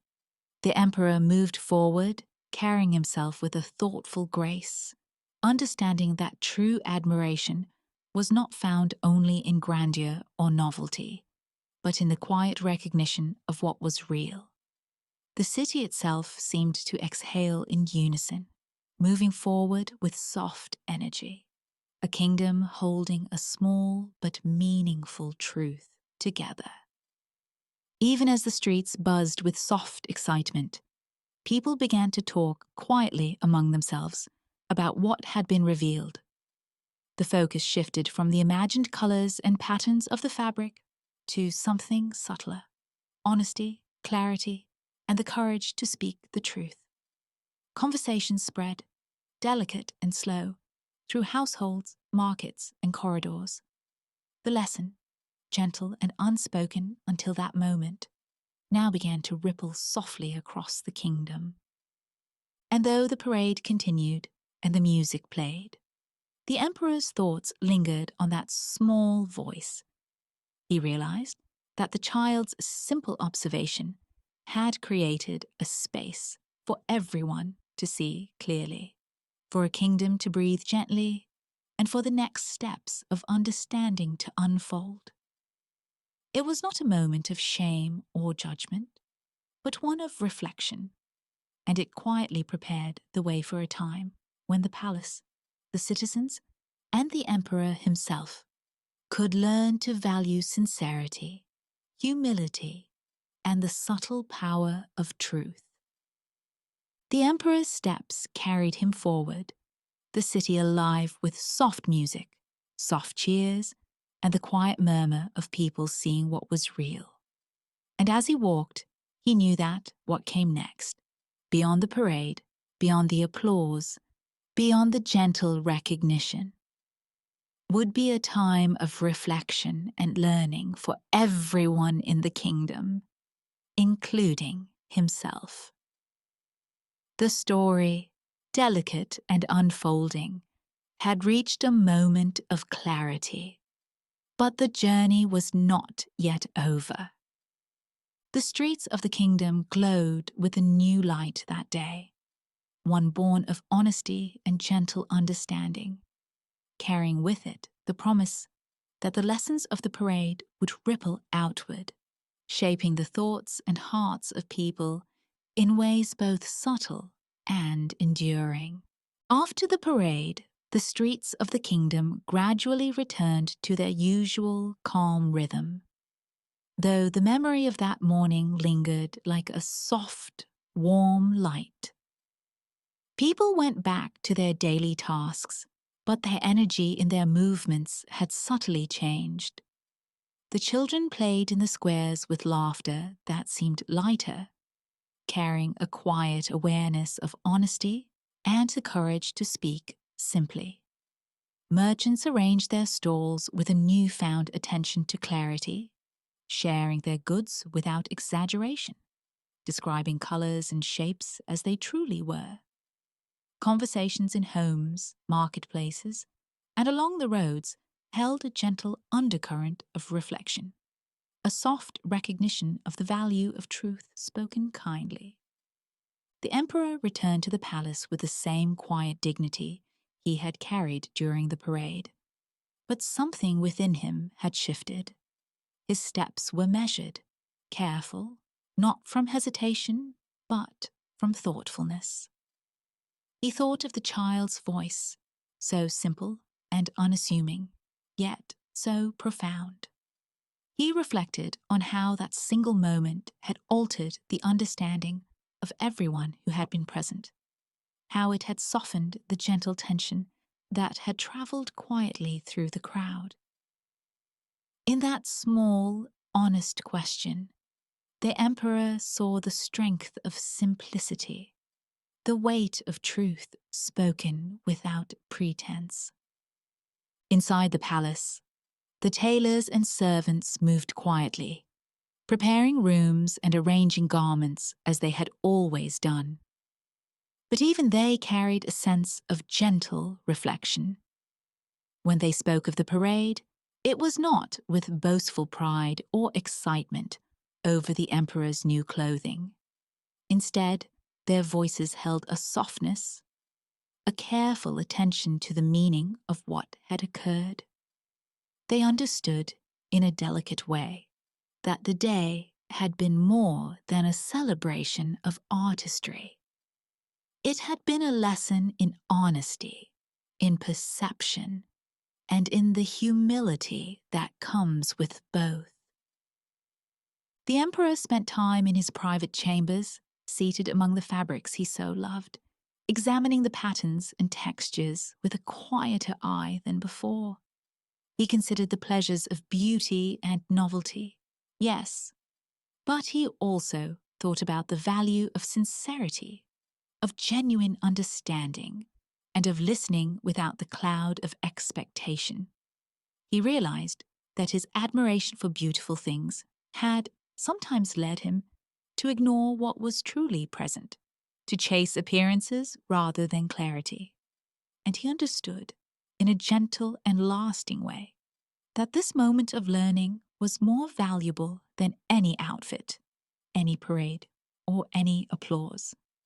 The officials, too, reflected quietly on their own part in the story. They remembered how they had nodded and praised the invisible cloth, concealing their uncertainty to maintain appearances.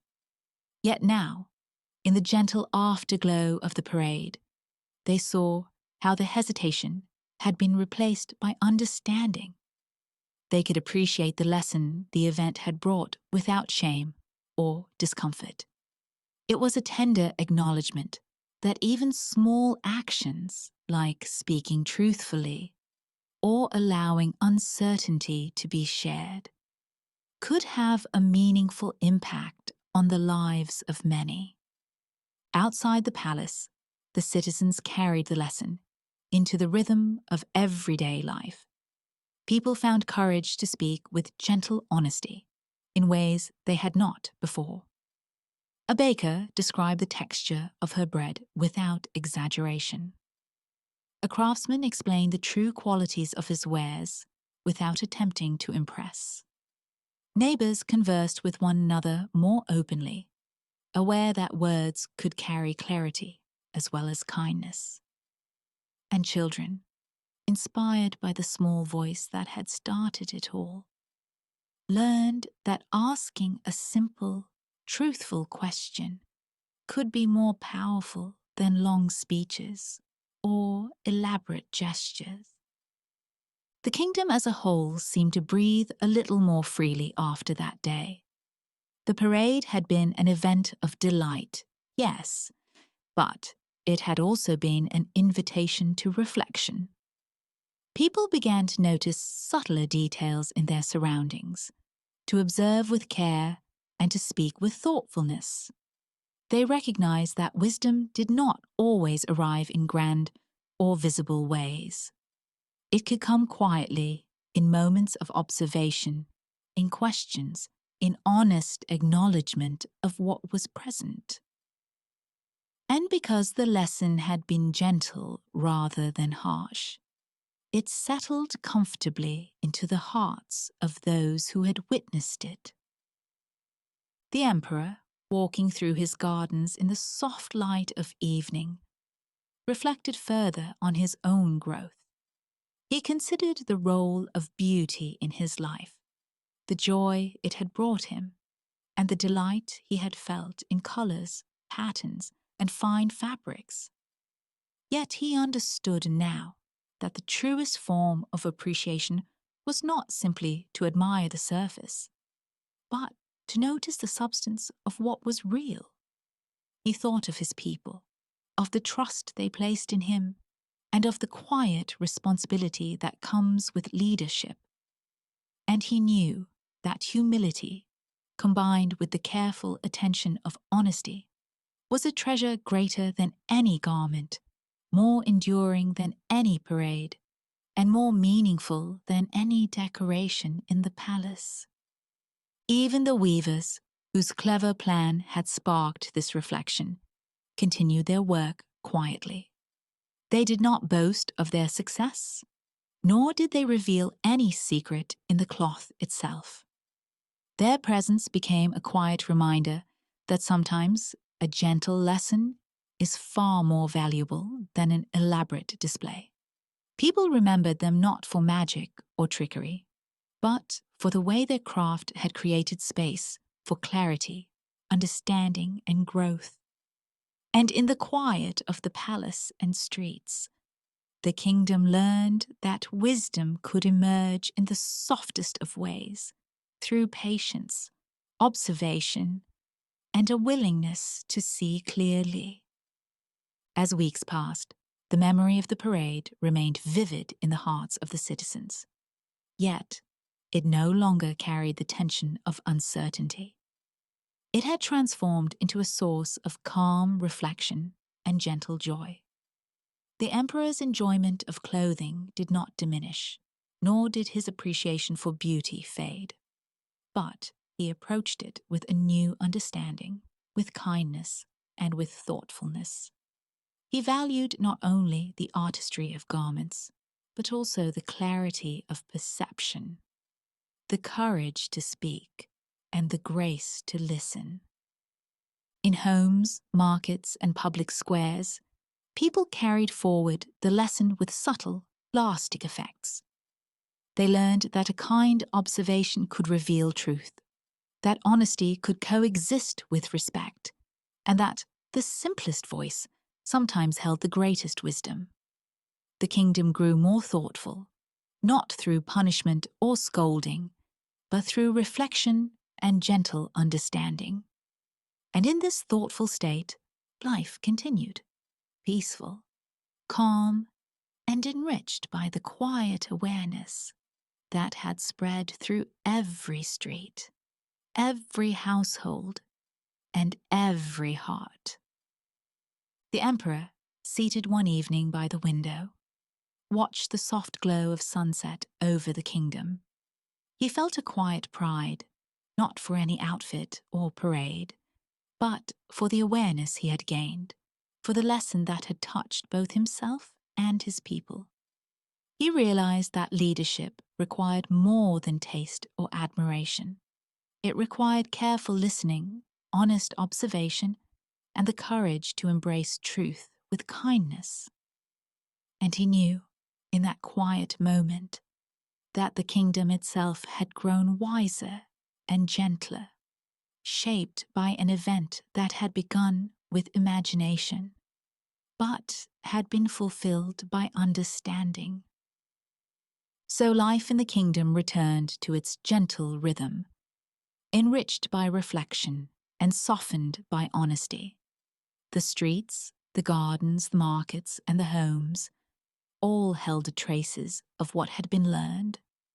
People moved through their days with subtle attention to truth and care, aware of the lessons carried forward by a parade, a child's voice, and an emperor who had learned that the most enduring beauty is found not in display, but in sincerity. And thus, the story of the emperor and his extraordinary outfit found its place not as a tale of embarrassment, but as a quiet testament to the value of honesty, kindness, and gentle understanding. The kingdom thrived, the people flourished in thoughtfulness, and the emperor carried forward a new wisdom, one that would shape the lives of all around him, softly, steadily, and beautifully. The lesson settled into the hearts of everyone, and the kingdom, as a whole, became a place where truth could be spoken with care, heard with respect, and cherished for its quiet power. And in that way, the memory of the mysterious cloth, the parade, and the small, honest voice endured, not as a fleeting spectacle, but as a gentle guide to a life lived with clarity, thoughtfulness, and understanding.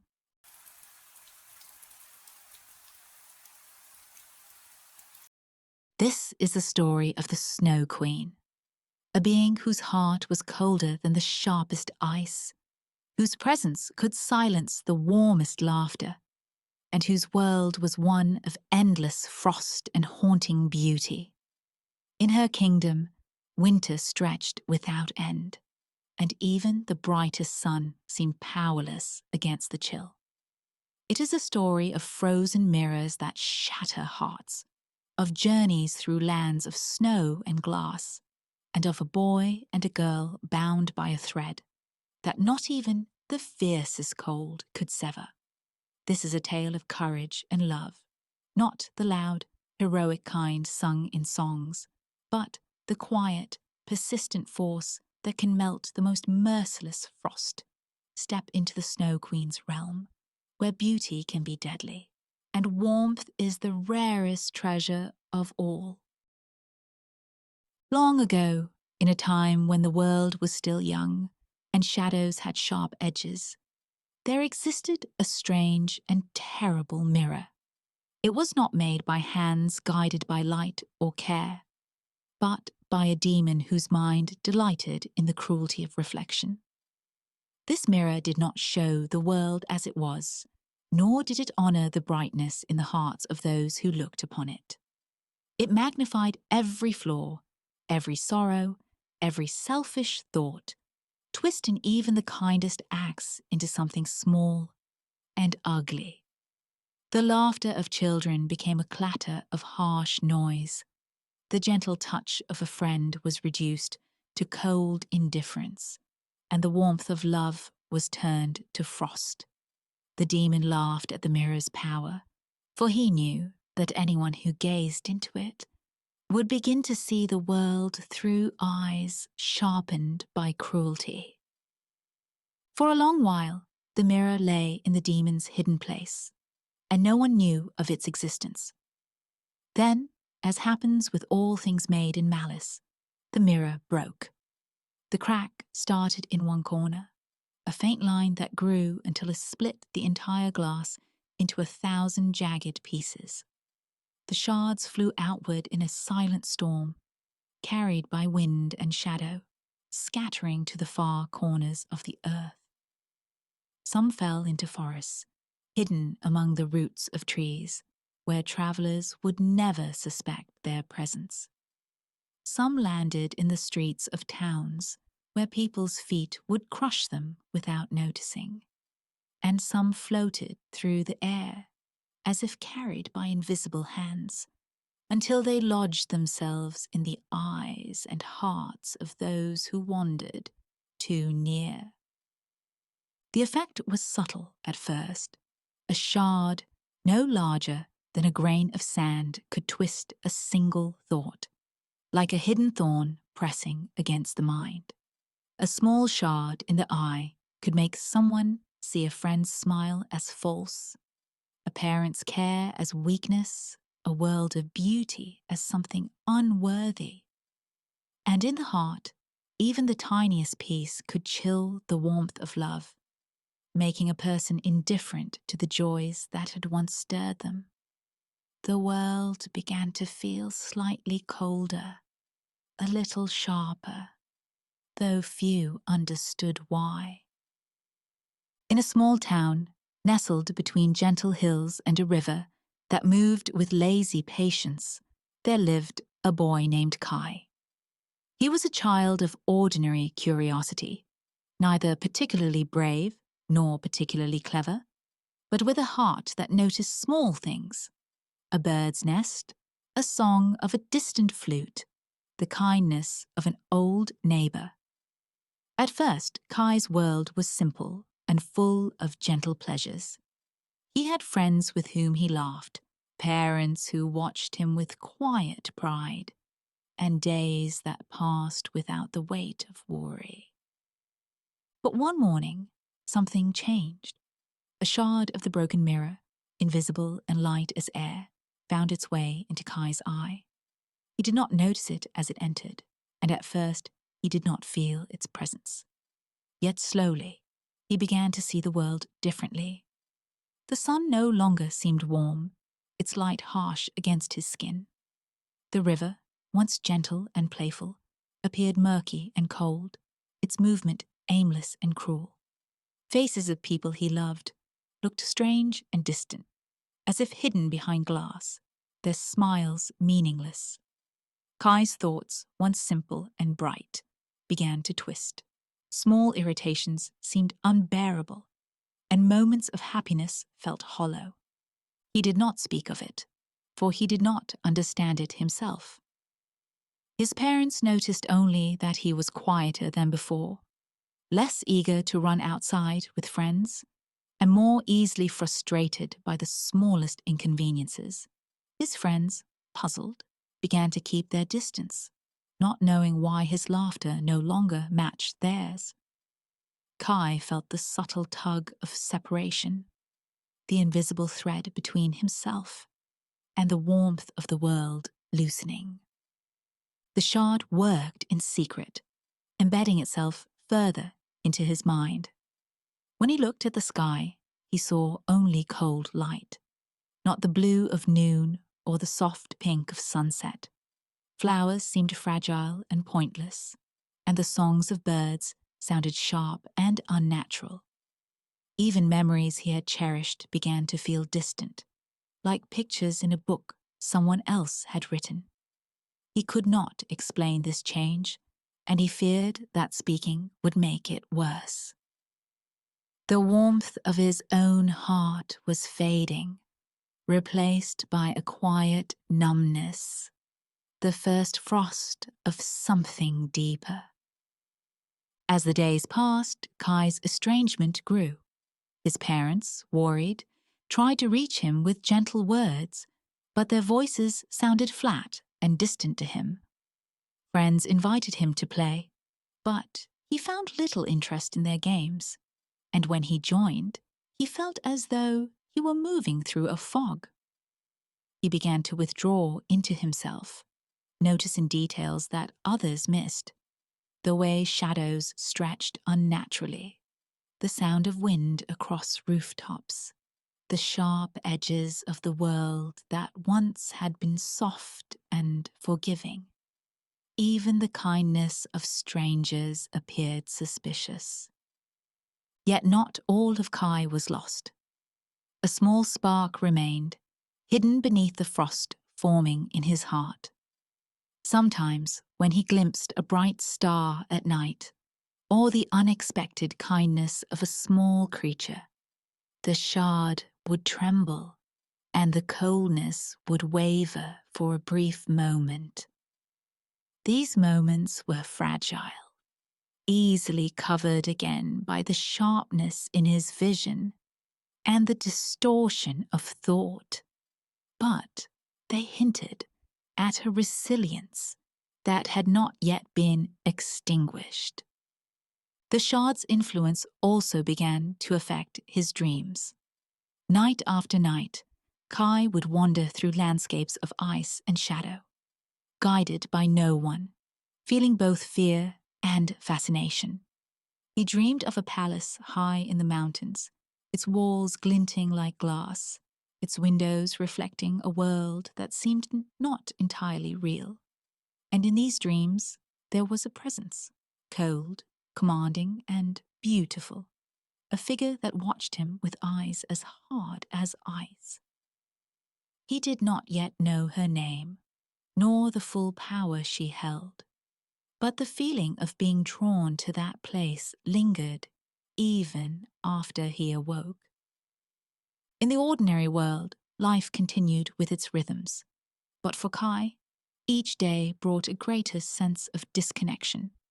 The joy of small victories, the finding of a lost object, the laughter of a friend, the comfort of a familiar path, was muted. His heart, touched by the shard, began to follow a path away from the warmth of home, guided by a force he could not see or name. The mirror's shattering had sent many shards across the earth, but this one had found him, and it had begun its work. And so, Kai stood at the edge of a new experience, one that would carry him far from the small town he had always known. The frost in his heart was not yet complete, but it was gathering strength, whispering promises of distant lands and challenges that could chill the soul. Little did he know that the world was larger than the hills and rivers of his home. that a journey awaited him across forests, fields, and frozen rivers, and that the Snow Queen, the figure from his dreams, was already reaching out to him through the cold that had begun to touch his heart. Kai's change was quiet, subtle, almost invisible to others, yet unstoppable. The warmth of home and friendship was still near, like the faint glow of embers beneath snow, but the path before him led toward the frost, toward the unknown palace, and towards the Snow Queen, whose beauty and power could freeze even the strongest hearts. The first threads of his estrangement had been woven, delicate yet unyielding, preparing the stage for a journey that would test courage, love, and the fragile persistence of the human spirit. In the small town, life went on, unaware of the frost creeping into Kai's heart, unaware of the shards scattered across the world, and unaware of the cold figure waiting in the distance, whose eyes could pierce through ice and glass alike.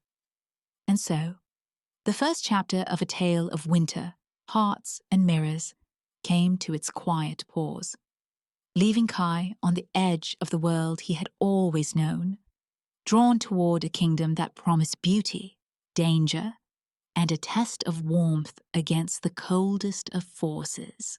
Far to the north, beyond mountains that scraped the sky, and forests where even the sun struggled to warm the ground, there lay a kingdom that no ordinary traveler would find. The Snow Queen's realm was a land of endless winter, where the wind carried a sharpness that could pierce skin and thought alike, and where ice stretched over valleys and rivers like glass. Frozen in perpetual stillness, trees grew in stark silhouettes, their branches heavy with frost, bending under the weight of countless winters. Rivers that had once whispered and tumbled were now silent, hard as stone, reflecting the pale, cold sky.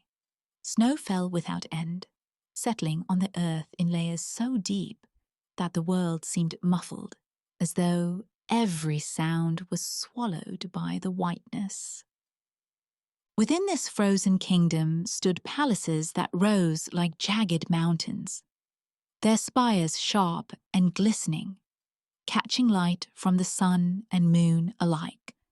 Though the warmth of either rarely touched the land, windows were mirrors of ice, perfectly smooth and unyielding, reflecting images with a clarity that was almost cruel in its precision.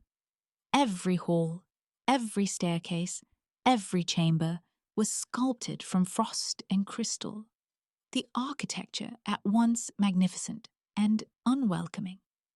The walls themselves seemed to hum with a quiet magic, a force that reminded any visitor that this was not a place to linger. It was a kingdom of beauty and danger, where one's own reflection could be more fearsome than any monster, and where silence weighed heavier than the thickest stone. The Snow Queen herself was not merely a queen in the way that humans understood rulers. She was a presence, a force entwined with the frost and ice that shaped her world.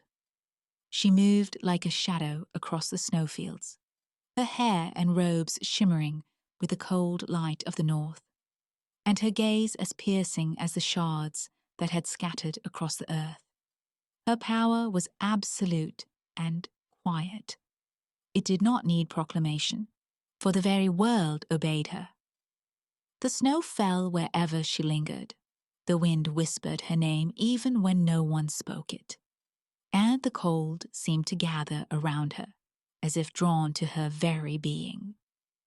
She was not cruel for the sake of cruelty, nor beautiful for vanity alone.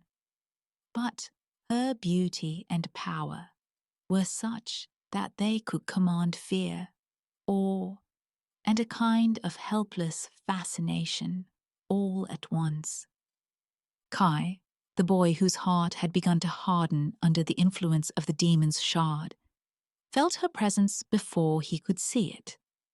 It was a cold that rose from the earth itself, brushing against his skin and threading through his thoughts, making his mind sharper, his feelings sharper, yet quieter, smaller.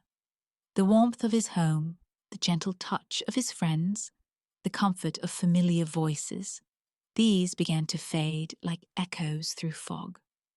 He walked through streets and forests, yet his steps seemed guided by an invisible hand, drawing him northward toward the heart of frost and silence. It was not force that took him, nor fear, but a strange, irresistible pull, like a river flowing beneath ice, silent yet unstoppable.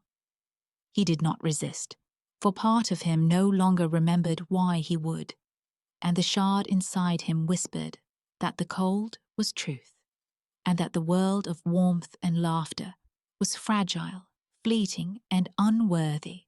Each step drew him closer to the ice palaces, closer to the vast, mirrored halls of the Snow Queen. And yet the journey was not marked by sound or fanfare. It was quiet, and the quiet itself was a warning. The wind whispered through the frozen trees, carrying hints of shapes too bright and sharp to be safe. Shadows stretched unnaturally across the snow, stretching into corridors of crystal that led only deeper into her domain. Meanwhile, in the small town far to the south, Gerda sensed that something had changed. She did not know the cause, nor did she understand the nature of the darkness moving toward Kai. But she felt his absence as sharply as if it were a wound in her own chest. Gerda was no ordinary friend. She was a figure of persistence and quiet courage, a girl whose heart, unshaken by frost or fear, had always noticed what others overlooked. She knew that Kai would not have wandered so far without reason, and that whatever had taken him was not something that could be ignored. In the stillness of her room, she made a decision. She would follow him, no matter where the path led, no matter how cold or perilous the journey might be. Her preparation was minimal, for she carried with her only the essentials, and her determination was heavier than any cloak or bundle. She stepped into the cold, feeling the wind bite at her cheeks and the snow cling to her hair and clothing. The landscape ahead was vast and unyielding, forests where every tree was a frozen sentinel. Rivers she would have to cross without the comfort of warmth, and open fields where the snow shimmered with a brightness that could blind, and always, just beyond the horizon, the sense of a power watching, waiting, and drawing nearer. As Gerda moved forward, the motifs of the journey began to reveal themselves. Each step was a test, each snow-laden hill a reminder that the world she entered was not as forgiving as her home. Yet her heart burned with a warmth that resisted the cold, a tiny flame in a land where fire could not exist. It was this warmth that allowed her to notice subtle signs, tracks in the snow that hinted at movement, glimpses of figures reflected in the icy surfaces that did not belong to the present, and the quiet pulse of the world itself, as if the land were breathing in anticipation. Kai's movement, guided by the shard and by the subtle influence of the Snow Queen, led him ever closer to her palace. Yet even as he approached, fragments of memory flickered within him. Images of Gerda, of laughter, of warmth and sunlight. These glimpses were fleeting, as fragile as frost, melting under a brief sunbeam, but they hinted at the possibility of resistance. The Snow Queen's power was immense, but it was not absolute. Even the strongest frost could be challenged by persistence, by heart, by memory. The kingdom around him deepened into silence and grandeur. Mountains of ice rose like sleeping giants, their faces sharp and glistening in the dim northern light. Snowfields stretched beyond vision, and the very air seemed to hum with enchantment, warning any who entered that they had stepped into a realm shaped not by ordinary hands, but by the will of a force beyond human comprehension. Every step Kai took was mirrored in the frozen rivers. Every breath reflected in the glittering frost, and every thought shadowed by the presence of the Queen herself. For Gerda, the journey was just beginning, yet already she felt the magnitude of the path ahead. The cold was not merely temperature, but challenge, a test of heart, determination, and love. Her footsteps carried her further into the unknown, each one a small defiance of the frost that would seek to claim her, just as it had begun to claim Kai. And in the distance, beyond hills and ice, the palace waited, gleaming and silent, filled with mirrors and frost, waiting to draw him entirely into its grip. The Snow Queen's world was vast, her influence inescapable, yet the story had only begun. The threads of warmth and courage were stretching across the frozen landscape, connecting a girl and a boy, two hearts that had been threatened by ice and shadow. The kingdom of snow, with its haunting beauty and its quiet, absolute power, was not yet fully revealed, and the journey that would take Gerda closer to Kai's heart and to the heart of the Snow Queen's domain had only just begun. The winds of the north blew steadily, carrying whispers across valleys and forests. The silence of the palace, the glint of ice, the pull of the shard within Kai, they all hinted at a larger world of frost and enchantment. And as Gerda moved forward, step by determined step, the cold and the distance between her and Kai were challenges she had yet to understand, forces she would need to face, and trials that would shape the journey far beyond the reach of warmth she had always known. Gerda's journey led her far from the familiar warmth of her home, into lands shaped as much by emotion as by frost. The forests she entered were dark and tangled, the branches twisting like fingers reaching from shadow into shadow. The snow lay thick upon the ground, masking the paths she might have followed, and forcing her to trust in her own senses and determination. Every footstep seemed to echo in the stillness, yet no echo returned. The silence pressed against her chest, reminding her that the warmth of home was distant, that the cold of the world could reach even the smallest hearts, and that the Snow Queen's influence stretched beyond the ice and snow to touch those she loved. The first trials were subtle but unrelenting. Wild animals crossed her path, their eyes glinting with hunger and caution. A fox darted between trees, its tail brushing the snow in warning.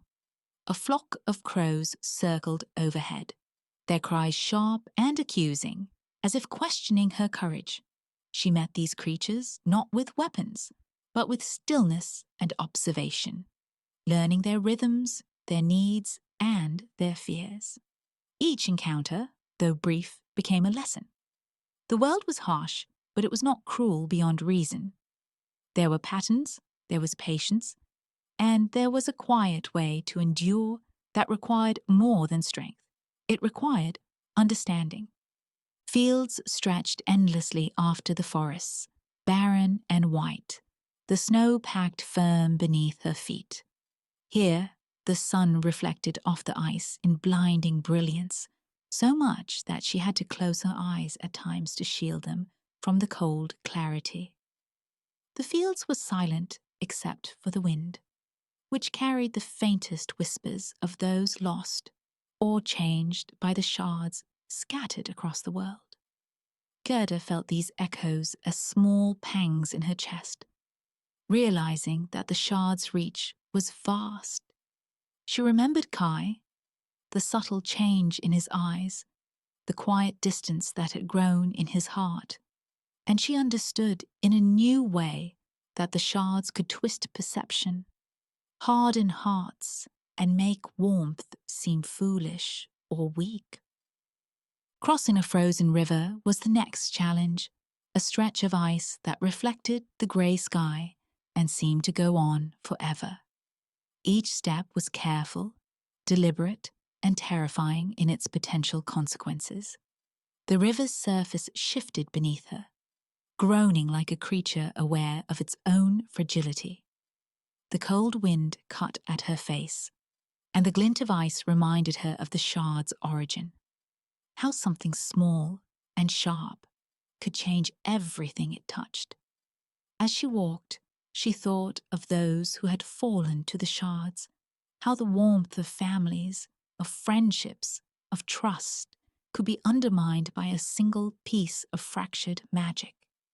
Her reflection on the ice was fragmented, a reminder of the very mirrors that had shattered the world, showing her distorted images of herself as well as Kai. Along the way, strangers appeared, their presence both helpful and perplexing. A traveler once shared a blanket and bread, yet his eyes held suspicion, a hint of indifference that seemed almost unnatural. Gerda sensed the subtle cold in his heart, as though a shard had brushed against him, and she felt both pity and determination. Another time, a merchant offered guidance, but his words were misleading, testing her discernment and her trust.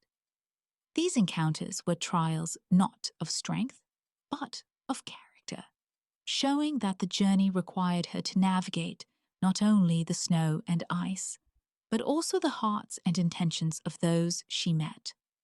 The world, she realized, was as full of hidden dangers as it was of open ones, and every step demanded patience, insight, and courage. Sometimes, when she paused to rest, Gerda reflected on the power of the shards and the subtlety of their influence. It was not brute force that made them dangerous, nor was it magic alone. The shards were fragments of perception, turning simple kindness into suspicion, playful laughter into cruelty, and the bright light of memory into cold, distant images. She thought of Kai, how the warmth of his heart had dimmed, and how quickly love could be overshadowed by something so small and sharp. It was a dark thought, yet one that strengthened her resolve.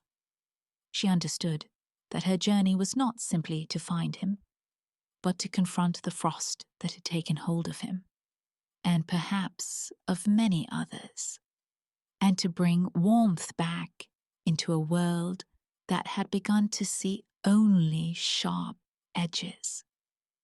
The landscapes themselves mirrored her inner struggles. Forests were tangled whence her doubts grew. Barren fields stretched endlessly when she felt the weight of exhaustion, and the frozen rivers reflected both her determination and her fears. The cold became a teacher, revealing the limits of the body and mind, but also offering a clarity that heat and comfort could not provide. She learned to recognize subtle shifts in the wind, to listen to the silence, and to trust in the small flame of persistence that burned within her heart. Each step forward was an act of defiance against the cold that sought to claim her, just as it had claimed Kai.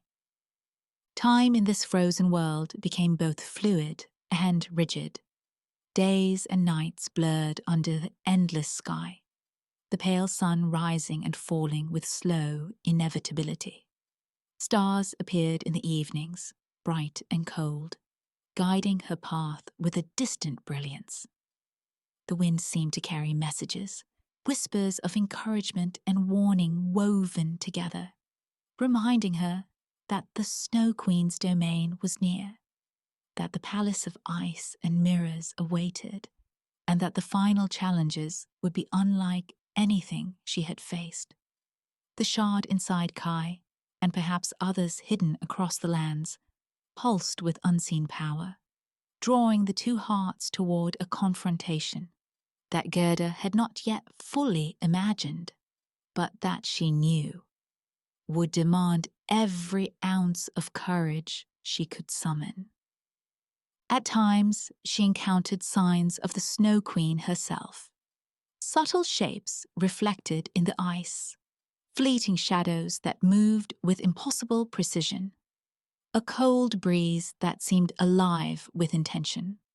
These were warnings, not threats, reminders that she was approaching the edges of the realm where the ordinary laws of warmth and care did not apply. The closer she came, the sharper the world became, as if the air itself was imbued with her presence. The ice seemed to grow taller, the snow deeper, and the silence heavier. Every step was a step away from safety, from the comfort of the world she knew, and toward the unknown expanse of frost and enchantment that could claim hearts and minds alike. Yet despite the challenges, Gerda pressed forward. She drew strength not from power, but from the small, steady truths that had always guided her. The memory of Kai's laughter, the love of her home, and the quiet flame of persistence that refused to be extinguished. Her journey through forests, fields, and frozen rivers was more than a physical struggle. It was a trial of heart, a test of resolve, and an exploration of the fragile warmth that could survive even in the coldest places. With each mile, she learned more about herself, about the world, and about the strange, subtle forces that could twist human hearts and the courage required to restore them. The distance grew, and with it, the anticipation. The forest thinned into wide, open snowscapes. The rivers and fields led to mountains carved with jagged ice and cliffs that glimmered like broken glass. Every reflection, every shadow, every whisper of the wind seemed to hint at the palace ahead, at the vast halls of mirrors and frost, where Kai had already begun to feel the Snow Queen's pull. The path was still uncertain, fraught with danger, yet the trail was undeniable. Every step Gerda took brought her closer to the confrontation that awaited, to the heart of the kingdom she had not yet fully seen, and to the boy whose warmth she hoped to restore. And so she walked on, through the darkness and the cold, through forests that tested patience, fields that tested endurance, and rivers that tested balance. Every trial strengthened her resolve, every challenge clarified her purpose, and every reflection reminded her of the stakes she faced. The Snow Queen's kingdom was near, her power palpable in the shifting air, and the end of this portion of the journey was not a conclusion, but a threshold. Beyond the next rise of ice, beyond the next bend in the frozen rivers, lay the realm itself, a place of beauty, peril, and the ultimate test of warmth against frost. The trials had begun, and Gerda's journey, both external and internal, was far from over. The winds of the north carried whispers of the palace. The ice mirrored her determination, and the Snow Queen's influence stretched outward, touching everything in its silent, patient way. And as the path led her further from safety, toward the place where hearts could be frozen or freed, the story continued, unfolding across snow and ice, through courage and resilience, toward the realm where the Snow Queen awaited.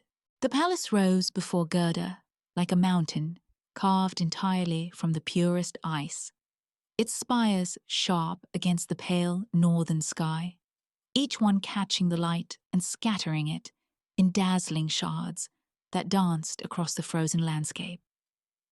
From a distance, it seemed almost unreal, a glittering vision that could belong only to dreams or legends. Yet as she approached, the scale of it became terrifying. Towers stretched endlessly upward, windows of ice reflecting the world in fragmented patterns, and walls so smooth that even the touch of a hand seemed unable to disturb them. The air was heavy, almost still, carrying the faintest hum of magic, a quiet pulse that resonated with the frost beneath her feet.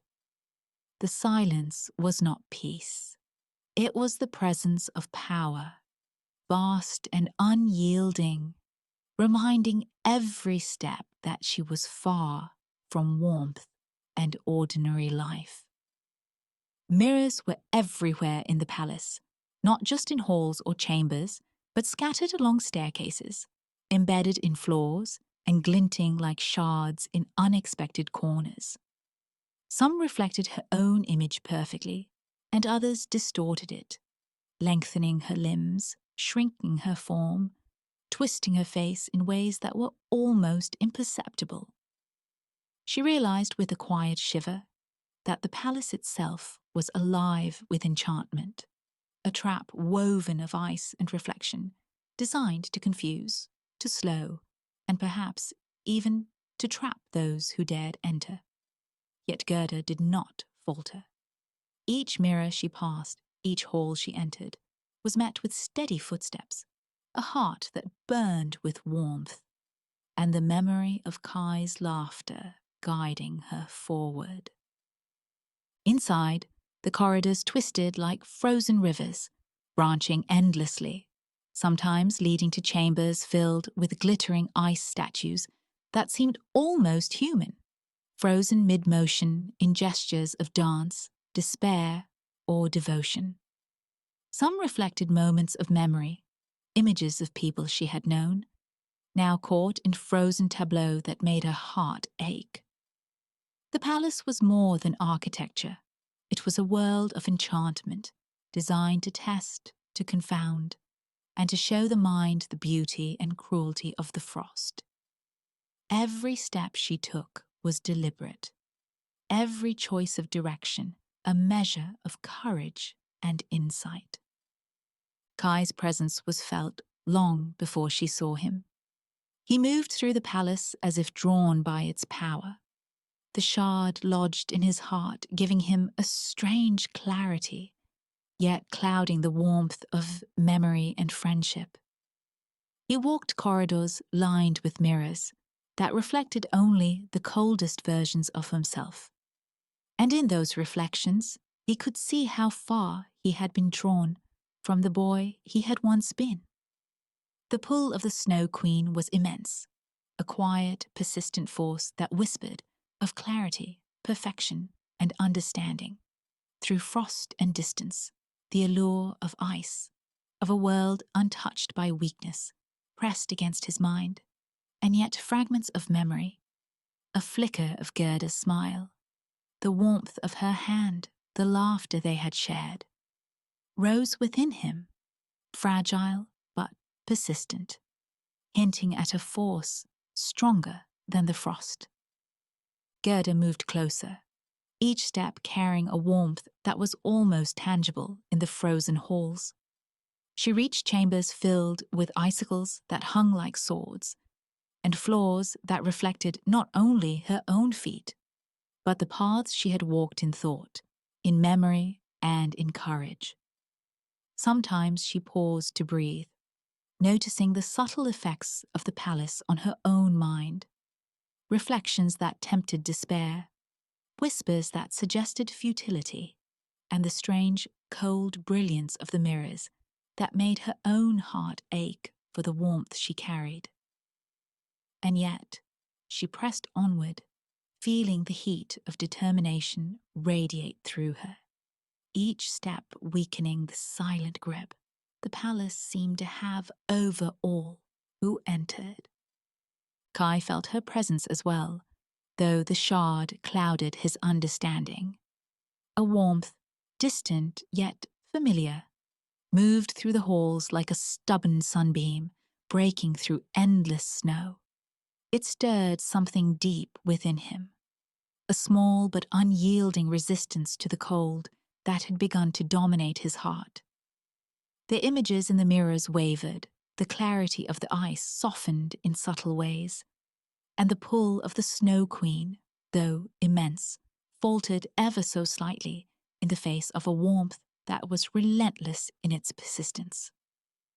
Kai's mind became a battlefield, one side drawn to the absolute perfection and silence of frost, the other tethered to memory, friendship, and a warmth that refused to be extinguished.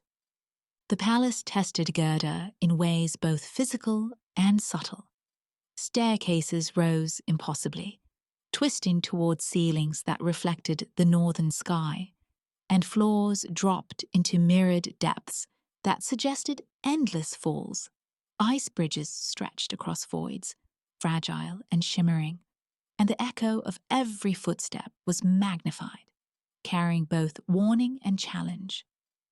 She encountered rooms where the walls reflected only fragments of herself, pieces she barely recognized. Yet even here, she walked with steady resolve, guided by the thought of Kai and the warmth that had never left her heart.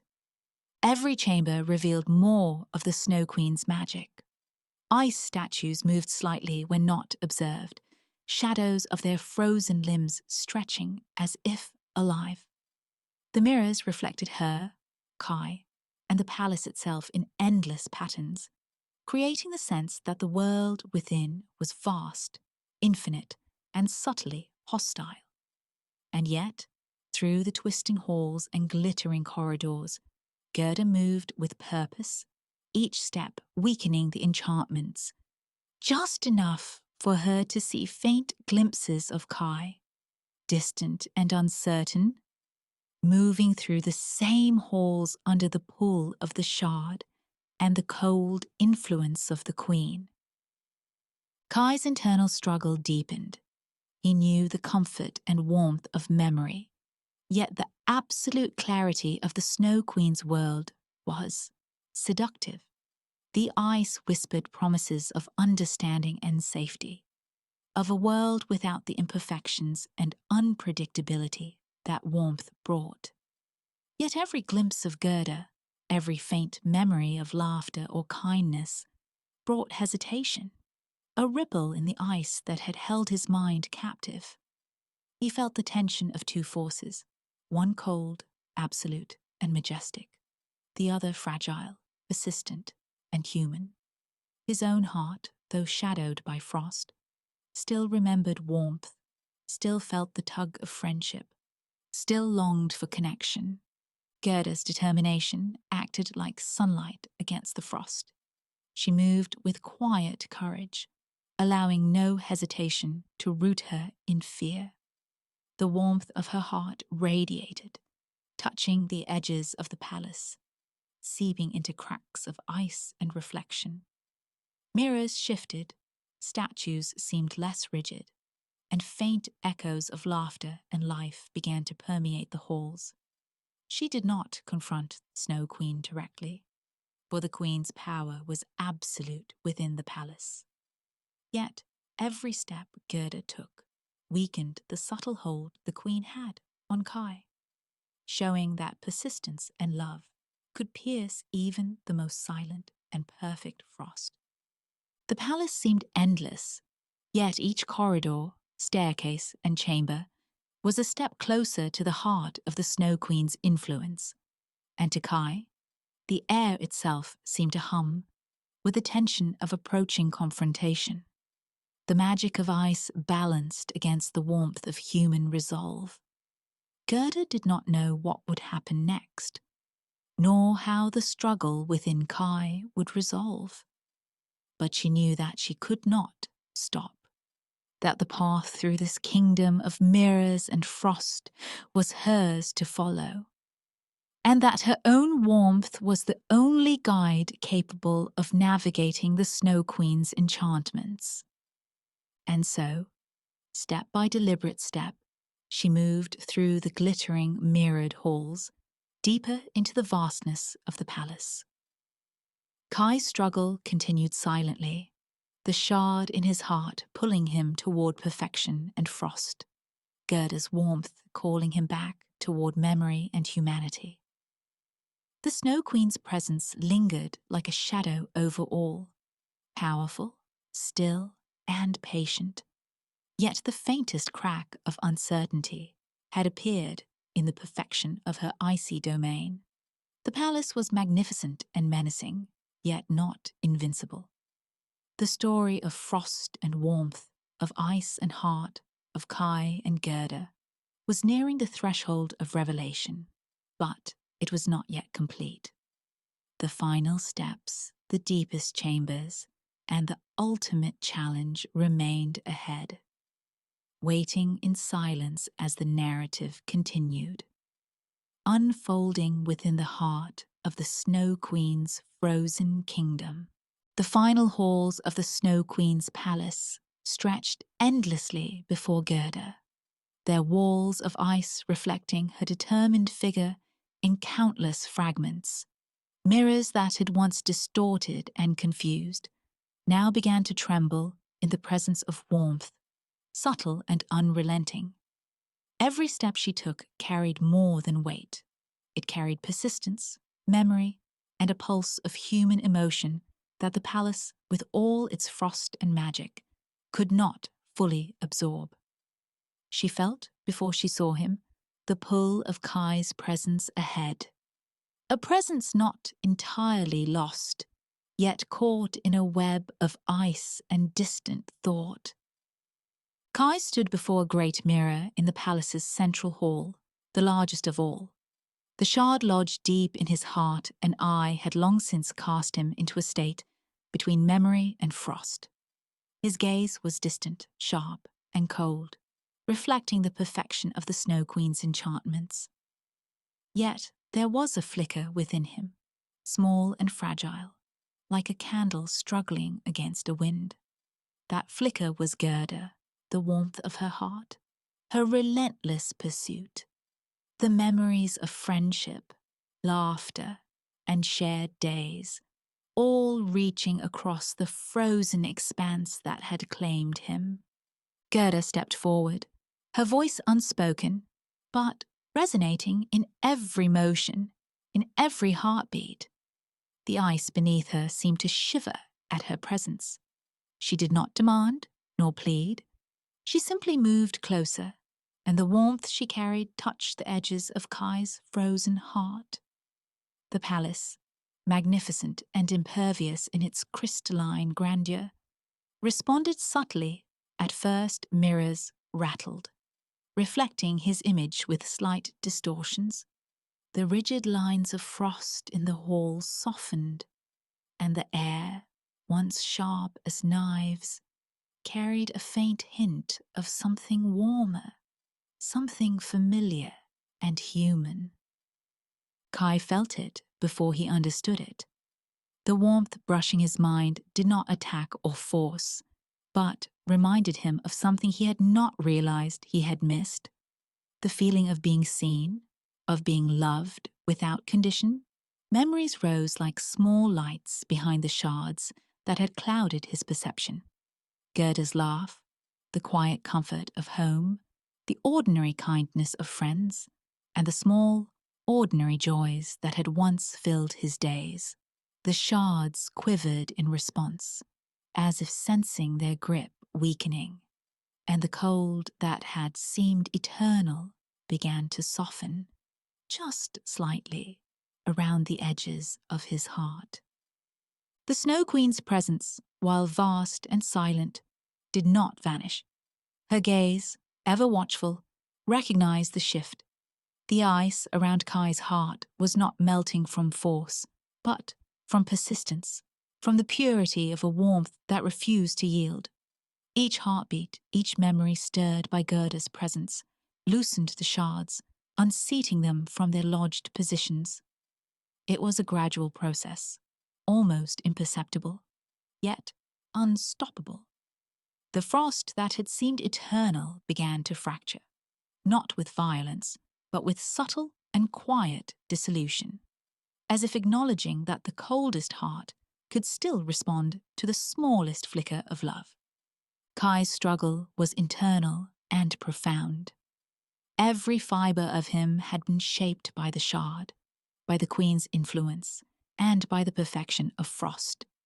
Yet the persistence of Gerda's warmth acted as a counterforce, a gentle but unrelenting pressure that reminded him of what it meant to feel, to care, to remember. His eyes, once sharp and distant, softened. The rigid patterns in his thoughts loosened, allowing the brightness of memory and the simplicity of affection to seep back in. He felt the shard begin to dislodge, a small but powerful motion that reverberated through his heart. Each fragment that fell away carried with it a portion of the frost that had dulled his perception, and as it fell, the air in the hall seemed to brighten, the mirrors no longer so cruelly sharp, the ice not so perfectly rigid. Gerda reached him finally, her hands brushing the shards that clung to the edges of his perception. The gesture was quiet, without force, yet it carried the full weight of human persistence and love. In that touch, Kai's heart began to thaw fully, the frost dissolving into warmth that spread through his chest, like a spring sun breaking through winter clouds. The shards fell harmlessly to the floor, powerless against the force of enduring care and courage.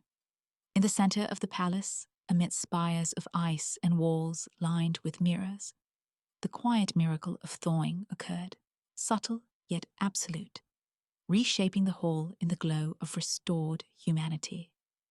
The Snow Queen, observing, did not rage nor intervene.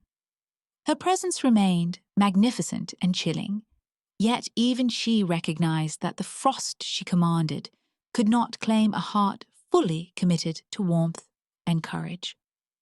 The palace, though still grand and glimmering, no longer held the oppressive weight it had before. Mirrors reflected more than cold perfection. They now captured fragments of memory, light, and life. The statues that had seemed frozen in despair showed hints of motion, as if the persistence of heart had touched even the very stone and crystal of the halls. Kai and Gerda stepped together through the palace, their steps lighter now, each one carrying both relief and understanding. The ice beneath their feet melted into small streams of water, trickling toward the edges of the frozen halls, carrying with it the subtle knowledge that warmth could exist even in the most absolute cold. The air itself seemed to shift, carrying the faint scent of thawed earth and sunlight, the first hints of return to the ordinary world beyond the palace. The shards, once sharp and hidden, lay powerless, reminders of danger overcome, and of the subtle fragility of hearts in the face of enchantment. Their journey back through the palace was quiet, but deliberate. The halls that had once seemed endless and threatening now reflected their steps with a gentle clarity. Every mirror, every surface carried fragments of thawed frost, a testament to the persistence of care, courage, and the enduring human spirit. Kai's mind was clear once more, yet he carried with him the lessons of frost, the knowledge of fragility, the understanding of the sharpness that could enter hearts unseen, and a recognition of how easily perception could be distorted. And Gerda, steadfast as ever, knew that warmth, persistence, and love were forces as powerful as the coldest magic, capable of restoring what had been lost. When they stepped beyond the palace doors, the world beyond seemed to shimmer with possibility. The landscape, though still winter-bound, carried the faint hints of spring. Snow softened, rivers ran freely, and sunlight touched the land with gentle clarity. Kai breathed deeply, feeling the warmth of his own heart, the enduring pull of friendship, and the profound relief of human connection. Restored, Gerda walked beside him, her determination undiminished, aware that their journey had reshaped them both. They had faced enchantments, frost, and the subtle corruption of shards, yet they had returned stronger, their hearts resilient and enduring. The Snow Queen's realm remained magnificent and cold, yet no longer absolute. Its beauty was undeniable, but so, too, was the understanding that warmth and courage could pierce even the deepest frost.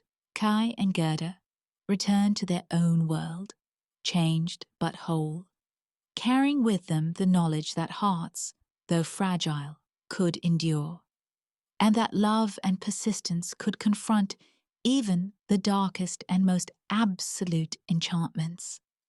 In the days that followed, the ordinary world seemed brighter, not because it had changed, but because they had. Rivers that had once seemed ordinary glimmered with a new clarity. Laughter felt deeper, and the warmth of home and friendship was no longer taken for granted.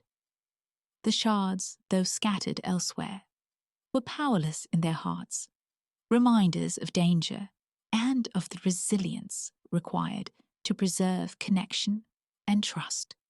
Courage, love, and the persistence of heart had triumphed, not with force, but with subtle, enduring power. And so, the tale of Frost, Mirrors, and the Snow Queen reached its close. Kay and Gerda, guided by memory, persistence, and the warmth of human care, returned from the kingdom of ice to the ordinary world, forever shaped by what they had seen and felt. The Snow Queen remained, distant and magnificent, her palace a monument to beauty and power, yet no longer a force able to claim hearts untouched by love. The story concluded, yet it existed within a larger world of wonder, danger, and the eternal tension between cold and warmth, between fear and courage, between frost and the resilient human spirit. In the end, hearts endure, warmth persists, and love, quiet, determined, and unyielding, remains the strongest force of all.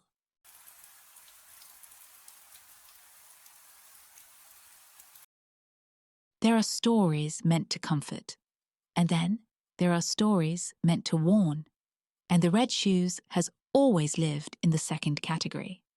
A tale stitched from longing, beauty, punishment, and the strange power of desire when it grows too bright to ignore.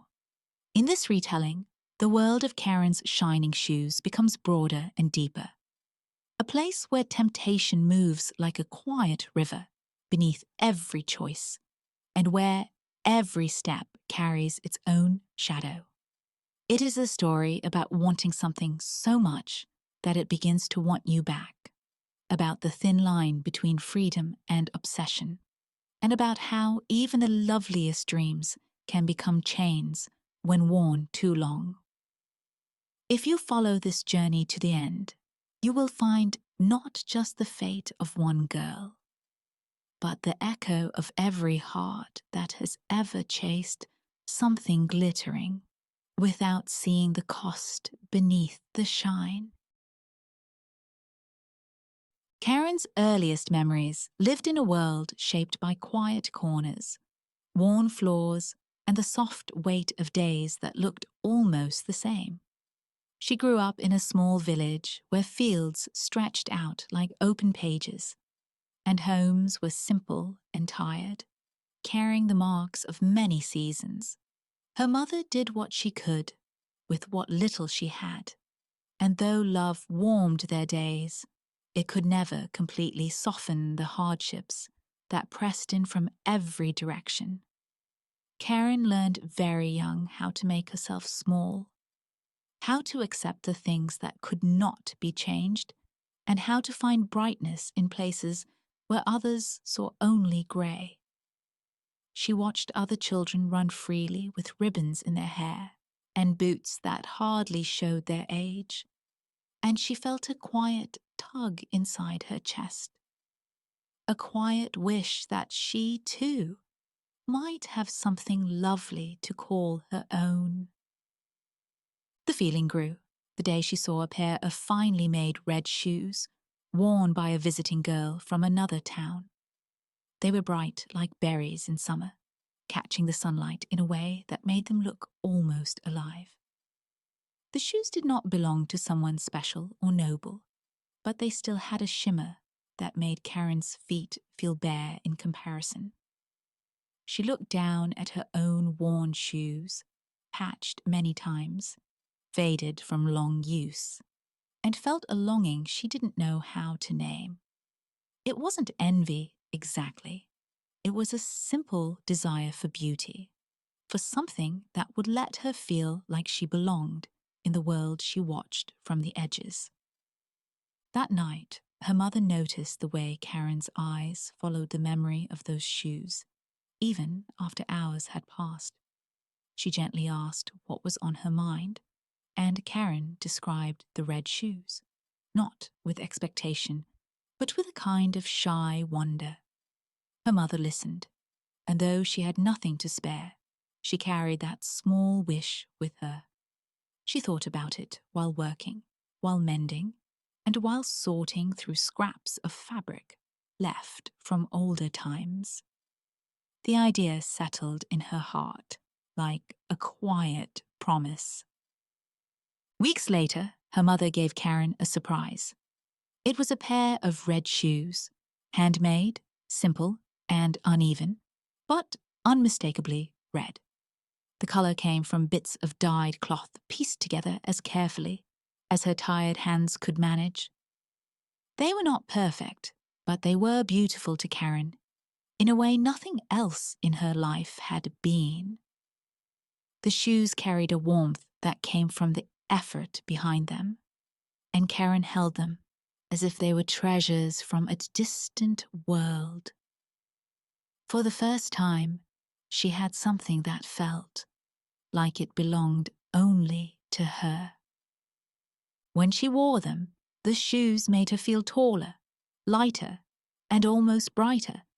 They were soft and fragile, not meant for long walks or rough ground, but she cherished every moment she spent in them. The other children noticed them too. Some admired them, surprised to see such color on a girl like Karen. Others whispered that they looked strange, too bright, too bold. But none of that mattered. The shoes made her feel seen in a way she had never felt before. Her steps became more confident, and her quiet heart brimmed with pride. The shoes became a symbol of something gentle but powerful inside her. They reminded her that beauty did not always come from wealth or status. Sometimes it came from effort, hope, and the courage to believe one deserved something lovely. But life has a way of changing quickly, and the shoes that brought her such joy did not escape the trials of her world. The roads were harsh, the weather was unpredictable, and every day carried its own weight. The red cloth began to fade, the seams loosened, the shape of the shoes softened until they no longer kept their form. Karen tried her best to care for them, but the shoes were made from little and could not endure as she wished. Yet even as they became worn, she held onto them tightly. Then The day came when Karen's mother fell ill. The illness arrived quietly, hidden beneath long hours and cold nights, and it grew faster than anyone could stop. Karen stayed by her side, caring for her as best she could. But the small home that had once held warmth now felt hollow and fragile. When her mother passed away, the world around Karen changed completely. The red shoes remained beside her, but they could no longer carry the same joy.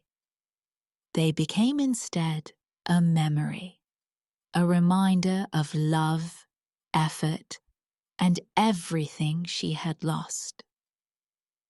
After her mother's passing, Karen was left to wander between neighbors' homes. People offered her what they could: food, a corner to sleep in, a bit of kindness. But these small gestures could not fill the emptiness that had opened inside her. The village understood her sadness, but life in small places moves forward quickly, and there was only so much others could do. Karen learned to live quietly with her grief, and she kept the worn red shoes with her as a link to the person who had believed she deserved beauty. Time passed, and the child with the patched shoes became a lonely figure, walking the roads of the village. She grew thinner, quieter, older in spirit than her years. Yet even in this new life, she never let go of the memory of those first shoes. She often held them at night, remembering the warmth of her mother's hands and the way the shoes had once made her feel whole. The longing that had begun as a simple desire now lived deeper inside her, shaping the way she saw the world. The villagers eventually decided something had to be done, for Karen could not continue drifting from one doorstep to another. A wealthy elderly woman who lived in a large house on the far side of the village agreed to take her in. She had no children of her own and believed it a good and charitable act. When she saw Karen for the first time, she noticed the faded red shoes and gently took them away, thinking they were not suitable for a child under her care. She intended to replace them with something finer, something more fitting for a girl who would now be raised in comfort. But Karen felt a sudden emptiness when the old woman removed the shoes from her life. It was not about the object itself. It was about everything the shoes represented. They were the last piece of her mother, the last reminder of the love that had shaped her early years. Losing them felt like letting go of the only warmth she still carried. Yet she was too quiet, too uncertain, and too tired to protest. She accepted the change silently and stepped into a new life without knowing what it would awaken inside her. As she entered the grand house, the world around her expanded. Rooms were wide, ceilings tall, and everything seemed polished and distant. The life before her was nothing like the small one she had lived with her mother.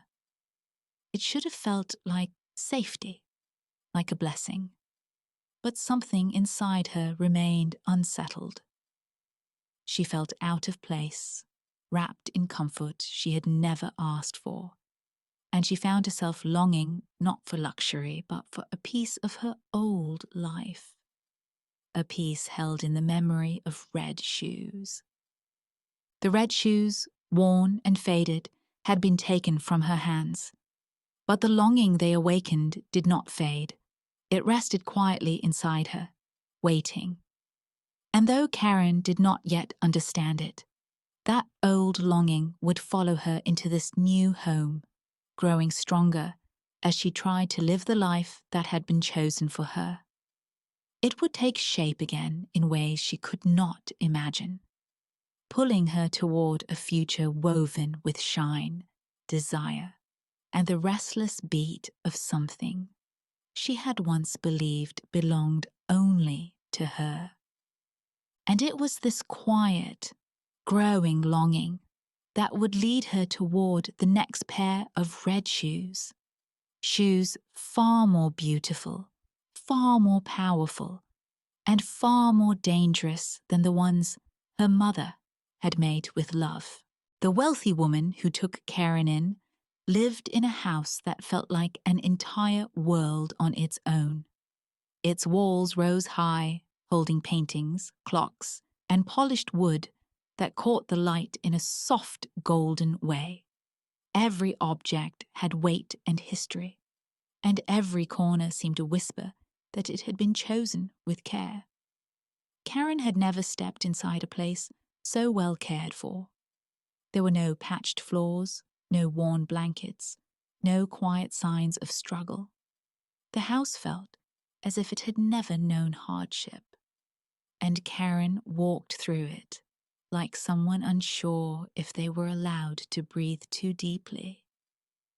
The wealthy woman herself was gentle but distant. She dressed in dark, heavy fabrics and moved with slow, careful steps. Her hair was a soft cloud of white, pinned neatly each morning, and her voice carried the habit of giving instructions rather than invitations. She did not mean to be cold, but she had lived alone for many years, and her kindness came in the form of structure. She believed that order brought safety, and safety brought goodness. For Karen, who had spent her life in a place shaped by love rather than rules, the structure felt both comforting and strange. Days in the new home followed a pattern. Karen woke early, dressed in clothes the woman provided, and ate meals served on smooth plates that never chipped. She learned how to move through the house quietly, how to sit properly, and how to fold her hands when listening. In time, she understood that the woman expected her to grow into a certain kind of child, polite, neat, grateful, and obedient. Karen tried her best, though she often felt as though she were wearing an invisible costume that didn't quite fit. The woman noticed Karen's efforts and approved of them. She believed she had rescued Karen from a life of poverty and imagined she had given her everything a young girl could want. But she did not see the emptiness Karen carried with her. She did not see how much the girl missed the softness of her mother's love, or the simple comfort of having something that belonged only to her, made by hands that knew her heart. She did not understand that taking away the faded red shoes had left Karen feeling unanchored.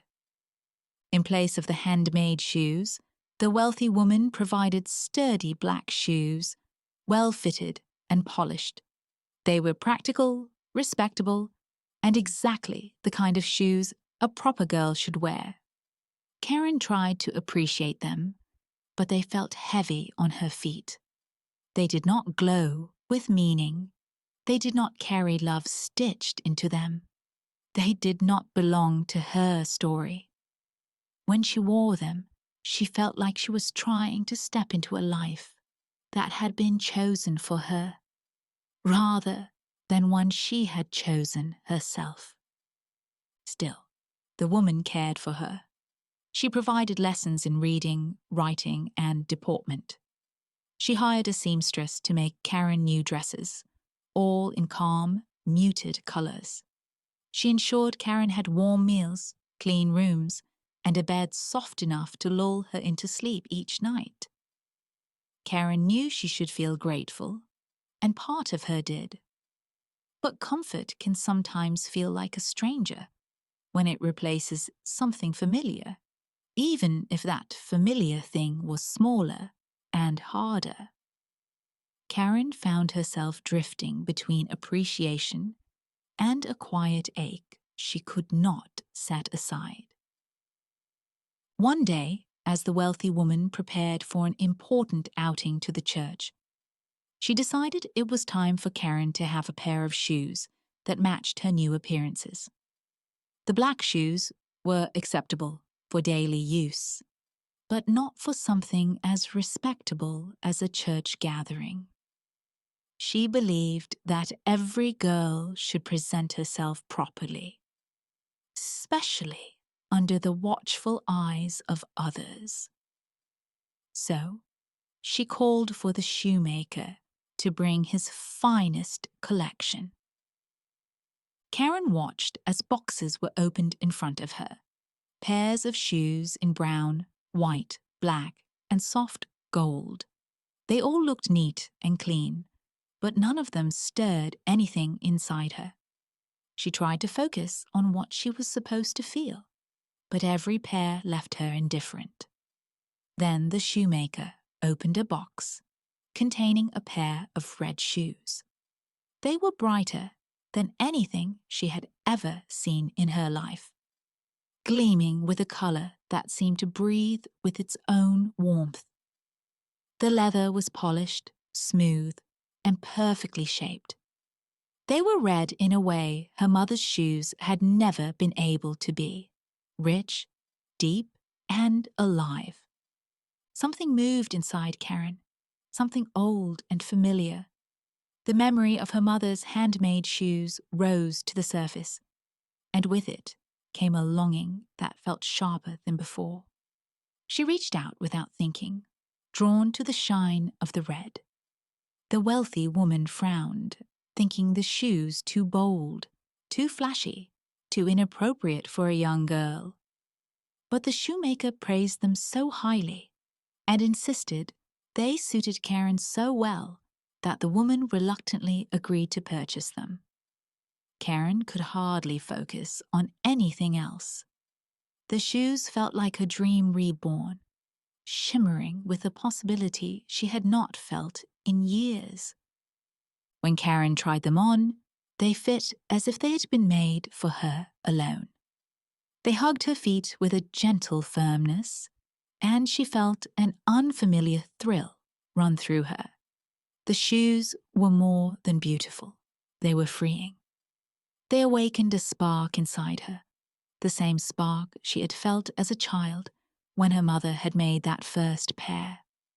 This new spark was stronger, deeper, and mixed with something she could not name. It was more than happiness. It was hunger. The wealthy woman noticed the way Karen lit up in the red shoes and felt a brief concern tighten her chest. She reminded the girl to stay modest and to behave properly. She believed beautiful things were fine, only when kept in control. She did not like the way Karen seemed to forget the world around her the moment the shoes touched her feet.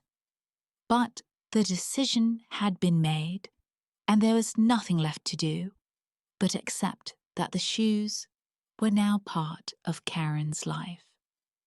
Karen wore the red shoes to church for the first time, and as she walked through the aisle, she felt the world shift. People turned to look, some admiring, some disapproving, some whispering among themselves. Karen was used to being unnoticed, moving quietly through life like a shadow.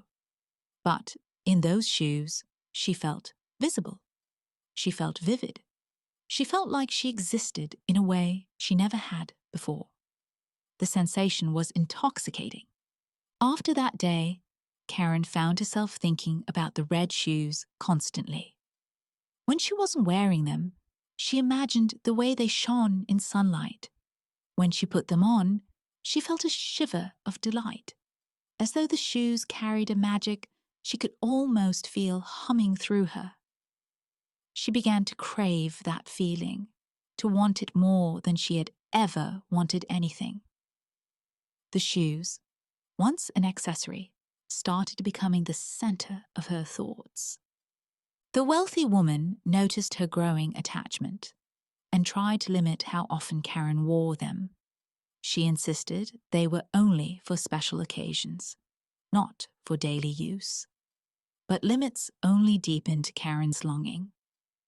The shoes felt like the first thing that truly belonged to her in this new life, and she clung to them with an intensity that surprised even herself. What Karen did not yet understand was that longing, once awakened, does not always stay gentle. It grows, taking root in places deep within the heart. And sometimes, what begins as admiration slowly turns into something sharper, something that takes more than it gives. The red shoes, beautiful as they were, carried a strange pull that wrapped itself around her thoughts, tightening with each passing day. And though Karen did not know how powerful that pull would become, she would soon step into a path shaped entirely by the shine of those bright red shoes, a path that would lead her into places she could not yet imagine. As a quiet whisper inside her urged her forward into what awaited in the days to come. The red shoes began to change Karen's life in ways so small at first that she barely noticed them. They started as a source of joy, a burst of color in a world that often felt made of stillness and rules. But something subtle rested beneath that joy, like a thread pulling gently, steadily, weaving itself into her every step. When she placed the shoes on her feet, the world seemed to sharpen around her. Colors brightened, sounds softened, and a faint hum seemed to settle beneath her pulse. It felt as if the shoes carried a quiet life of their own, one she had not invited but welcomed without thinking. The wealthy woman kept the shoes stored in a small wooden box, set high on a shelf, and insisted they be worn only for church or important occasions. Karen obeyed, but each time she opened the box, she felt a small rush of warmth, as though the shoes recognized her. She would run her fingers over the smooth surface, feeling the shine like a secret promise. She began spending moments alone with them, polishing them, holding them, imagining the way they would gleam when she finally stepped outside again. The second time she wore them to church, the air felt different. Karen walked slowly at first, her steps light on the path leading into town. But with every movement, she felt an urge, soft but steady, to go faster. The shoes pressed against her feet in a gentle rhythm, almost like a heartbeat. She lengthened her stride without meaning to. Her breaths deepened. Something pulled her forward, not painfully, not forcefully, but undeniably. She walked ahead of the wealthy woman without noticing she had left her behind, and it was only when she reached the church doors that she realized how far she had gone. The woman approached moments later, slightly breathless and displeased. Karen apologized, but the apology felt distant, as though spoken by someone who had been only partly present. Inside the church, she tried to sit still, but her feet tingled. The shoes rested on the stone floor, shining faintly in the dim light, and Karen felt an itch beneath her skin to move, to turn, to sway. She resisted the urge, pressing her heels firmly to the ground, focusing on the somber tones around her. Still, the restlessness remained, a quiet whisper beneath the calm. The discomfort faded when she removed the shoes after service. Her feet suddenly felt heavy, as though stepping back into a world without the strange brightness they brought. The wealthy woman noticed nothing unusual, believing only that Karen had walked too quickly due to excitement. But Karen understood that something had shifted, even if she could not yet explain it. Days passed, And each time Karen looked at the shoebox, she felt a pull, as steady and certain as a tide. She waited for permission to wear them again, and in the quiet hours when the wealthy woman rested, Karen sometimes imagined slipping the shoes on and running through the house. She imagined spinning, gliding, letting her feet move without restraint. The fantasy felt warm and freeing, but she kept her promise to follow the woman's rules, though the longing inside her grew. The next occasion came during a village gathering. The wealthy woman dressed Karen in a pale dress and allowed her to wear the red shoes.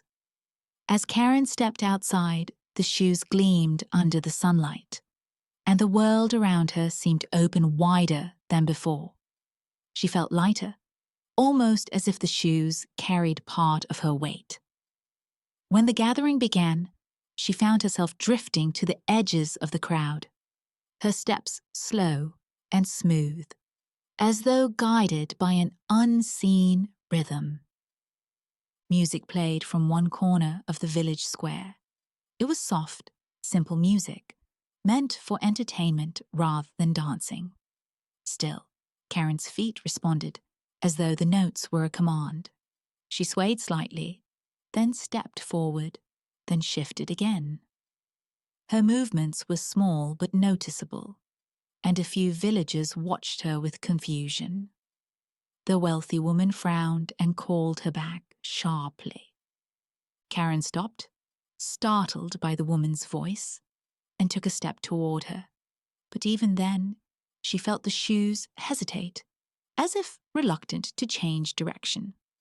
It lasted only a second, but the moment left her breathless. She pulled her feet back under her control and returned to the wealthy woman, standing very still to avoid drawing attention. Yet inside her, something fluttered, a mixture of fear, thrill, and uncertainty. That night, Karen lay in bed thinking of the shoes. She tried to convince herself that she had simply been excited, that the shoes had made her feel special, and she had responded without thinking. She reminded herself that shoes were just shoes, objects with no will, no thoughts, no life. But a small, quiet part of her heart whispered otherwise. The first true warning came on an ordinary afternoon. The wealthy woman had gone to speak with a neighbor, leaving Karen to sit outside with a book. The air was warm, the sky bright, and Karen wore her simple black shoes. She read for a while, but her thoughts drifted to the red shoes locked away in the house. The longing grew until it felt like a weight across her chest. She told herself she would only look at them. She went inside, moved the box from the shelf, and opened the lid. The shine of the shoes caught the light instantly. They looked almost new, untouched by the dust of time. Karen hesitated, telling herself not to touch them, but her hand moved anyway. She lifted the shoes, holding them as though they were fragile, precious. Then, without truly deciding, she slipped them onto her feet. The change came instantly. Her heart leapt, her breath quickened. A wave of warmth spread from her toes up through her legs. She felt alive in a way she had never felt before. She took one step, then another, then another. At first, she simply walked through the house, admiring the way the shoes glimmered with each movement. But soon she walked faster, almost gliding across the floor. Her steps carried her into the hall, down the stairs, and toward the open door. She didn't remember deciding to go outside. The sunlight hit the shoes, and they sparkled, drawing her forward with a soft hum beneath her skin. She walked into the yard, her feet moving with a rhythm she did not control. She tried to slow down, but the shoes pressed forward. She tried to turn back, but the shoes guided her onward. Her heart raced, half in fear, half in exhilaration. She finally stopped by gripping the edge of a stone wall, anchoring herself until her breathing calmed. At last, she managed to pull the shoes off. The moment they left her feet, the restless energy vanished, replaced by a heavy silence. She stared at them, trembling slightly, unsure of what she had just experienced. When the wealthy woman returned, Karen said nothing. She hid the shoes in their box and placed them back on the shelf, her hands shaking. From that day on, the shoes' influence grew stronger. When Karen wore them, her feet felt guided by something she could neither understand nor resist. When she didn't wear them, she felt a longing that pulled at her thoughts like an invisible thread. She told herself she was imagining it, that she needed only to be disciplined. But deep down, she knew the shoes held something more powerful than simple beauty. Karen did not yet know that the enchantment had started long before she realized it, weaving itself into her choices, her thoughts, and her dreams. She did not yet know that the first warning was not an ending, but only the beginning of a path that would soon open beneath her feet, one that would pull her further and further from the safe world she had known, and deeper into the strange, unstoppable movement that waited in the days ahead. The day the shoes took full control began like any other, with no sign of the storm waiting beneath the quiet sky. Karen had grown accustomed to the strange pull of the red shoes, but she still believed she held some part of her own will. She believed she could resist them when needed, that she could balance longing with caution. But desire, once it deepens enough, often stops asking for permission. It beats its own path through the mind and body, and Karen soon found that her own wants were no longer separate from the restless hunger that lived inside the shoes. The wealthy woman planned a visit to the church that morning. Karen dressed carefully, expecting to wear the simple shoes she used on ordinary days. But when she opened the wardrobe, the red shoes seemed to shine through the dimness, brighter than she remembered, as though calling to her. The light around them seemed to warm the air, stirring something deep within her. She tried to ignore them, reaching for the plain pair instead, but her fingers trembled. Her heartbeat quickened. A familiar longing spread through her chest. She told herself she had enough strength to resist, but her hands betrayed her. Before she realized it, the red shoes were in her palms. And with one slow, fateful breath, she placed them on her feet. The moment the shoes touched the ground, her feet shifted forward. She tried to stop herself, but the shoes lifted her steps into a gentle sway. She tried to call for the wealthy woman, but her voice caught in her throat. The shoes guided her out the door, down the path, and into the street. Her movements felt natural and wrong at the same time, as if her body had learned a dance she did not remember practicing. At first, it was a soft, graceful rhythm. Her feet swayed from side to side, carrying her forward as if part of a calm performance. But the calm did not last. The movements grew quicker, sharper. The rhythm tightened. Her feet tapped the ground faster than she meant them to. Her breaths grew short. When she tried to stop, her legs only moved faster, spinning her in a wide, sweeping arc. The wealthy woman called after her, startled and confused. But Karen could not turn around. She danced down the road, the gravel crunching beneath her, each step marking the beginning of something she could no longer control. Past houses, past trees, past the familiar shapes of the village, her feet carried her without pause. When she reached the church, she meant to step inside, to sit, to breathe. But the shoes spun her in circles at the doorway, and then pulled her away again, as though the building rejected her presence. She reached for the walls, for a railing, for anything to ground herself, but her hands passed empty air as her feet dragged her onward. The sky began to change as the day slipped toward evening. Clouds rolled overhead, carrying the heavy colors of dusk. The light dimmed, but still she danced. She danced across fields, her steps stamping patterns into the grass. She danced along riverbanks, the water reflecting her frantic movements in trembling shapes. The wind tugged at her dress, at her hair, yet her feet never slowed. Hours passed. Her muscles burned, her lungs strained, and her throat grew dry. She whispered pleas into the empty air, but they dissolved into the wind.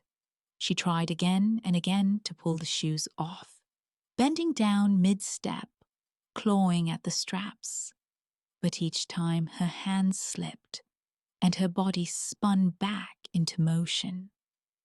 The shoes held tight, as though fused with her skin. Night fell fully, bringing the deep cold with it. Stars scattered faintly across the sky, though she hardly noticed them. All she knew was movement, the endless rise and fall of her feet. She danced along the edges of forests, the shadows stretching tall as she passed. She danced through small clearings, her breath visible in the air, rising in white clouds before disappearing again. She danced even when tears blurred her sight, even when her legs trembled so violently she thought they would collapse beneath her. But collapse was impossible. The shoes would not allow it. Time began to blur. Hours melted into one another. The world around her shifted without her fully understanding how she had arrived anywhere. She passed through villages, fields, forests, and paths she had never seen before. Sometimes she stumbled into crowds, startling strangers who stared wide-eyed at the girl, who could not stop moving. But before they could reach her, the shoes spun her away again, lifting her steps beyond their grasp. Days slipped by this way. Karen no longer knew when one ended and another began. Hunger gnawed at her, sharp and constant. Thirst dried her mouth until her lips cracked. Her dress became dirty and torn, her hair tangled in the wind. Still, she danced. Through rain that soaked her to the bone, through sunshine that pressed heat against her skin, through cold that stung her fingertips and chilled her breath. Every landscape became a stage for her suffering. Yet within that suffering, something inside her shifted. At first, it was a hollow ache, a kind of despair that made her feel as though she were fading into the world around her. But as the dance continued, the ache sharpened. Her mind, forced into clarity by exhaustion, began to see the truth she had ignored. The desire that once felt warm and thrilling had become a weight, heavy and unyielding. The shoes had not created the longing. They had only fed the desire already growing inside her. And now, that desire had become something harsher than she ever imagined. A prison with no walls but her own will. With each painful step, she understood more. The beauty she had chased so eagerly, the admiration she had craved, the connection she believed the shoes gave her, all of it had twisted into chains. She had wanted the shoes because they made her feel alive, seen, extraordinary. But now she felt only the cost of that hunger. The shoes had become a mirror, showing her the shadow of her own desires, and she was forced to look without turning away. The dance carried her into changing seasons. She moved through warm winds and falling leaves. She crossed fields blanketed in frost, the ground hard beneath her feet. She danced through the silence of winter mornings, when the world felt still and brittle. Snow clung to the shoes, melting instantly from the heat of her movement. She danced beneath bare trees, the branches reaching down like thin fingers, brushing against her hair and shoulders. Her suffering shaped her into something quieter inside. The storm of her longing began to settle, replaced by a deep, aching clarity. She understood now that desire could burn brighter than reason, twisting choices until they no longer felt like choices at all. She understood that beauty could become a burden if chased too hard. She understood that a single want could grow roots so deep that it took hold of every part of a life. But even with clarity, the dance did not stop. Karen's body weakened, but the shoes danced her onward. Her steps became slower, more uneven, but the movement never ceased. The world around her shifted endlessly, a blur of landscapes passing beneath her feet. She felt the weight of time, the weight of choices, the weight of everything she could not change. Yet deep within her, beneath the exhaustion and pain, something stirred, a small seed of surrender, not of defeat, but of understanding. She realized that she could not break the curse through force or resistance. The shoes fed on the stubborn fight within her. Only by letting go of the longing that had fueled them could she loosen their hold. This realization did not save her instantly, but it opened a quiet path inside her, one that would grow in the days ahead. The dance continued, carrying her onward, but her heart had begun to shift. And with that shift came the first faint hint of the freedom she would someday reach, if she could find the strength to surrender fully and step into the stillness that waited beyond the endless dance. Karen had danced through nights and days that blurred into one another, her feet moving as though pulled by some unseen force. Exhaustion had carved deep lines into her body, yet even as her limbs trembled and her breath came in ragged bursts, a quiet thought began to grow in her mind.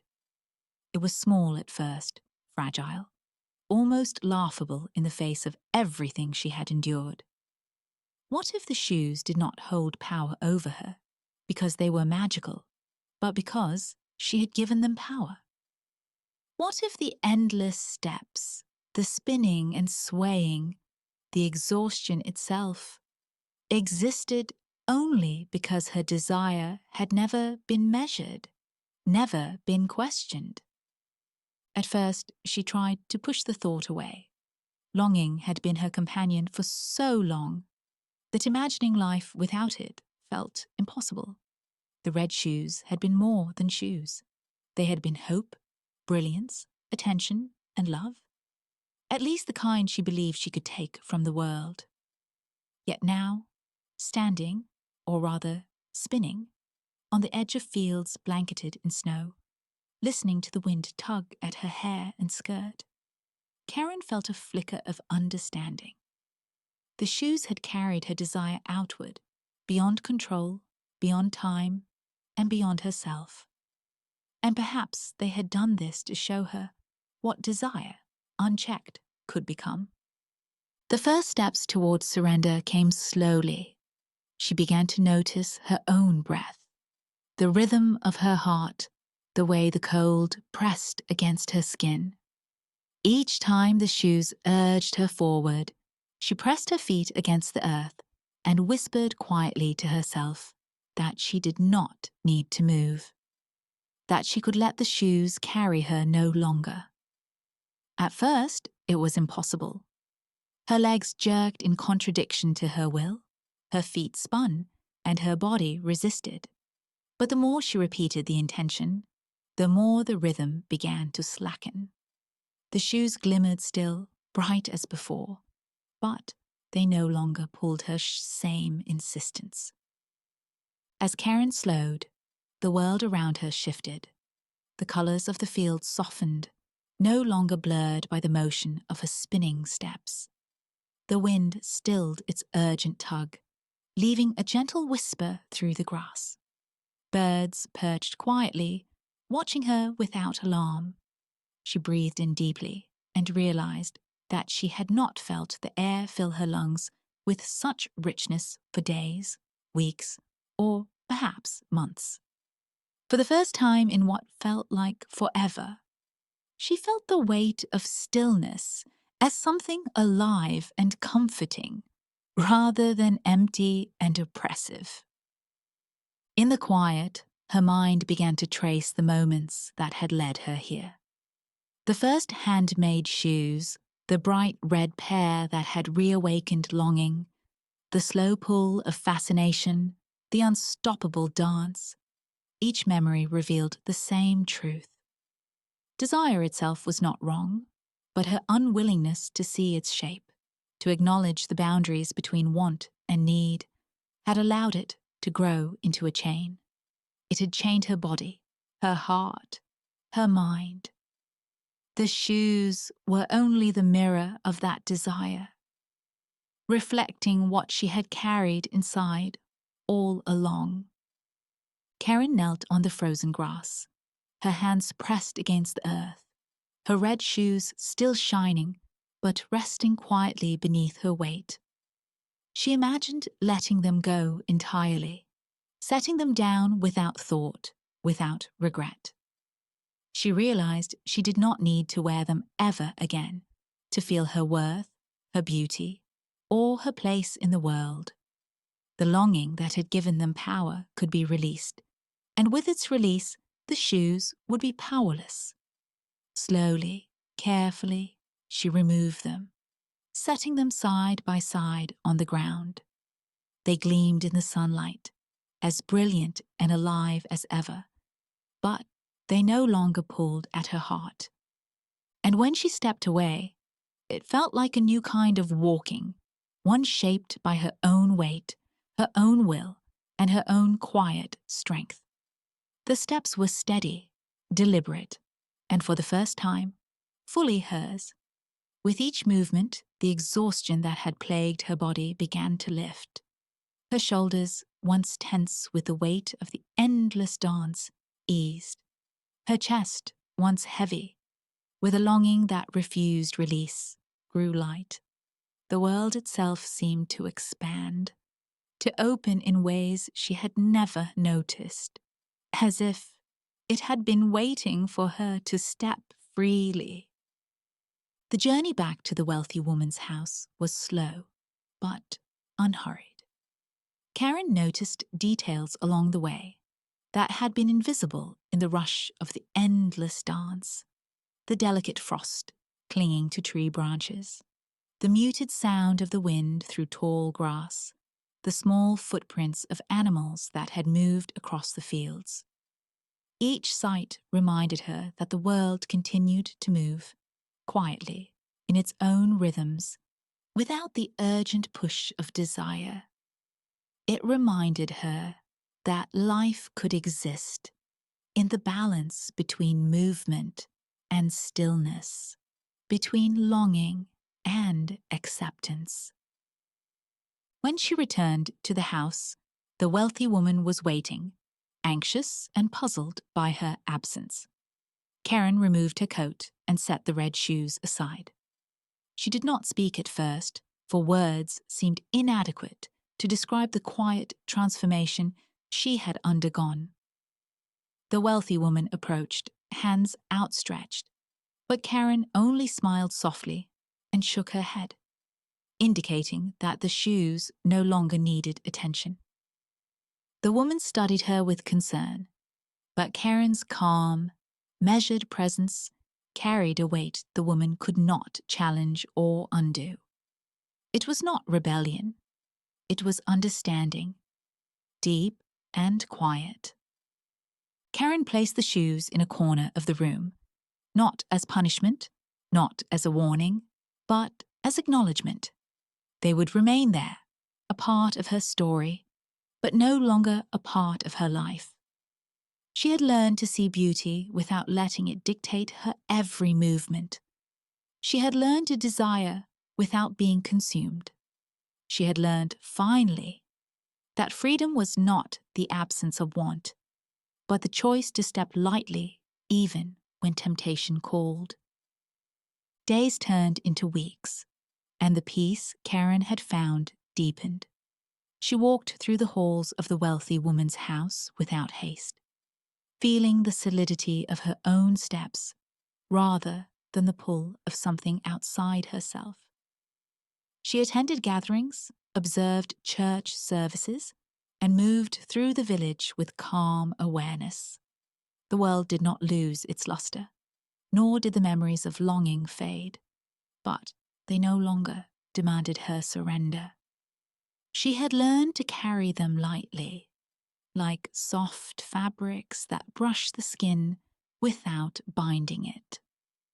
In time, Karen discovered a quiet joy that was different from the thrill of the red shoes.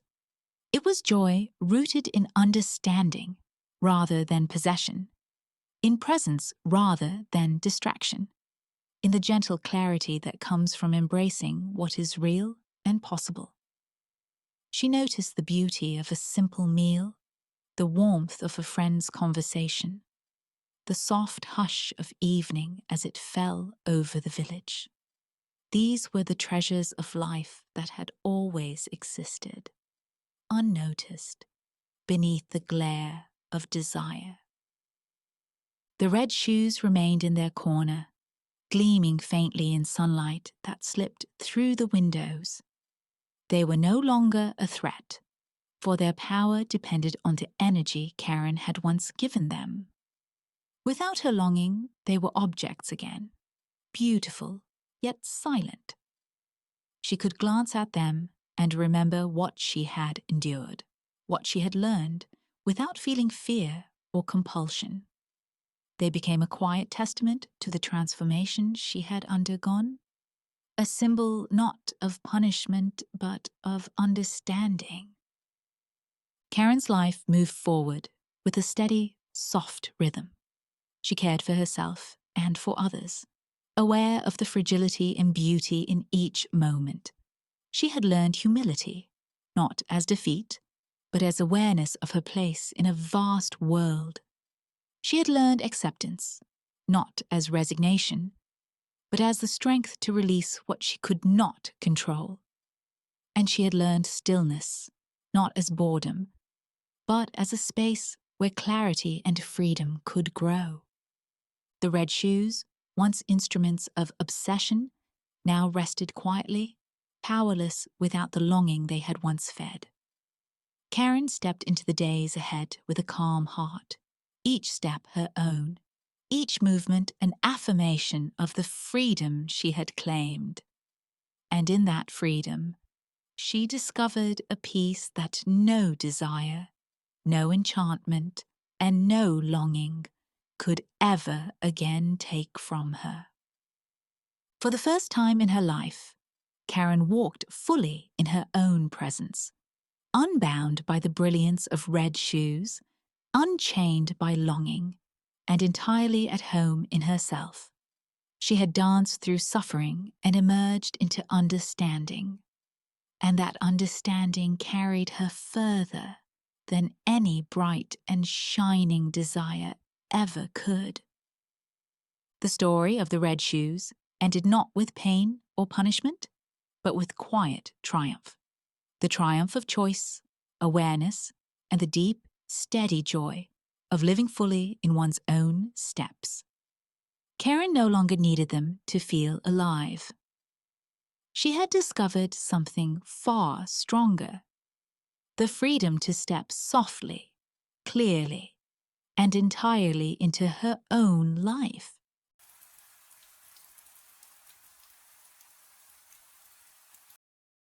There once was a nightingale whose song stirred the heart more deeply than any treasure found in an emperor's palace.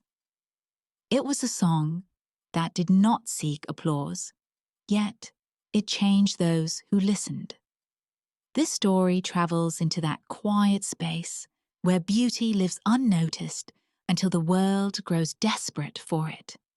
It follows the path from wonder to forgetfulness, from imitation to truth, and from the glitter of illusions to the simple, steady glow of something real.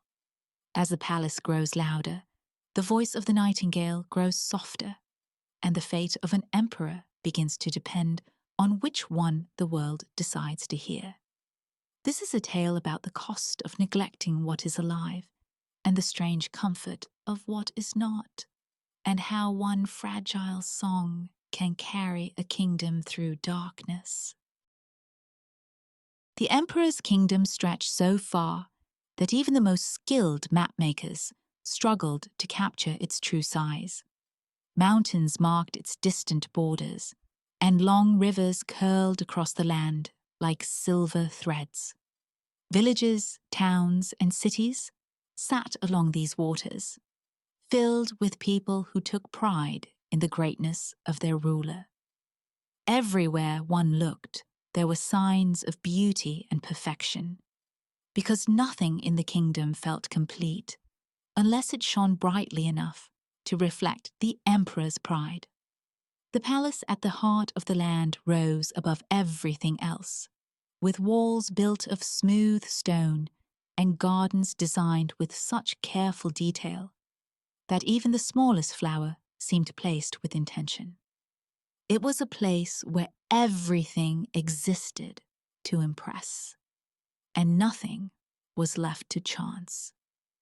The emperor believed that all wonders of the world lived within his palace grounds.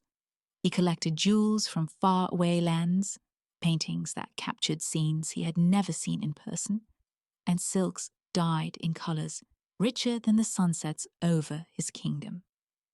Each room in the palace carried a different theme, either to showcase a rare treasure or to highlight the skills of artisans who had worked tirelessly to create something worthy of being seen by his royal eyes. Visitors from distant countries were guided through long hallways and open courtyards, each one designed to take their breath away.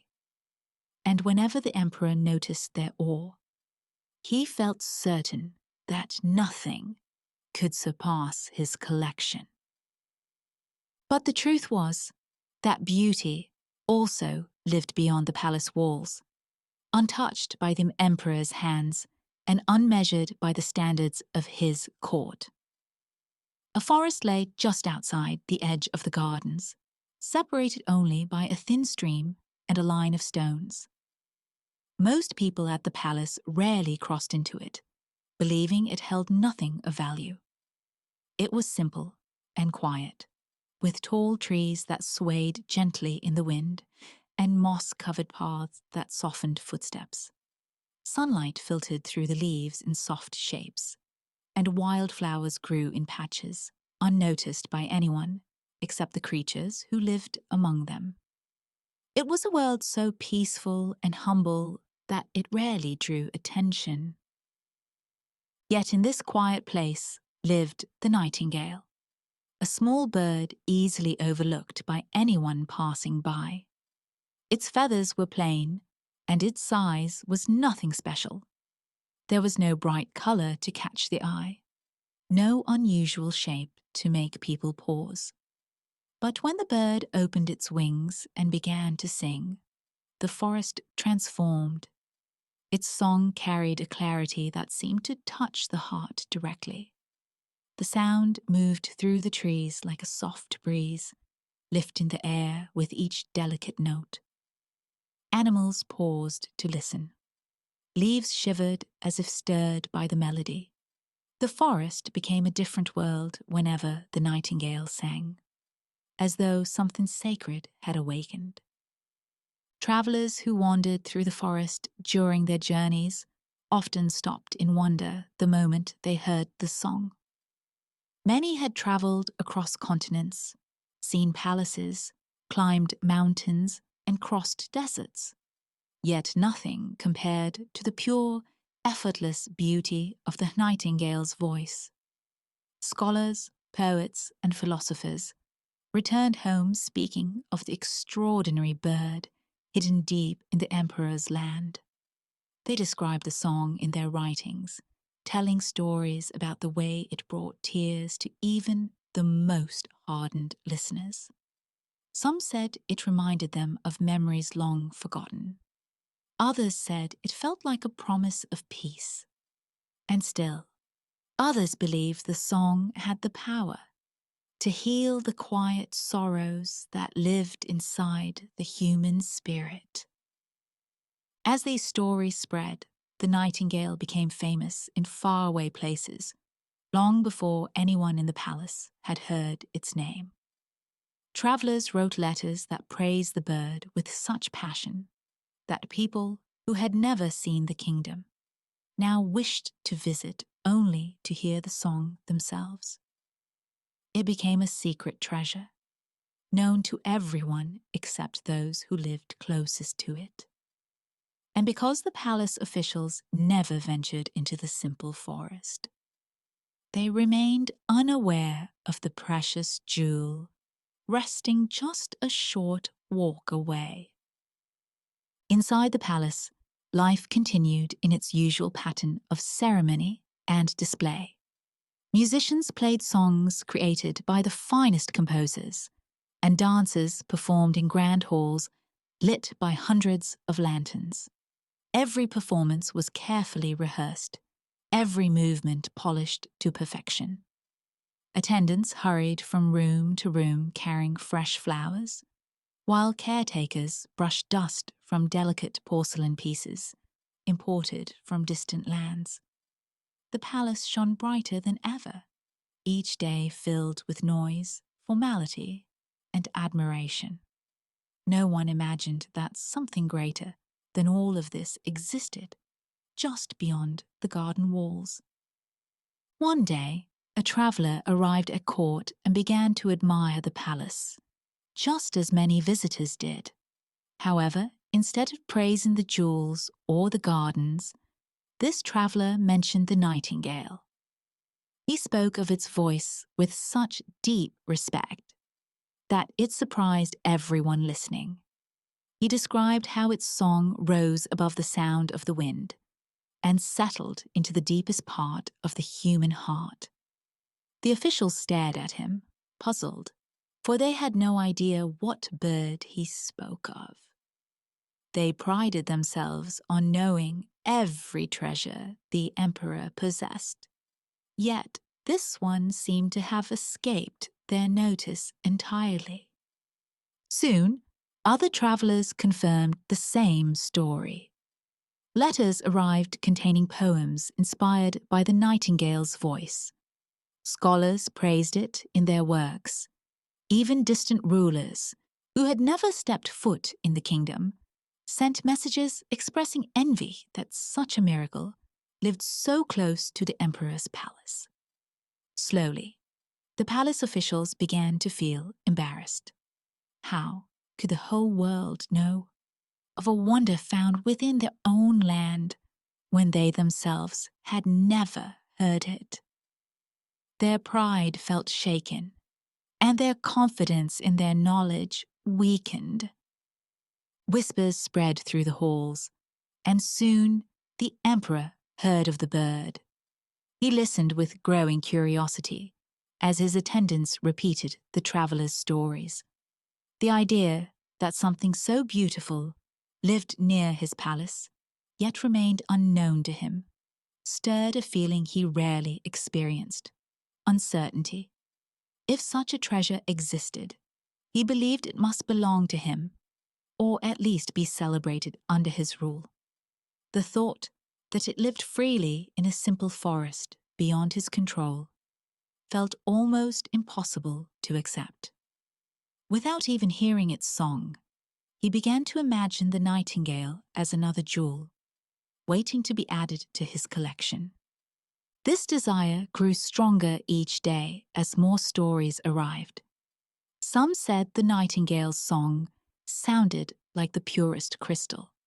Others said it held the softness of moonlight. Some claimed its music rose and fell like waves on a distant shore. Each new description painted the bird as something extraordinary, something the emperor should have known about all along. The palace, with all its wealth and beauty, suddenly felt incomplete. A quiet emptiness began to form, shaped by something the emperor had never seen or heard, but now deeply wanted. And so, the search for the nightingale began. Servants and officials prepared to enter the forest for the first time in many years, feeling both determined and uneasy.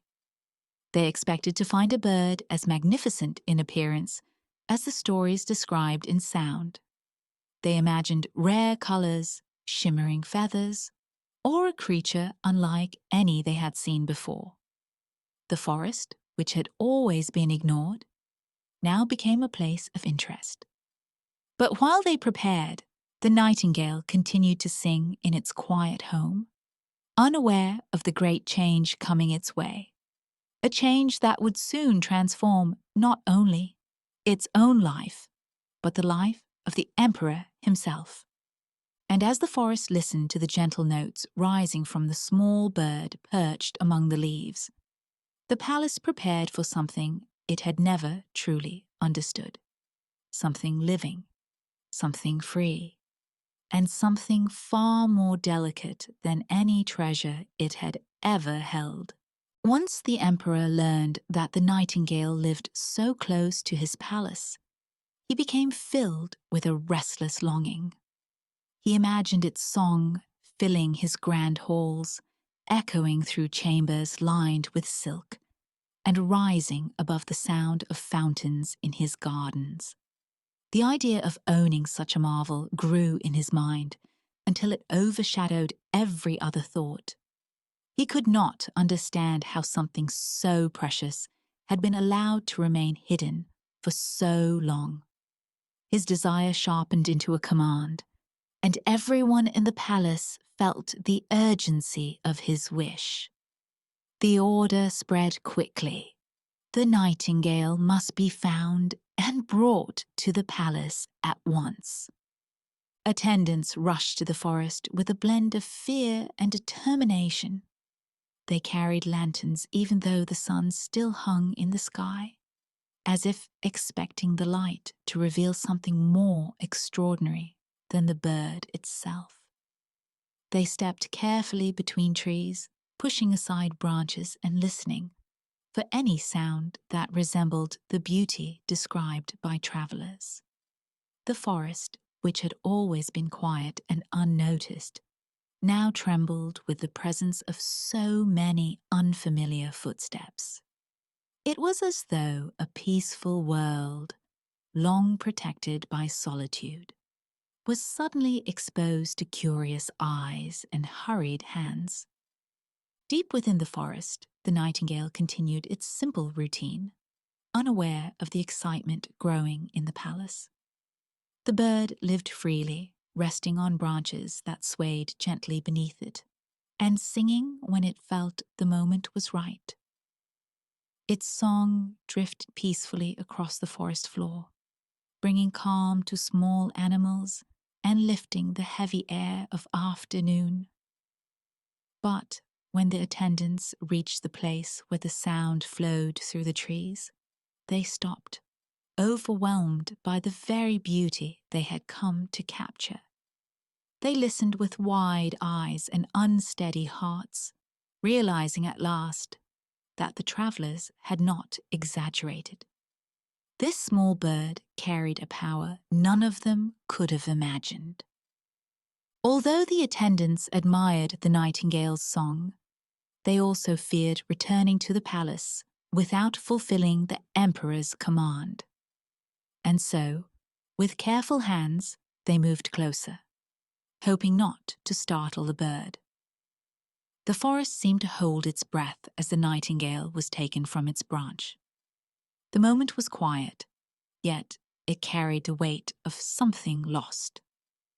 The trees, the breeze, and even the sunlight felt different as the attendants carried the bird away. A small tremble of silence followed them, as though the forest knew a piece of its soul had been carried toward a world that did not understand it. When the nightingale entered the palace, everything changed at once. The bird was placed in a large room, decorated with gold and filled with objects that sparkled in the afternoon light. Servants gathered around, staring with admiration that grew with every soft breath the bird took. Musicians studied its tiny shape as if expecting inspiration to leap out of its feathers. Poets sat along the walls, imagining new verses inspired by this living creature. The palace, which had often prided itself on beauty, crafted by human hands, now believed it possessed something even greater, something natural, rare, and alive. But this admiration felt different from the reverence shown by travelers in the forest. Instead of listening in humble silence, the palace expected the nightingale to perform. Instead of appreciating the freedom that made the bird's song so magical, the court saw it as a jewel to display. The nightingale was placed on a silk cushion, surrounded by lanterns that glowed brightly no matter the time of day. Servants brought fresh flowers to decorate the room, believing the bird needed beauty as much as they did. But what the nightingale needed most, open branches, cool shadows, and the gentle stir of wind through leaves, was nowhere to be found. Still, the nightingale sang. Its voice, though touched by confusion, carried the same purity that had enchanted travelers in the forest. The court froze whenever it began, overcome by the sound. The emperor himself listened with pride, believing he had claimed something no other ruler possessed. He saw the bird as a symbol of his greatness, another treasure to add to his collection. He imagined foreign visitors envying him once they heard the song inside his palace walls. In his mind, the nightingale now belonged to him, and its purpose was to serve his desire for beauty. But the palace did not understand the cost of such admiration. The nightingale's world had once been filled with space and silence, where every note it sang blended naturally with the living landscape around it. In the palace, its song echoed against walls that did not breathe. The air felt heavy, filled with perfumes and decorations that offered no comfort.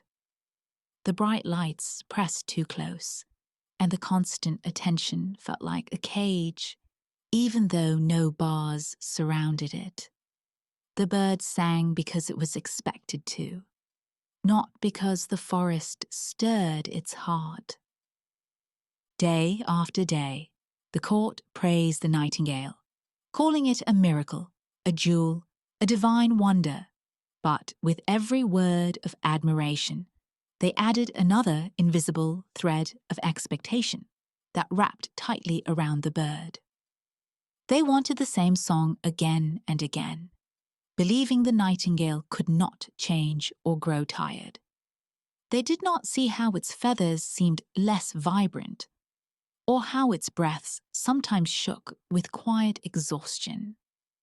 They did not notice how its pauses grew longer, or how its wings twitched, as if longing for something far away. The emperor, amused by the court's fascination, arranged gatherings where the nightingale would sing. Musicians played their instruments afterward, trying to match the purity of its notes. But the calm spirit of the forest could not be reproduced. Visitors bowed their heads in awe, believing the palace had found the greatest treasure in the world. And through it all, the bird grew weaker, though no one recognized the change. The nightingale's heart carried the memory of cool branches and soft shadows, but those memories began to feel distant. The palace's admiration, though full of praise, weighed heavily upon the bird. Its song lost some of its natural ease, though most listeners were too distracted by their own excitement to notice. Only the forest, now strangely quiet, seemed aware of the emptiness left behind. The air did not carry the same life. The paths felt less welcoming. Even the animals sensed the change, moving more slowly through the undergrowth, as though searching for a sound that no longer came. There were nights when the nightingale tried to rest, but the palace never fully slept. Footsteps echoed in distant halls, lanterns flickered endlessly, and voices drifted through the walls. The bird felt as though the calm rhythm of the forest had been replaced with a restless heartbeat it could not escape. Its wings felt heavier, as if the air around it no longer knew how to lift them. Though it continued to sing, the beauty now came with effort, like a flame trying to survive in heavy wind. Words of admiration continued to pour in from distant places. Letters arrived at the palace, praising the emperor for possessing such a treasure. Scholars wrote about the bird as though it were an object of study, not a living being. Those who visited the forest seeking the nightingale returned disappointed, unaware that its absence was a loss felt deeply by the land itself.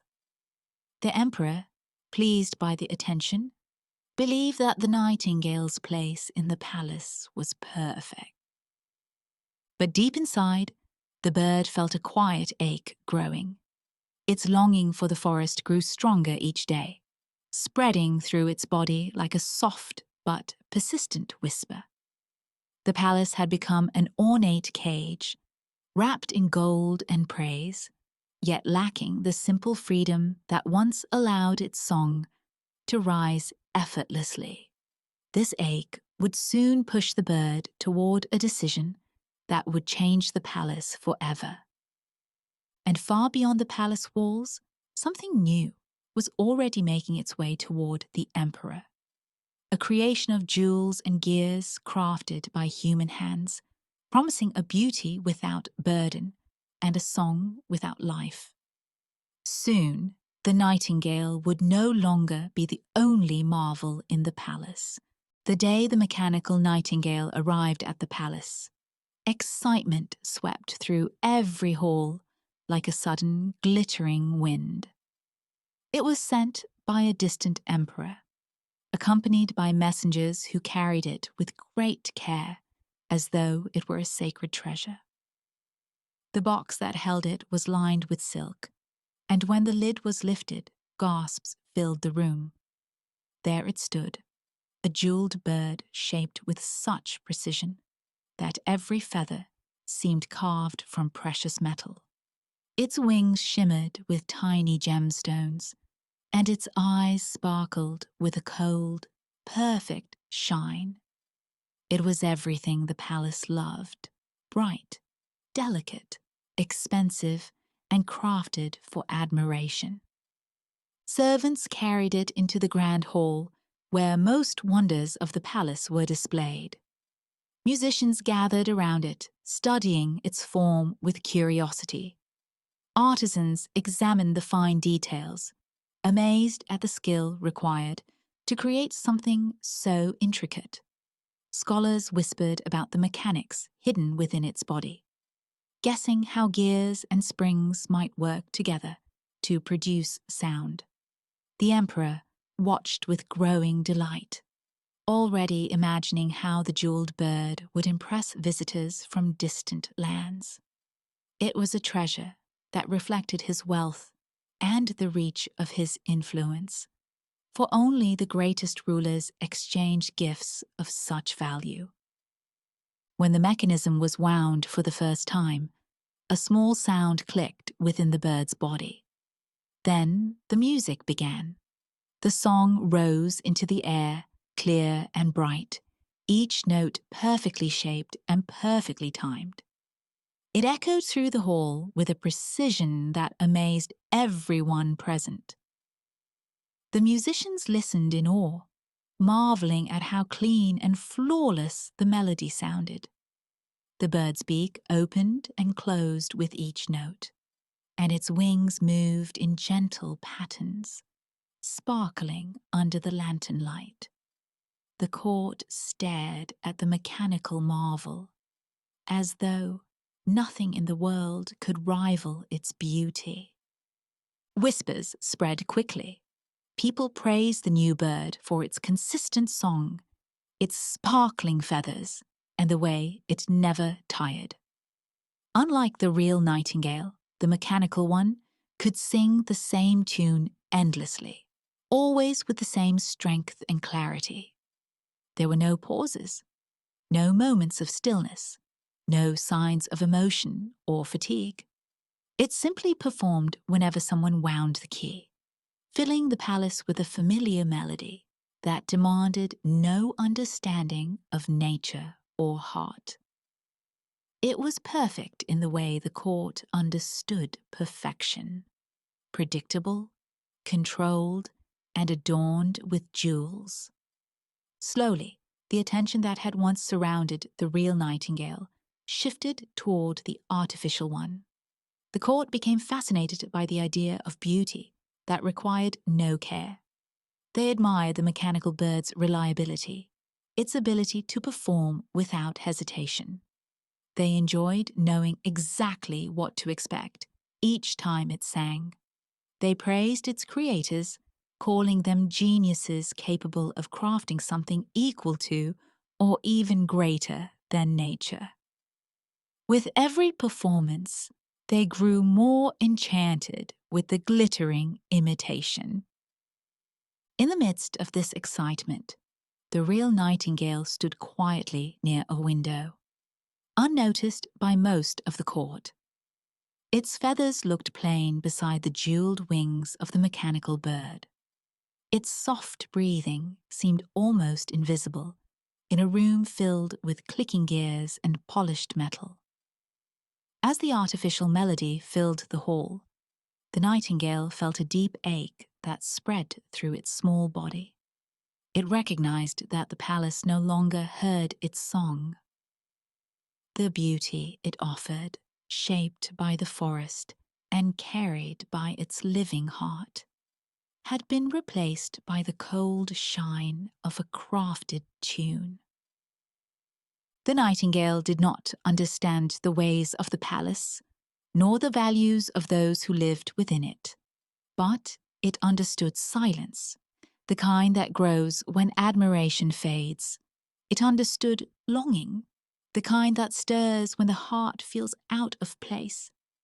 It understood the difference between living freely and being displayed as a treasure. And now, standing within walls too bright and air too heavy, it understood that the song it carried no longer had a place here.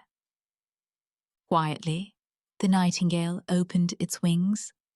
The window beside it was left unlatched, perhaps by accident, perhaps by chance. A breeze drifted through it, carrying the faint scent of leaves and earth. That small breath of forest air reached the bird and awakened something deep within it, a memory of freedom, a reminder of what its voice once sounded like when the wind shaped the melody. Without hesitation, without fear, the nightingale lifted itself into the air and slipped through the opening. No one noticed the moment it left. All eyes remained fixed on the mechanical marvel. All ears stayed tuned to the predictable notes of the artificial song. The nightingale flew into the sky, its wings trembling with both weakness and relief. The palace shrank behind it, disappearing beneath layers of smoke, light, and distance. Ahead stretched the forest, waiting silently like an old friend. When the nightingale reached the trees, the forest stirred as though awakening from a deep sleep. The branches trembled softly, and the wind shifted, carrying the bird's scent and guiding it toward familiar paths. The nightingale landed on a quiet branch and rested, overwhelmed by the comfort of being home. It did not sing at first. It needed time to breathe the forest air again, to let silence wrap around it without expectation or command. The forest accepted it without question, offering shade and stillness instead of applause. Meanwhile, in the palace, the mechanical nightingale became the center of attention. The emperor ordered it to be placed on a high pedestal, surrounded by gold and silk. Servants polished its jeweled feathers daily until they gleamed. Scholars studied its mechanism closely, believing it held secrets worth understanding. Every evening, someone wound the key, and the bird's song filled the great hall with flawless notes that never changed. At first, the court felt proud. They admired the mechanical marvel's consistency and praised its beauty. They no longer thought about the real nightingale, except perhaps to remember that it had once lived there and sung songs that sounded lovely but unpredictable. They believed the artificial bird to be superior because it fit their world more naturally, controlled, manageable, and unchanging. But as weeks passed, something subtle began to shift. The mechanical nightingale's song, though perfect, never surprised them. It never rose or fell with emotion. It never carried the softness of dawn or the sadness of twilight. It never sounded different from one day to the next. People could predict every note before it came. At first, this familiarity comforted them. But slowly, the comfort faded into dullness. The melody repeated so often that it began to blend into the background of palace life. It no longer stirred anyone's heart. It simply existed, like the sound of a clock ticking in a quiet room. Visitors who had heard about the marvel came to see it, only to leave with polite but distant expressions. They admired its craftsmanship, but the admiration ended there. The court tried to rekindle excitement by adding new decorations around the pedestal or arranging special gatherings, but the mechanical bird never offered more than what it had already given. Its perfection had no depth. Its reliability had no life. Meanwhile, the forest slowly regained a sense of balance it had lost. Though the nightingale remained quiet at first, its presence alone filled the forest with a feeling of peace. The animals sensed it and moved more freely. The air felt lighter. The sunlight seemed warmer as it filtered through the leaves. But even though the forest welcomed the nightingale home, it also understood that the bird had not yet healed completely. There was a weight still clinging to its heart, shaped by captivity and the memory of a world that had praised it without understanding its nature. Back in the palace, the mechanical bird continued its steady performance. But as time went on, the mechanism inside it grew tired. The gears that once moved smoothly began to click with faint strain. Tiny movements became less fluid. The jeweled wings lost a bit of their shimmer. The song, though still clear, began to sound thinner, as though something inside the machine was wearing down. Those who cared for the bird noticed these small changes, but dismissed them, believing it was impossible for such a fine creation to weaken.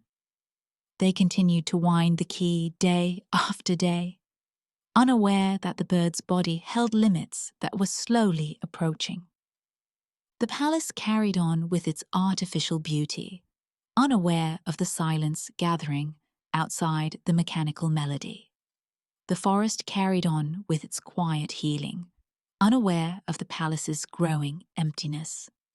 But soon, one of these worlds would change again, shaken by events neither could avoid. Time passed quietly in the palace after the real Nightingale fled back to the forest. The court continued to rely on the jeweled mechanical bird for music, winding its key every morning and every evening, as though the predictable melody could replace the living wonder they had once possessed. For a while, the carefully crafted notes still rose into the air, bright and polished as always. The mechanical wings lifted and fell with a delicate charm that impressed visitors. But inside its jeweled body, thin wires and tiny gears began to strain under the constant use. The palace never noticed the early signs of weakness. They believed the machine invincible because it was made from fine metals and expensive stones. They did not imagine that something without life could become exhausted just as a living creature could. So they wound the key again and again, expecting the same performance each time.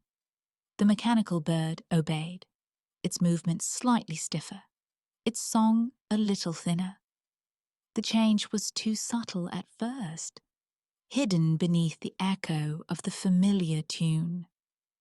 Then, one evening, during a gathering meant to impress a group of honored guests, the mechanical nightingale released a soft click that sounded sharper than usual. Its head tilted in an unnatural angle, and the melody faltered for the first time since its arrival. The notes stretched unevenly, as though the gears inside were struggling against time. Then suddenly, with a final harsh snap, the music stopped completely. The jeweled wings froze in mid-motion. The beak remained parted, as if caught between breaths. And silence, deep and heavy, filled the great hall. The guests waited, expecting the bird to simply resume its song. Servants rushed forward to wind the key again, but the mechanism refused to move. They tried gently at first, then with growing panic, but the key would not turn. The palace musicians examined it, but their hands shook as they realized the gears were jammed beyond repair. Scholars studied the bird with worried expressions, searching for hidden switches or delicate ways to open its body. Artisans brought tools, attempting to study the mechanism, but nothing responded. The bird had sung its final tune. The emperor was informed immediately. His disappointment struck the court like a winter wind. The mechanical marvel had become more than an object to him.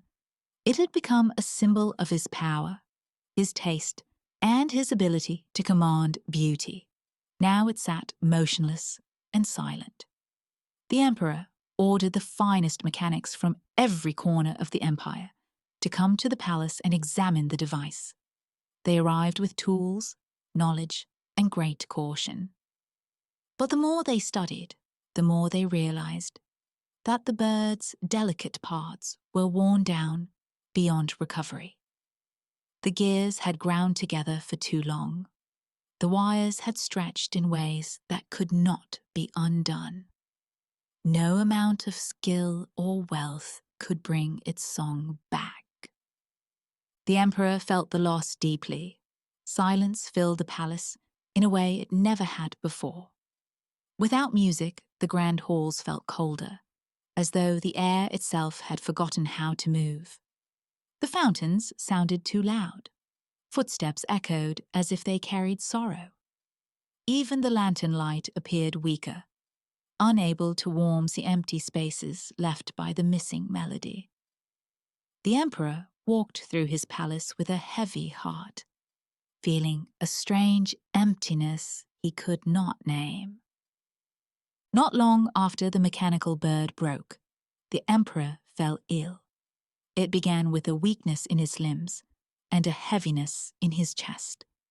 His steps grew slower with each passing day, and he spent more time resting in his chambers. Doctors arrived with remedies and advice, but nothing eased his discomfort. Soon, the emperor found himself confined to his grand bed, surrounded by thick curtains and dim light. The palace continued its daily routines, but everything moved quietly, as though trying not to disturb the air around the sick ruler.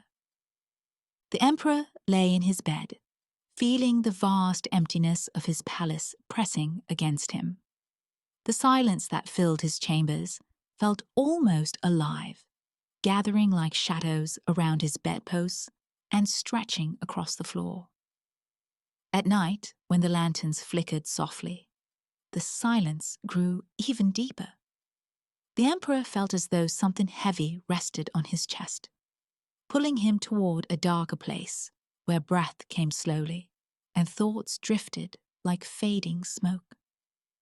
He sensed the presence of the mechanical bird somewhere nearby, not through its song, but through the memory of it, motionless, broken, and silent. As his illness worsened, the emperor became aware of something else in the room. It was not a person or a sound, but a feeling, cold, steady, and patient. The shadows near the curtains seemed to move closer each night, settling around him like a quiet fog. The emperor realized that he was standing on the edge of something he could not avoid. He had faced battles, decisions, and royal responsibilities, but nothing had ever felt as heavy as this quiet struggle between breath and stillness. The palace staff moved softly through the halls, speaking in hushed tones. They brought warm blankets and cups of herbal remedies, hoping something would bring comfort.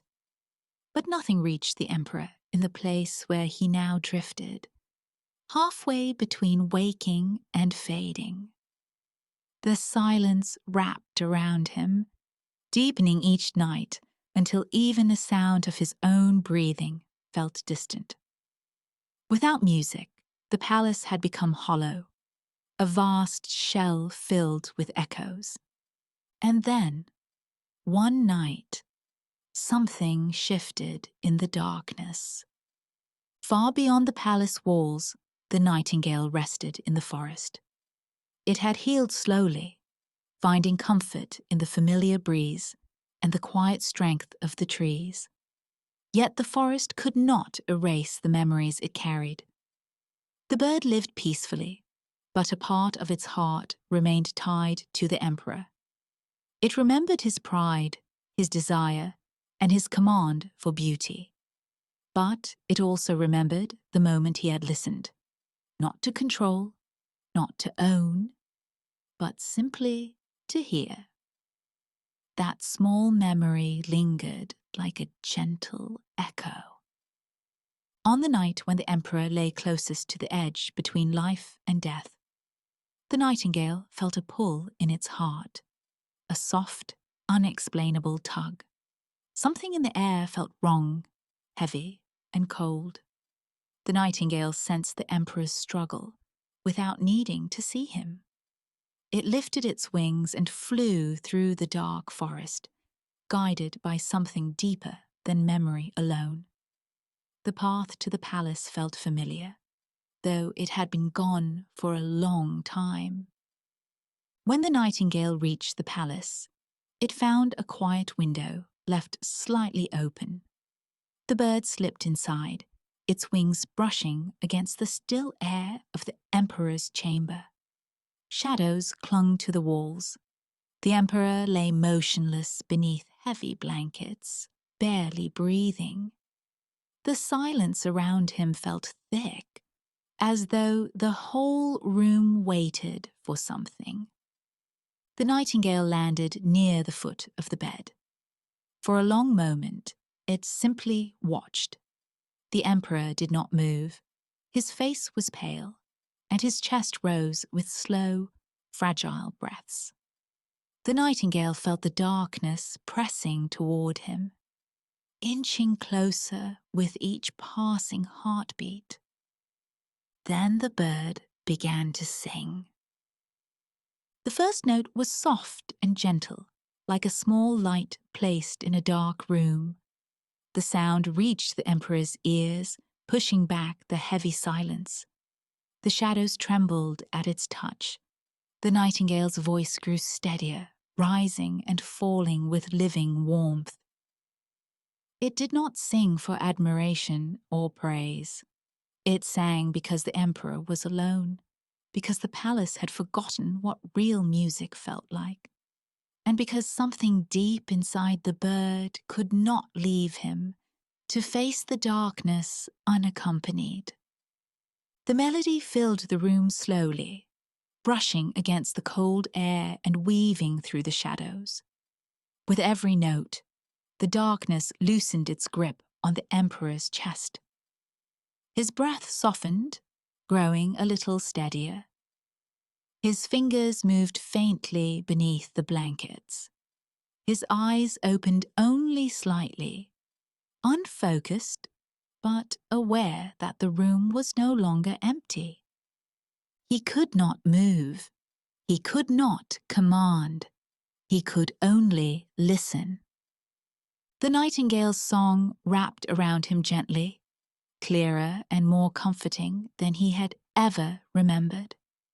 The emperor felt the darkness step back inch by inch, replaced by the warmth of the living voice beside him. And the nightingale continued, carrying its song into the night, preparing the way for what was yet to come.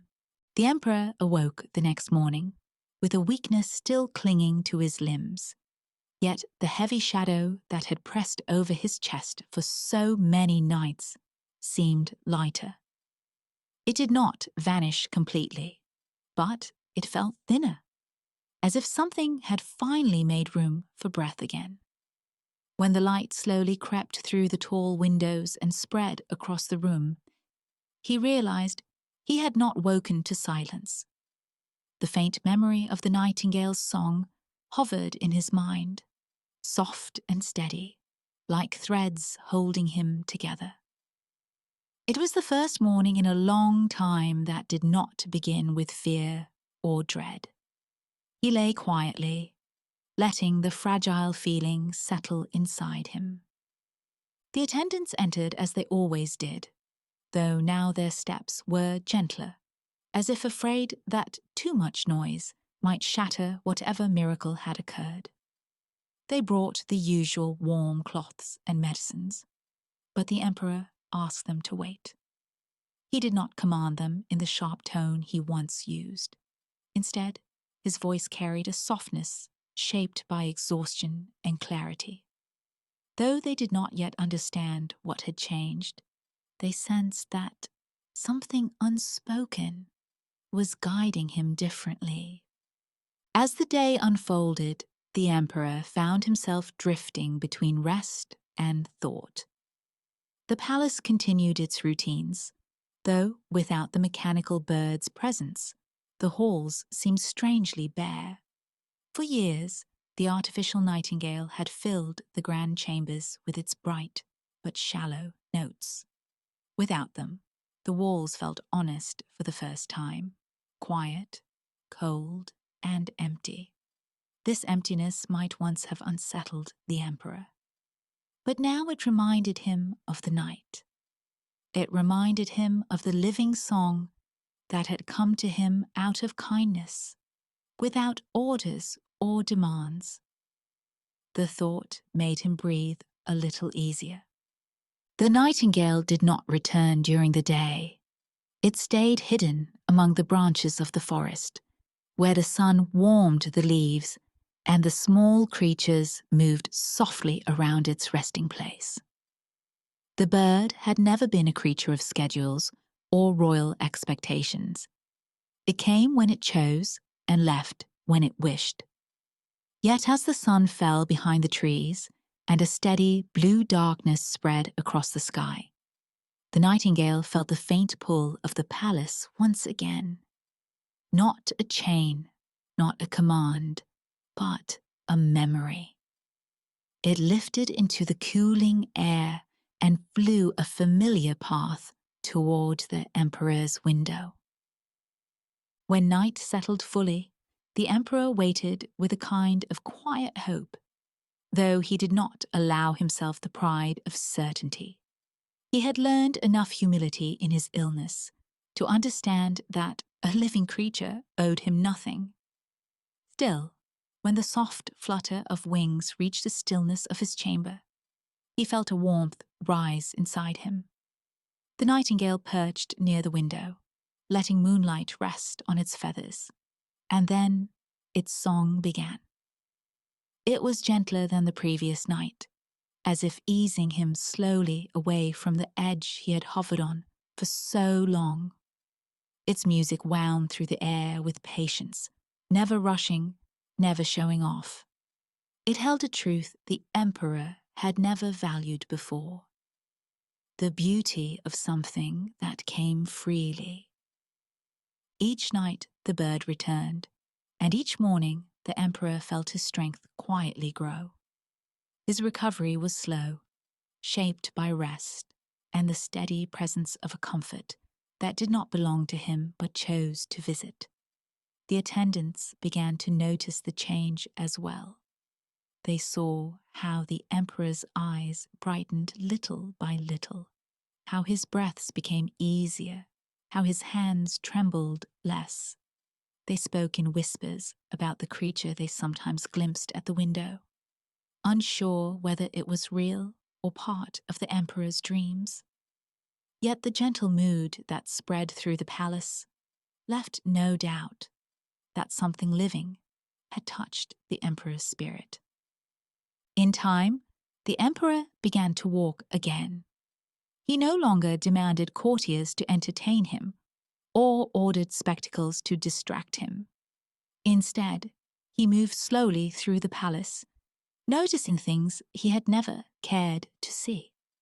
The way the morning light lay across the floor, the soft rustle of tapestries when someone walked past, the muted sounds of servants tending to their work.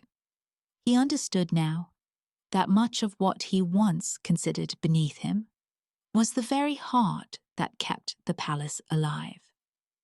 The nightingale's song had shaken him out of the illusions he had built around himself, revealing a simpler, more truthful world. Word of his improvement spread quietly. Those who had once celebrated the mechanical bird now stopped to question what they valued. They had praised the jeweled imitation for its glitter and perfect repetition. But now many wondered how they had allowed themselves to forget the real nightingale. They realized how eagerly they had traded something alive for something polished. A kind of gentle shame touched the palace. People began to speak more softly, to look more closely at the world around them. The emperor's healing had become a kind of lesson they all absorbed. Yet the nightingale never asked for recognition or reward. It came in the quiet hours, sang for the emperor, and then disappeared into the darkness before dawn. Its song grew lighter as the emperor grew stronger, as if preparing him to stand without leaning too heavily on its gift. And the emperor understood this too.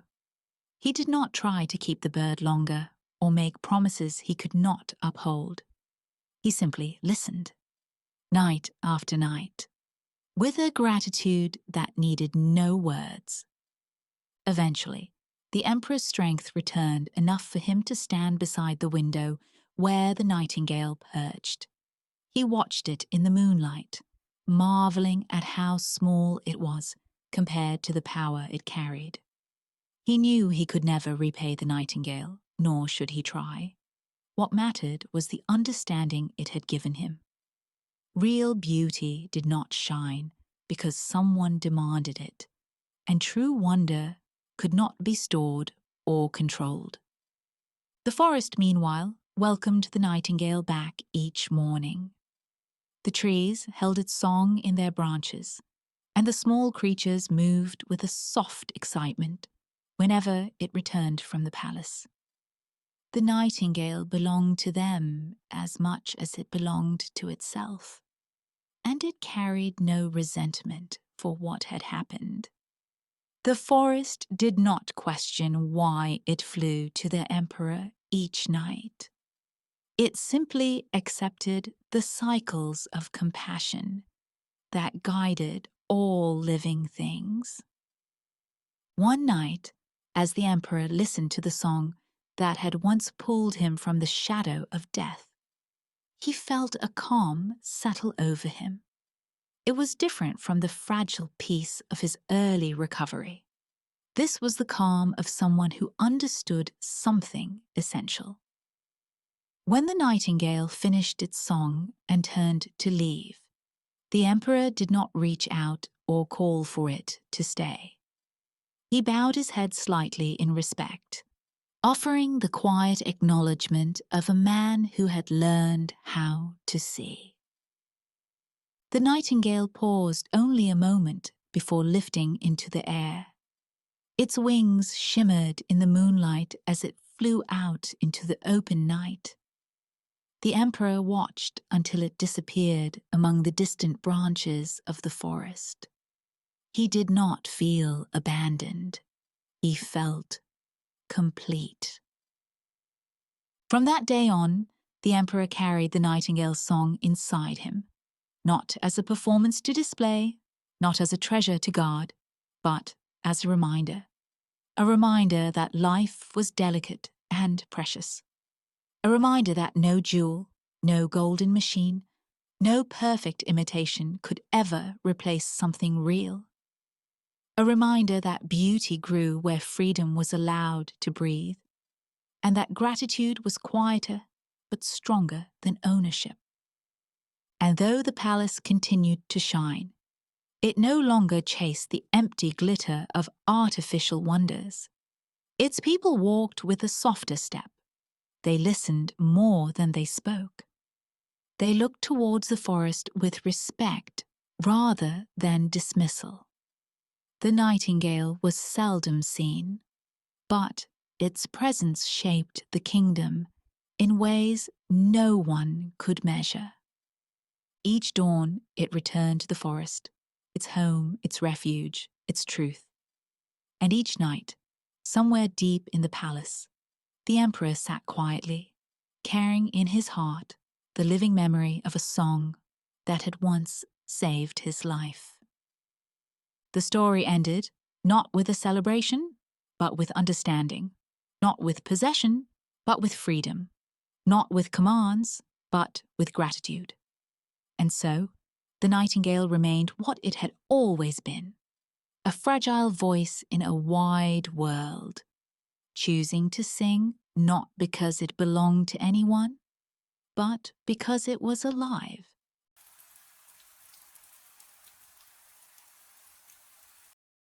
There are stories that glow softly in the corners of memory, like small lights in the cold, and The little match girl is one of them. It comes from a time when winter felt larger, hunger felt sharper, and hope appeared only in brief, delicate sparks.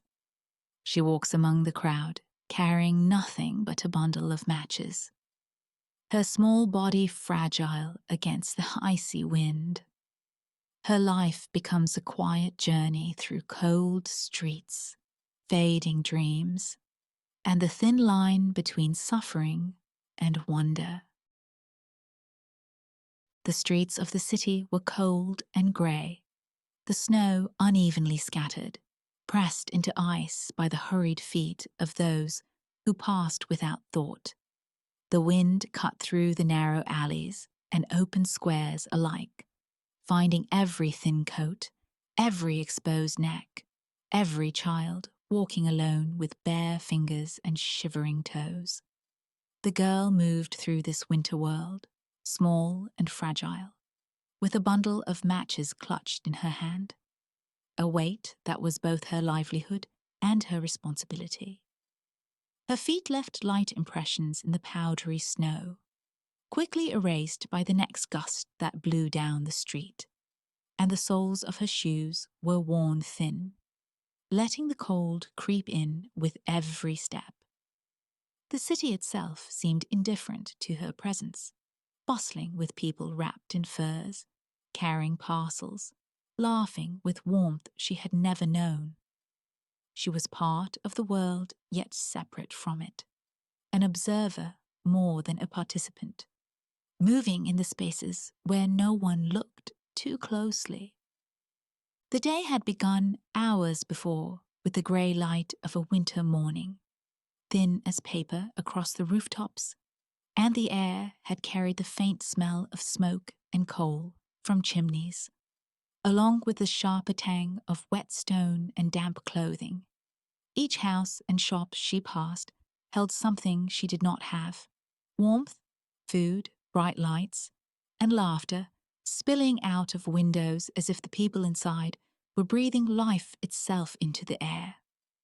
Her stomach ached with hunger, a slow and constant pressure, and her thin coat did little to guard her against the icy fingers of the wind. She did not dare think of going home, not yet, for her father's anger waited there, and her mother's absence was more profound than any comfort she might have known. The streets were all she had, stretching endlessly forward in grey lines and uneven patches of ice, and she walked them as if each step might carry her closer to a moment that could warm her from the inside. Her matches were carried carefully, wrapped in a small, worn piece of paper that had already begun to fray at the edges. They were at once a burden and a fragile treasure. Selling them would bring a few coins, enough perhaps for bread or for a small morsel of something warm, but only if she could find someone willing to stop in the biting cold and give her a moment of attention. Each match in the bundle was a possibility, but also a reminder of what she lacked. She ran her fingers over the sticks from time to time, counting them in silence, making small calculations of what might be gained if even one or two could be sold. Sometimes, when the cold became too sharp, she imagined what it would be like to light one, just to feel the warmth spread across her fingers and into her chest, imagining a fire bright enough to push back the grey and ice that pressed against her from all sides. The city did not seem quiet, yet it carried a strange kind of stillness in the way that people passed without noticing one another. She saw merchants arranging their wares, a faint steam rising from the baskets of fruit and bread, but none of it was for her. She saw carriages moving swiftly along the streets, wheels pressing deep grooves into the snow, and heard the faint jingle of bells that marked the movement of horses and wealthy travellers, lives and places she could not touch. Her eyes lingered on the shop windows, where the reflection of candlelight or oil lamps made the glass glow. And inside she glimpsed dishes of roasted meat, sweet pastries, and the soft folds of blankets, a world separate from hers and unreachable. She could imagine the warmth pressing against her cheeks, the fire glowing in the hearth, the scent of sugar and bread, and her small chest ached with desire. It was impossible to name the pain. It was not merely hunger, nor merely cold, but the mixture of longing and need that filled her from the moment she stepped out into the streets each morning. People passed her without thought, brushing by, pulling their scarves tightly, staring straight ahead. Occasionally, someone gave a quick glance, a momentary recognition of her presence, but the look never lasted long enough to offer comfort. The girl moved as though through a river of motion that carried her along without pause, her small hands hidden inside her coat as often as possible, pressing the matches close to her chest. Each step was careful, measured, so that she did not slip on the ice, so that she might reach the next street corner without losing balance, without being pushed aside by a stranger who did not see her. She kept her eyes low, yet they could not avoid the occasional glint of light on a window, the sudden reflection of gold or red, and each time her heart quickened, longing for something she could not name. Even in her silence and solitude, she noticed the small details of the world, the way the snow fell in delicate flakes, each one unique, landing on her coat and melting slowly against the warmth of her body. The footprints of people who had passed before her, forming paths that she tried to follow, hoping they might lead to some kindness left behind. The distant sound of bells, voices, footsteps, and the faint crackle of fires in unseen hearths.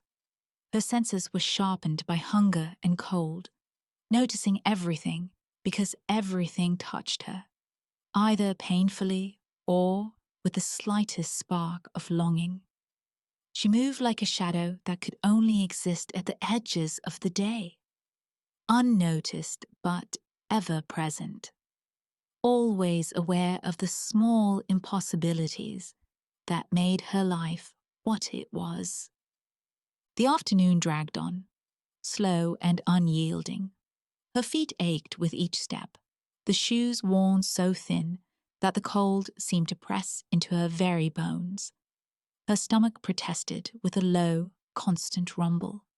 Yet she forced herself to keep moving, for the matches had to be sold before nightfall.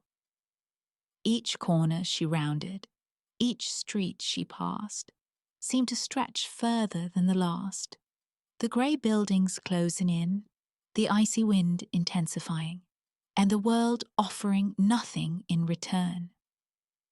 She held her matches close, feeling their rough edges against her fingers, thinking of the small coins they might bring, the bread that might fill her stomach, the momentary warmth that might brush across her body. She dared not hope too much, yet it was impossible not to. For the human heart insists on desire, even when it has learned the cruelty of denial. Even as the day dimmed toward evening, the city remained a place of contrasts. People hurried home, their faces flushed from warmth, their voices carrying laughter and urgency. The girl moved in the spaces between them, unnoticed yet observing, noticing the richness of life she could not reach, the closeness of family and friends, the ease of those who did not have to fight for each moment. Her eyes fell on small details, a cat curling near a doorframe, a flicker of light in a window, a patch of snow that glimmered in a lingering ray of daylight. These were the small joys that she carried like secret treasures, moments of beauty that existed in spite of everything else. Moments she could touch with her imagination, if not with her hands. As night approached, the wind grew sharper, the cold deeper, and the streets quieter, though still the shadows moved with hurried feet. She considered her journey home, but fear stopped her. The punishment for returning empty-handed, the anger she had learned to anticipate, the loneliness of a house without warmth or comfort. The matches remained in her hand, a small, fragile link to possibility, a thread of hope that might carry her through the night. She walked onward, each step deliberate, each breath visible in the frozen air, moving through a world that seemed too large and too harsh for someone so small. The grey streets stretched before her endlessly, the city indifferent and alive, and the girl continued on, carrying her matches, carrying her hope, and carrying the quiet longing that would guide her as darkness fell and the night began to close in around her. The day had passed into evening, and the city seemed to shrink beneath the weight of darkness. The grey buildings, once softened by the thin light of late afternoon, now rose sharply against the night sky, casting long shadows that reached toward the snow-covered streets. The wind had grown colder still, slicing through the layers of clothing that offered so little protection, carrying with it the sharp tang of smoke from distant chimneys and the faint scent of wet earth from the corners of the city where snow had begun to melt. The bustle of the day had slowed. Fewer footsteps echoed against the stone. Fewer voices carried over the icy air. The city, which had seemed indifferent in the light, now felt almost silent, watchful, as though it were waiting for something. The girl walked with careful steps, her small body stiff against the cold, her fingers numb despite the layers she had wrapped around them. She searched the streets for a place that might offer a moment of reprieve, even the smallest shelter, a doorway or an alcove where she could press her back against the wall and feel something like safety. Yet everywhere she looked, the spaces were empty or guarded by doors that refused her entry. Her heart ached with the growing hunger and exhaustion, the faint hope of warmth and comfort fading as the shadows lengthened.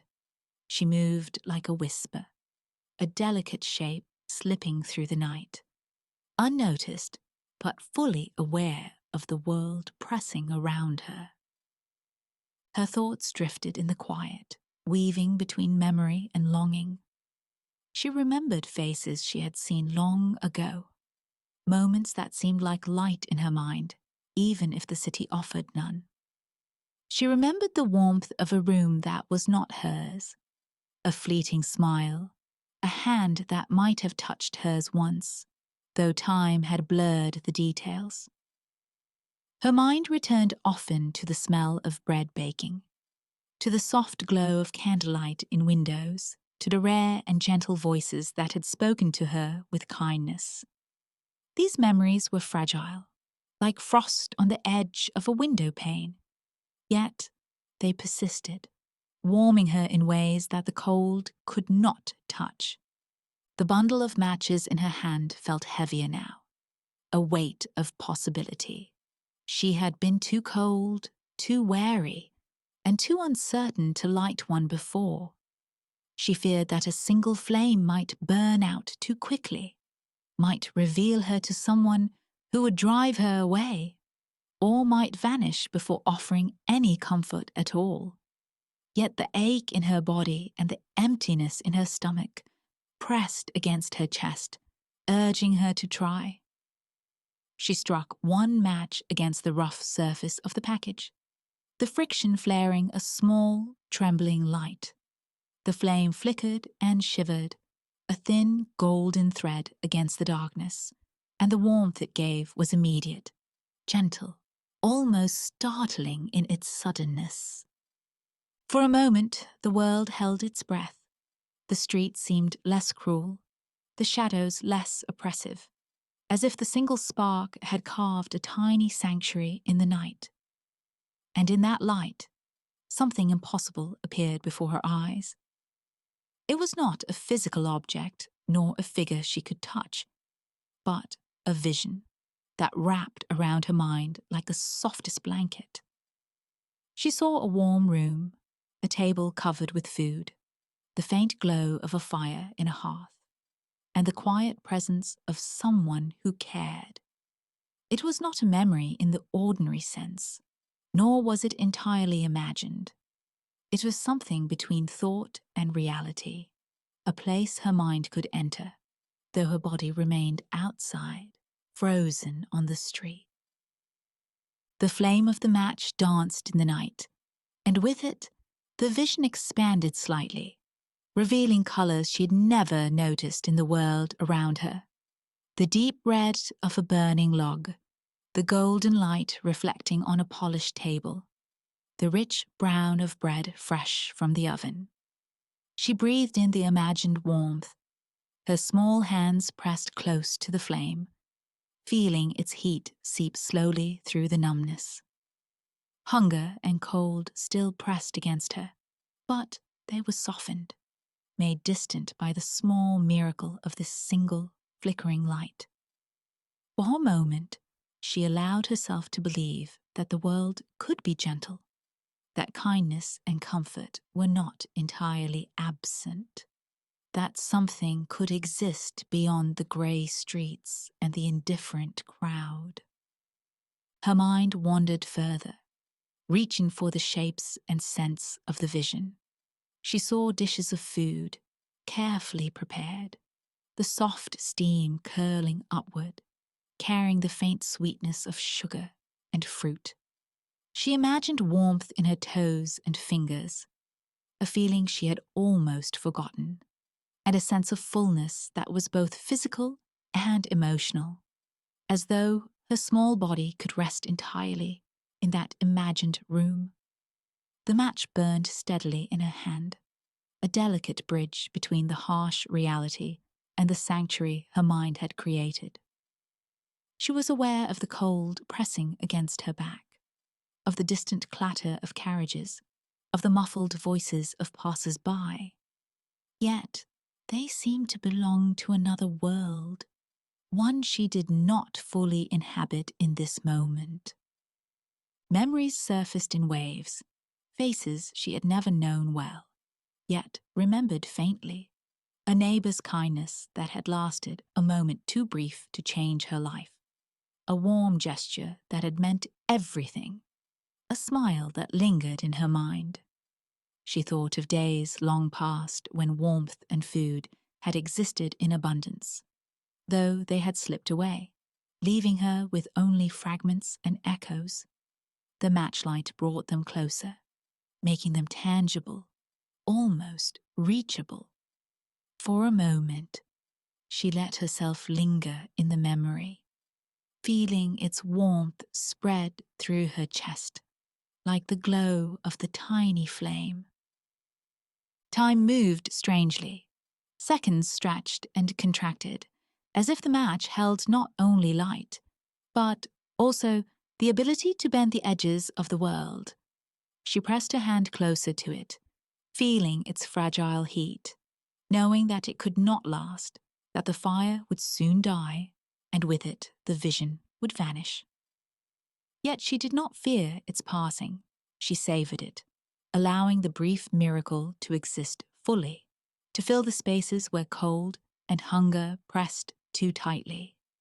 The contrast between the warmth and the night was sharp, almost painful. Yet it also reminded her of what was possible, what might exist if only the world could grant her more than a fleeting spark. Even as the vision danced before her eyes, her mind began to anticipate the next flame.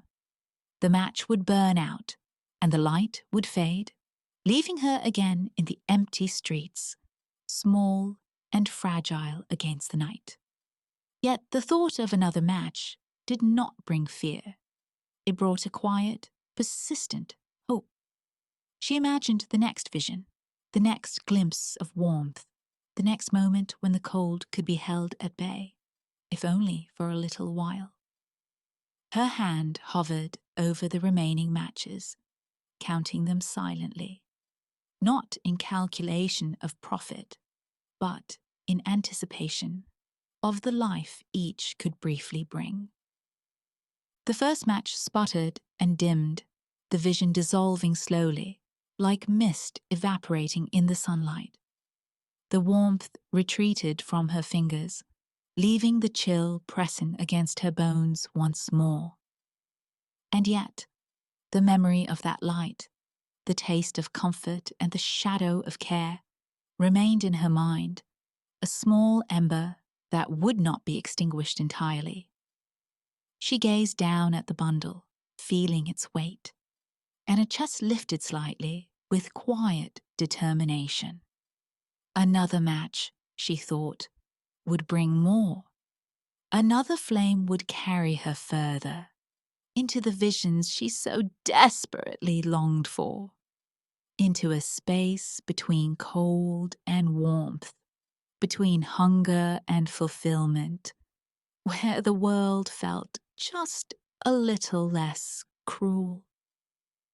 The streets waited around her, emptying slowly of the last travelers, the wind whispering through narrow alleys, and the night deepened, carrying its quiet solitude. She lifted her hand toward the bundle, fingers brushing against the rough edges of the matches, the friction of expectation and longing pressing against her. The first flame had shown her a glimpse of what might exist, however briefly, and she could not let it go. With a careful breath, she prepared to strike another, to see again, to feel again, to carry forward into the night with a fragile hope that only a single match could bring. The journey was not ending, it was only beginning, and the darkness around her seemed just wide enough for another spark. The night had grown deeper, and the streets were nearly deserted, leaving only the quiet echo of her footsteps and the whisper of wind over the snow. The girl crouched slightly beneath the doorway, pressing her thin coat against her chest and holding the remaining matches in a trembling hand. The first match had burned away, its brief warmth now a memory pressed into her mind, a light that had vanished but left a trace she could carry. She drew one match from the bundle, striking it carefully against the rough surface, and the flame leapt to life.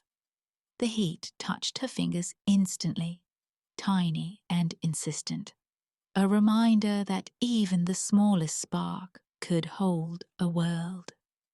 The vision came as it had before, gentle and impossible, but different this time. She saw a warm room, its walls lined with glowing firelight, the air heavy with the scent of bread just taken from the oven.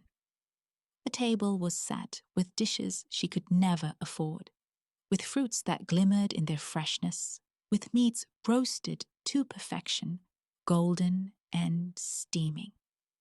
She imagined sitting at the table, feeling the warmth pressing around her shoulders, the soft glow illuminating her face, and her small body relaxed for a moment in a comfort that had always been denied.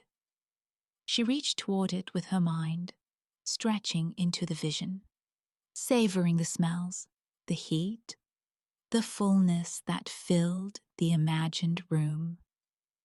Her hunger was temporarily quieted, replaced by a wonder that both dazzled and soothed her. The match flared and flickered, revealing more. In the corner of the room, a fire danced brightly, sending shadows across the walls, shadows that seemed alive and playful, and the girl felt herself drawn into the dance. She imagined the warmth rising from the hearth, spreading through the floor, the walls, and her own body, until she no longer felt the chill of the night pressing against her. Outside, the wind continued its cold whisper, carrying the sound of distant bells. But inside her mind, a world had bloomed, and she lingered there. The contrast between the frozen streets and the heat of the vision was sharp, almost painful. Yet, it made the glimpse of life more vivid, more necessary. With another match, she glimpsed yet another scene. She saw children, clothed and fed, playing in a sunlit room, their laughter spilling freely, bouncing off walls that glowed with paint and light. She imagined the sounds curling into her ears, the joy tangible in a way she had never known. Their small hands grasped toys and each other, their warmth and ease flowing outward from the vision, brushing against the corners of her mind. She did not belong there, not physically, but her imagination allowed her to join, to sit quietly and watch, to feel the warmth of safety and love pressing in like a gentle hand. Hunger and cold still pressed at the edges of her consciousness, but in the center of her mind, she was free for the moment, carried into a distance from reality that was more real to her than the streets outside. Each match she lit brought another vision, each more detailed than the last, each forming a mosaic of possibility she had never touched. She saw a basket of freshly baked bread, the crust crisp and golden, the inside soft and steaming, the aroma rich enough to make her mouth water. She imagined the sensation of biting into it, warm and filling, the taste of salt and flour lingering pleasantly, a small triumph of pleasure she could never hold in her small, hungry hands. Another match revealed a window in a grand house, the glass fogged with warmth, candles flickering on a mantel, and a quiet sense of peace that pressed against her mind with gentle insistence. She felt herself breathing it in, letting it fill the spaces where hunger, fear, and cold had gathered.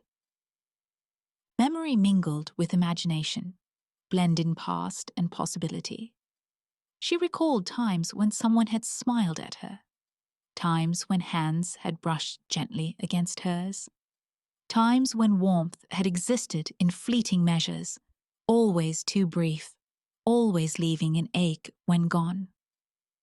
These recollections merged with the visions of the matches, forming a tapestry that was both comforting and painful, showing her what life might hold and what it had denied. The streets outside were unforgiving, the snow unyielding, the wind cutting deep into her coat and flesh. Yet the firelight in her mind created a distance, a space where she could breathe and imagine a life that was gentle, fulfilling, and full of care. Her thoughts wandered further, touching the edges of desire she had learned to suppress. She imagined a warm bed, soft and enveloping, where she could rest without fear of the cold, without the hunger pressing against her stomach, without the eyes of strangers passing without notice. She imagined being fed, clothed, and cherished, the minutiae of life transformed from struggle into ease. Each match flared briefly, a fleeting bridge between the harsh reality outside and the comfort that stretched just beyond her reach. And she lingered over each vision, letting the heat fill her small body with something she could almost call relief. The night pressed in around her, long and unyielding. Carriages rattled faintly over distant cobblestones, their riders unseen, their warmth inaccessible. The last travelers of the evening hurried past, coats drawn tight, voices low, leaving behind a silence that the wind carried through alleys and squares. Yet within that silence, the matches created islands of life and warmth. She held one after another, lighting them carefully, savoring the flame and the visions it brought. Each vision was temporary, a promise that faded as the flame died, but it left traces behind, impressions that lingered in the mind like faint sparks against the grey backdrop of the city. The matches began to dwindle, their number smaller with each passing moment. Yet the visions grew bolder in her mind, more defined, more alive. The imagined warmth spread farther, the sense of care more insistent, and the girl began to feel the pull of something deeper, something more personal than bread, firelight, or distant laughter. In the glow of one match, she saw a figure, a presence that was not entirely a memory, not entirely imagined, but a mixture of both. It felt familiar in a way that startled her, pressing against the edges of recognition, and she felt a quiet stirring in her chest. This vision was softer, gentler, and different. It carried an emotional weight that made the previous images of comfort feel distant by comparison. The small flame trembled and grew steady, casting its gentle light into the spaces of her imagination, and the girl lingered on the figure that appeared before her. There was no name, no voice, no motion, yet the presence was undeniable, a warmth that touched her heart rather than her skin. The past and the present collided in this fleeting moment, memory and longing folding together, until the figure seemed to hold both her childhood and her hope, both what had been lost and what might exist beyond the cold streets. It was more than warmth. It was recognition, a thread connecting her to a world she had barely glimpsed and a life she had only imagined. The match sputtered, the flame trembling as the vision expanded and filled her mind. She pressed it closer, feeling the heat in her fingertips, letting the figure take shape and presence, knowing that the reality outside the doorway remained harsh and unforgiving. The cold pressed against her back, the wind whistled around the corners of buildings, and the grey snow reflected the fading light of the city. Yet within the glow of her match, she existed in a space untouched by hunger, untouched by fear, untouched by the cruelty of the night. The world had narrowed to the fragile flame, the fleeting vision, and the pulse of life that persisted quietly within her. As the flame began to die, she felt a gentle pull toward the next match. The visions had carried her far, yet the presence lingered, subtle and insistent, guiding her hand toward another stick in the bundle. She knew that the warmth, the light, and the sense of care were not finished, that more could be glimpsed, more could be touched, more could exist if only she could light another flame. Her heart lifted slightly with quiet anticipation. The small ember of hope that had begun with the first match burning brighter now in her mind. The darkness outside remained. The streets were empty, and the wind pressed in with cold insistence. Yet she moved forward, ready to strike again, to see again, to carry the warmth deeper into the night. The world was still, the snow quiet, and the night stretched before her endlessly. Yet the matches offered a promise that even in the coldest, loneliest spaces, something gentle, beautiful, and alive could appear. She struck the next match, ready to follow the vision wherever it might lead. knowing that the journey through firelight and imagination had only just begun. The city had become a hushed place, as though the very night had gathered its breath and held it in waiting. The wind still whispered across the frozen streets, but it no longer pressed with the same sharpness against the girl's thin coat. She crouched beneath the doorway, her small body trembling with cold and exhaustion, the bundle of matches dwindling in her hand. Each flame she had lit had carried her farther from the frozen streets and closer to warmth, to comfort, to visions that seemed almost real. Now, with the remaining matches, the visions began to take on a richness that she had never imagined, filling the spaces of her mind with a brightness that contrasted sharply with the grey and silence around her. The next match she struck flared immediately, a brilliant spark that pressed warmth into her frozen fingers. The vision that bloomed from the light was no longer just a room with food or distant laughter. It was a presence, subtle yet undeniable, a feeling of closeness that pressed gently against her heart. It was a figure, though she could not see it with clarity, a presence that seemed both familiar and unattainable, carrying a weight of kindness, care, and recognition that her small life had rarely known. She pressed her fingers to the match, holding it as long as she dared, allowing the warmth and the sense of being seen to envelop her. Her mind, growing heavy from hunger and cold, drifted further into the vision. The streets no longer existed, nor the indifferent windows, nor the distant bells.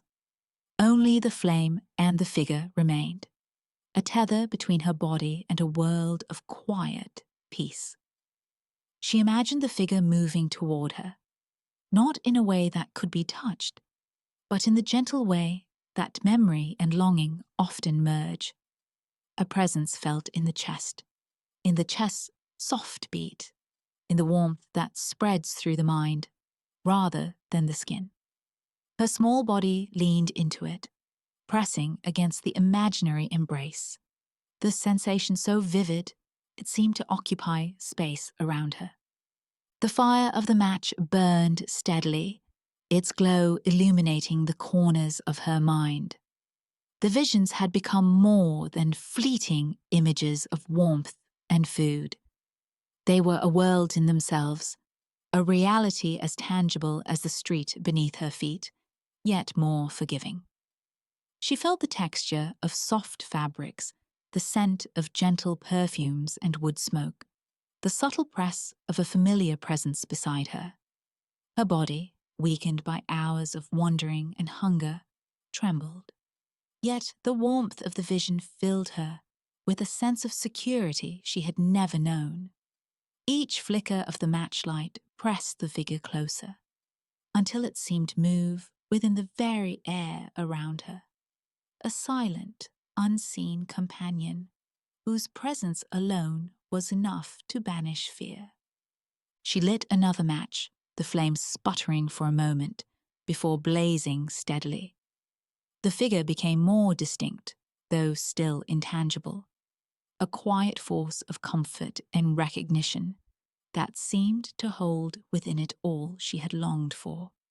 She felt herself drifting, her small body relaxing as though weight itself were dissolving, the chill pressing less sharply against her. Hunger and fatigue remained, but they had less power now. Her mind had moved into a space between reality and dream, where the boundaries of cold streets, empty alleys, and indifferent passers-by were softened by the warmth of light and memory. In this place, she could breathe fully, feel fully, imagine fully, and exist without the usual fear that shadowed every step of her life. The matches continued to dwindle, each one struck with careful precision, each one releasing visions more vivid than the last. She saw the warmth of a room that held the glow of a hearth. Imagined the sound of a voice that carried the quiet insistence of care. Imagined hands that would not push her away, but pressed gently in reassurance. The cold outside became a distant echo, a memory pressed against the edges of consciousness, while the small flames carried her further into a world of safety, light, and possibility. Even as her fingers grew numb from holding the matches, even as her body shivered with exhaustion, her mind held firmly to the vision, allowing the figure to occupy more of her awareness, to press its quiet presence more insistently into the center of her being. She did not need words to know the figure's intent. The presence itself conveyed all that might have been said, all that had been withheld from her in life, all the care and warmth that the world had rarely offered. Her mind expanded into it, following the gentle currents of comfort, letting herself be enveloped by the imagined light that seemed almost real enough to touch. She imagined the figure bending toward her, the heat and calm radiating outward, filling the space around her, filling the small cracks of fear, loneliness, and cold that had persisted throughout the day. Each flicker of the match pressed the vision further into her mind, and the small ember of hope that had begun with the first flame now burned steady and bright, a warmth that no wind could extinguish. The night seemed to fold around her, a quiet embrace, as if the city itself had softened, leaving only her, the matches, and the figure that grew ever more present in her imagination.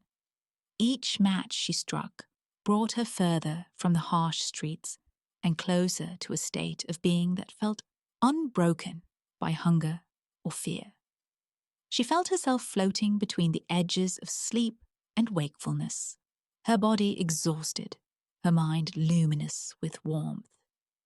The cold was still present, but it pressed against her less insistently, for the flames had carried her to a place that the winter could not touch. She struck another match, and the figure's presence deepened. There was no shape to grasp, no words to hear, no hands to hold, yet she felt the weight of care pressing gently against her chest, a quiet certainty that she was known and accepted, if only in the fragile light of flame. Her small body leaned into the glow, feeling herself dissolve into it, feeling her awareness expand into the warmth that the match created. Hunger and cold existed, yet they were distant shadows, unable to penetrate the sanctuary that each flame revealed.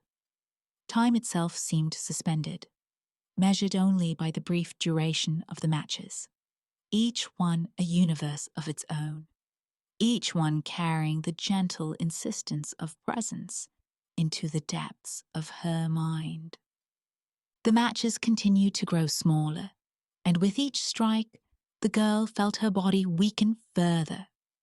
Limbs grew heavy, fingers stiffened, and yet the mind remained alert to the glow, to the warmth, to the presence that had become her companion in this fragile night. She moved within a space between life and dream, between the harsh world and the fragile light, carried forward by the vision into a world that seemed more real than the streets outside. The figure was near, close enough to press against the edges of her consciousness, pressing warmth into her, pressing quiet understanding and gentle care into every corner of her awareness. Finally, only one match remained, small and fragile in her hand. She struck it carefully, and the flame leapt to life, brighter than before, larger and more insistent.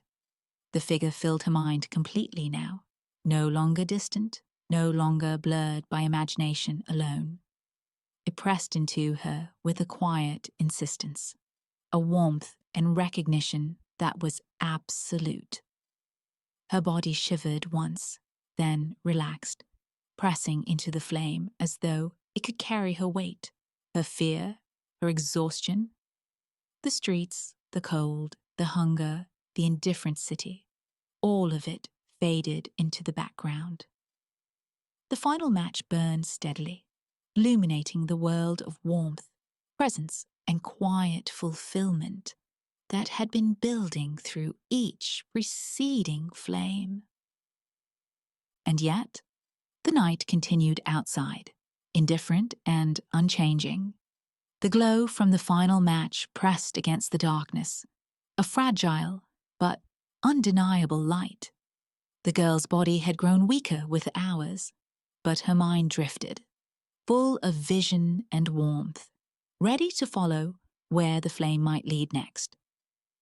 There was no ending in this moment, only the gentle, persistent illumination of the final match, guiding her further along the path between cold reality and the fragile sanctuary of light. The night grew softer as the final match burned low, its flame steady yet fragile, a tiny beacon against the dark and still streets. The girl pressed her small body closer to the light, feeling warmth seep into her chest, into her limbs, into the deepest parts of her mind. The visions of warmth, care, and presence enveloped her entirely now, a world that had been built in pieces through each flicker of flame. Her breathing slowed, her shivering eased, and her small heart settled into a rhythm that felt light, as if the weight of hunger, cold, and fear had been lifted for the first time. The streets outside continued their muted, frozen vigil, unaware of the quiet miracle unfolding in the shadow of a doorway. Time seemed suspended, measured only by the slow sputtering of the final match. The warmth pressed against her mind, a presence so insistent and comforting that the body itself felt unnecessary, almost secondary to the light and life of the visions. The figure she had glimpsed in previous matches was no longer distant, no longer blurred, no longer a fleeting suggestion of care. It was complete, whole, absolute in its gentle insistence. The girl drifted, carried fully into the presence, her thoughts dissolving into the quiet glow of the flame. Hunger and cold remained as faint echoes, distant enough to be noticed, but too weak to reach her mind. The world she had known, the harsh streets, the indifferent windows, the rushing footsteps, retreated, leaving only the sanctuary of warmth and the quiet insistence of light. The city itself began its slow stirring, unaware of the small, fragile life that had been carried into another space. Chimneys sent thin streams of smoke into the pale sky, and distant bells marked the early hours of a winter morning. The first footsteps of merchants and citizens echoed along the streets, boots crunching against frozen snow. Voices carried low and hurried as people began their daily routines. Windows glimmered with oil lamps and candles, and doors opened and closed to let warmth escape into the chill. Yet none of it touched the girl, nor did any of it disturb the serene world of the final matchlight. She had become a quiet part of the night's tapestry, her presence known only to the visions that had accompanied her, the light that had guided her, and the gentle figure that pressed warmth into her consciousness. The flame diminished slowly, its edges curling and twisting in the thin air. Her small hand remained steady for a moment longer, cradling the match as if it could hold her in place against the pull of the world outside. Her body grew still, but her mind remained vivid, full of warmth, full of presence, full of the gentle insistence of being seen, known, and held. The cold of the night could no longer reach her. It pressed softly against the threshold of awareness, but was powerless to disturb the peace that had taken residence in her mind. The visions she had glimpsed, the warmth she had imagined, the care she had felt, all merged into one gentle continuum that carried her through the final hours of darkness. Outside, the city moved forward without pause. The first carts rattled along cobblestone streets. Merchants prepared their stalls for the day, and the distant voices of early risers drifted through the air, unaware of the fragile life that had been folded into the night. The girl's presence went unnoticed as it had for hours. Yet the flame she held burned with a completeness that made her invisible absence less empty. The world continued, indifferent and alive, as it always had. But within the quiet space of flame and vision, her suffering had been replaced by a deep, untroubled peace. Each match had been a bridge, a passage through the harshness of reality. And now the final light carried her fully into the sanctuary she had longed for. The warmth that pressed against her mind seemed to expand, filling every corner of thought and memory, carrying her small consciousness into a place between waking and dream, between life and a quiet, gentle passing. Her limbs grew lighter with each heartbeat. Her breath slowed until it was barely perceptible, and her eyes, though closed, seemed to see more clearly than ever. The visions of food, fire, and laughter, the presence that had pressed insistently into her heart, all coalesced into a singular sensation of completeness. She existed fully within it, without fear, without hunger, without the chill pressing into her body. It was a peace that had never been hers in life, a warmth that had never been tangible outside the fragile light of matches. Yet, it was more real than any other experience she had known. The final match flared for a moment, bright and golden, a tiny star in the cold grey of the street. She pressed her small hand around it, feeling the heat radiate, feeling the presence beside her, feeling the world of comfort she had created through imagination and memory spread through her entirely. Her body, though weakened, leaned into the glow, as if the fire itself could carry her beyond the limitations of flesh and bone. The city continued to wake around her, each sound distant and softened, each movement of life a gentle reminder that the world moves on even when an individual is no longer part of its current moment. Yet in the quiet of the matchlight, she was alive in a way that transcended hunger, cold, and fear. As the flame began to falter, twisting in the thin air, the girl felt the gentle presence surround her fully. It was not physical, not visible in the way that people see one another. Yet, it filled every part of her consciousness with warmth, with recognition, with quiet, unspoken care. The sensations she had longed for, comfort, safety, the absence of fear, the feeling of being truly seen, were hers at last, pressed gently into the spaces of mind and heart. She breathed lightly, letting herself dissolve into the light, letting the visions carry her forward, letting the world outside continue without notice. The match hissed softly, shrinking as its heat and light filled the spaces she had created. Her body rested lightly against the stone, small and still, yet her mind was luminous, expansive, filled with the warmth of care that had been built match by match, vision by vision. Time had little meaning here. The sequence of night into morning, of flame into memory, of hunger into warmth, all merged into a single, unbroken sense of peace.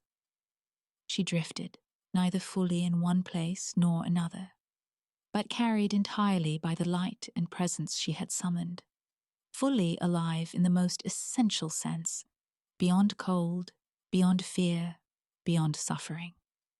And then, as the first weak light of morning spread across the streets, the final match flared once more, bright and golden, before burning down completely. The vision, the warmth, the gentle presence, all remained in the small continuum of her mind, pressing softly into the quiet of her passing. Her small body rested, peaceful and still, untouched by the harshness that had marked the previous hours. The streets of the city began to fill slowly with people carrying on their routines, unaware of the small life that had quietly departed, unaware of the light that had burned briefly and fully in the shadow of a doorway. The morning unfolded in gentle tones, pale sunlight glinting off frozen rooftops, snow reflecting the soft gold of dawn. The city moved with its usual indifference. Merchants called out to one another. Carts rolled over cobblestones, and windows reflected the awakening day. Yet in the quiet corner where the girl had rested, the world seemed softened, touched by the memory of warmth and care that she had carried through the night. The suffering was over. The cold had been replaced by the light of imagination and the warmth of presence. And the city continued on, its rhythm unchanged, but its streets holding the echo of a quiet beauty. In this stillness, there was no tragedy in the harsh sense, only the gentle completion of a journey that had begun in hardship and ended in peace. The matches were gone, the visions remained in the delicate space of memory, and the girl rested as fully and quietly as the city itself. The light she had held, the warmth she had imagined, and the presence she had known carried her fully into the morning, leaving behind the streets as they had always been, indifferent yet alive, while her small, fragile life found at last the gentle beauty it had long sought.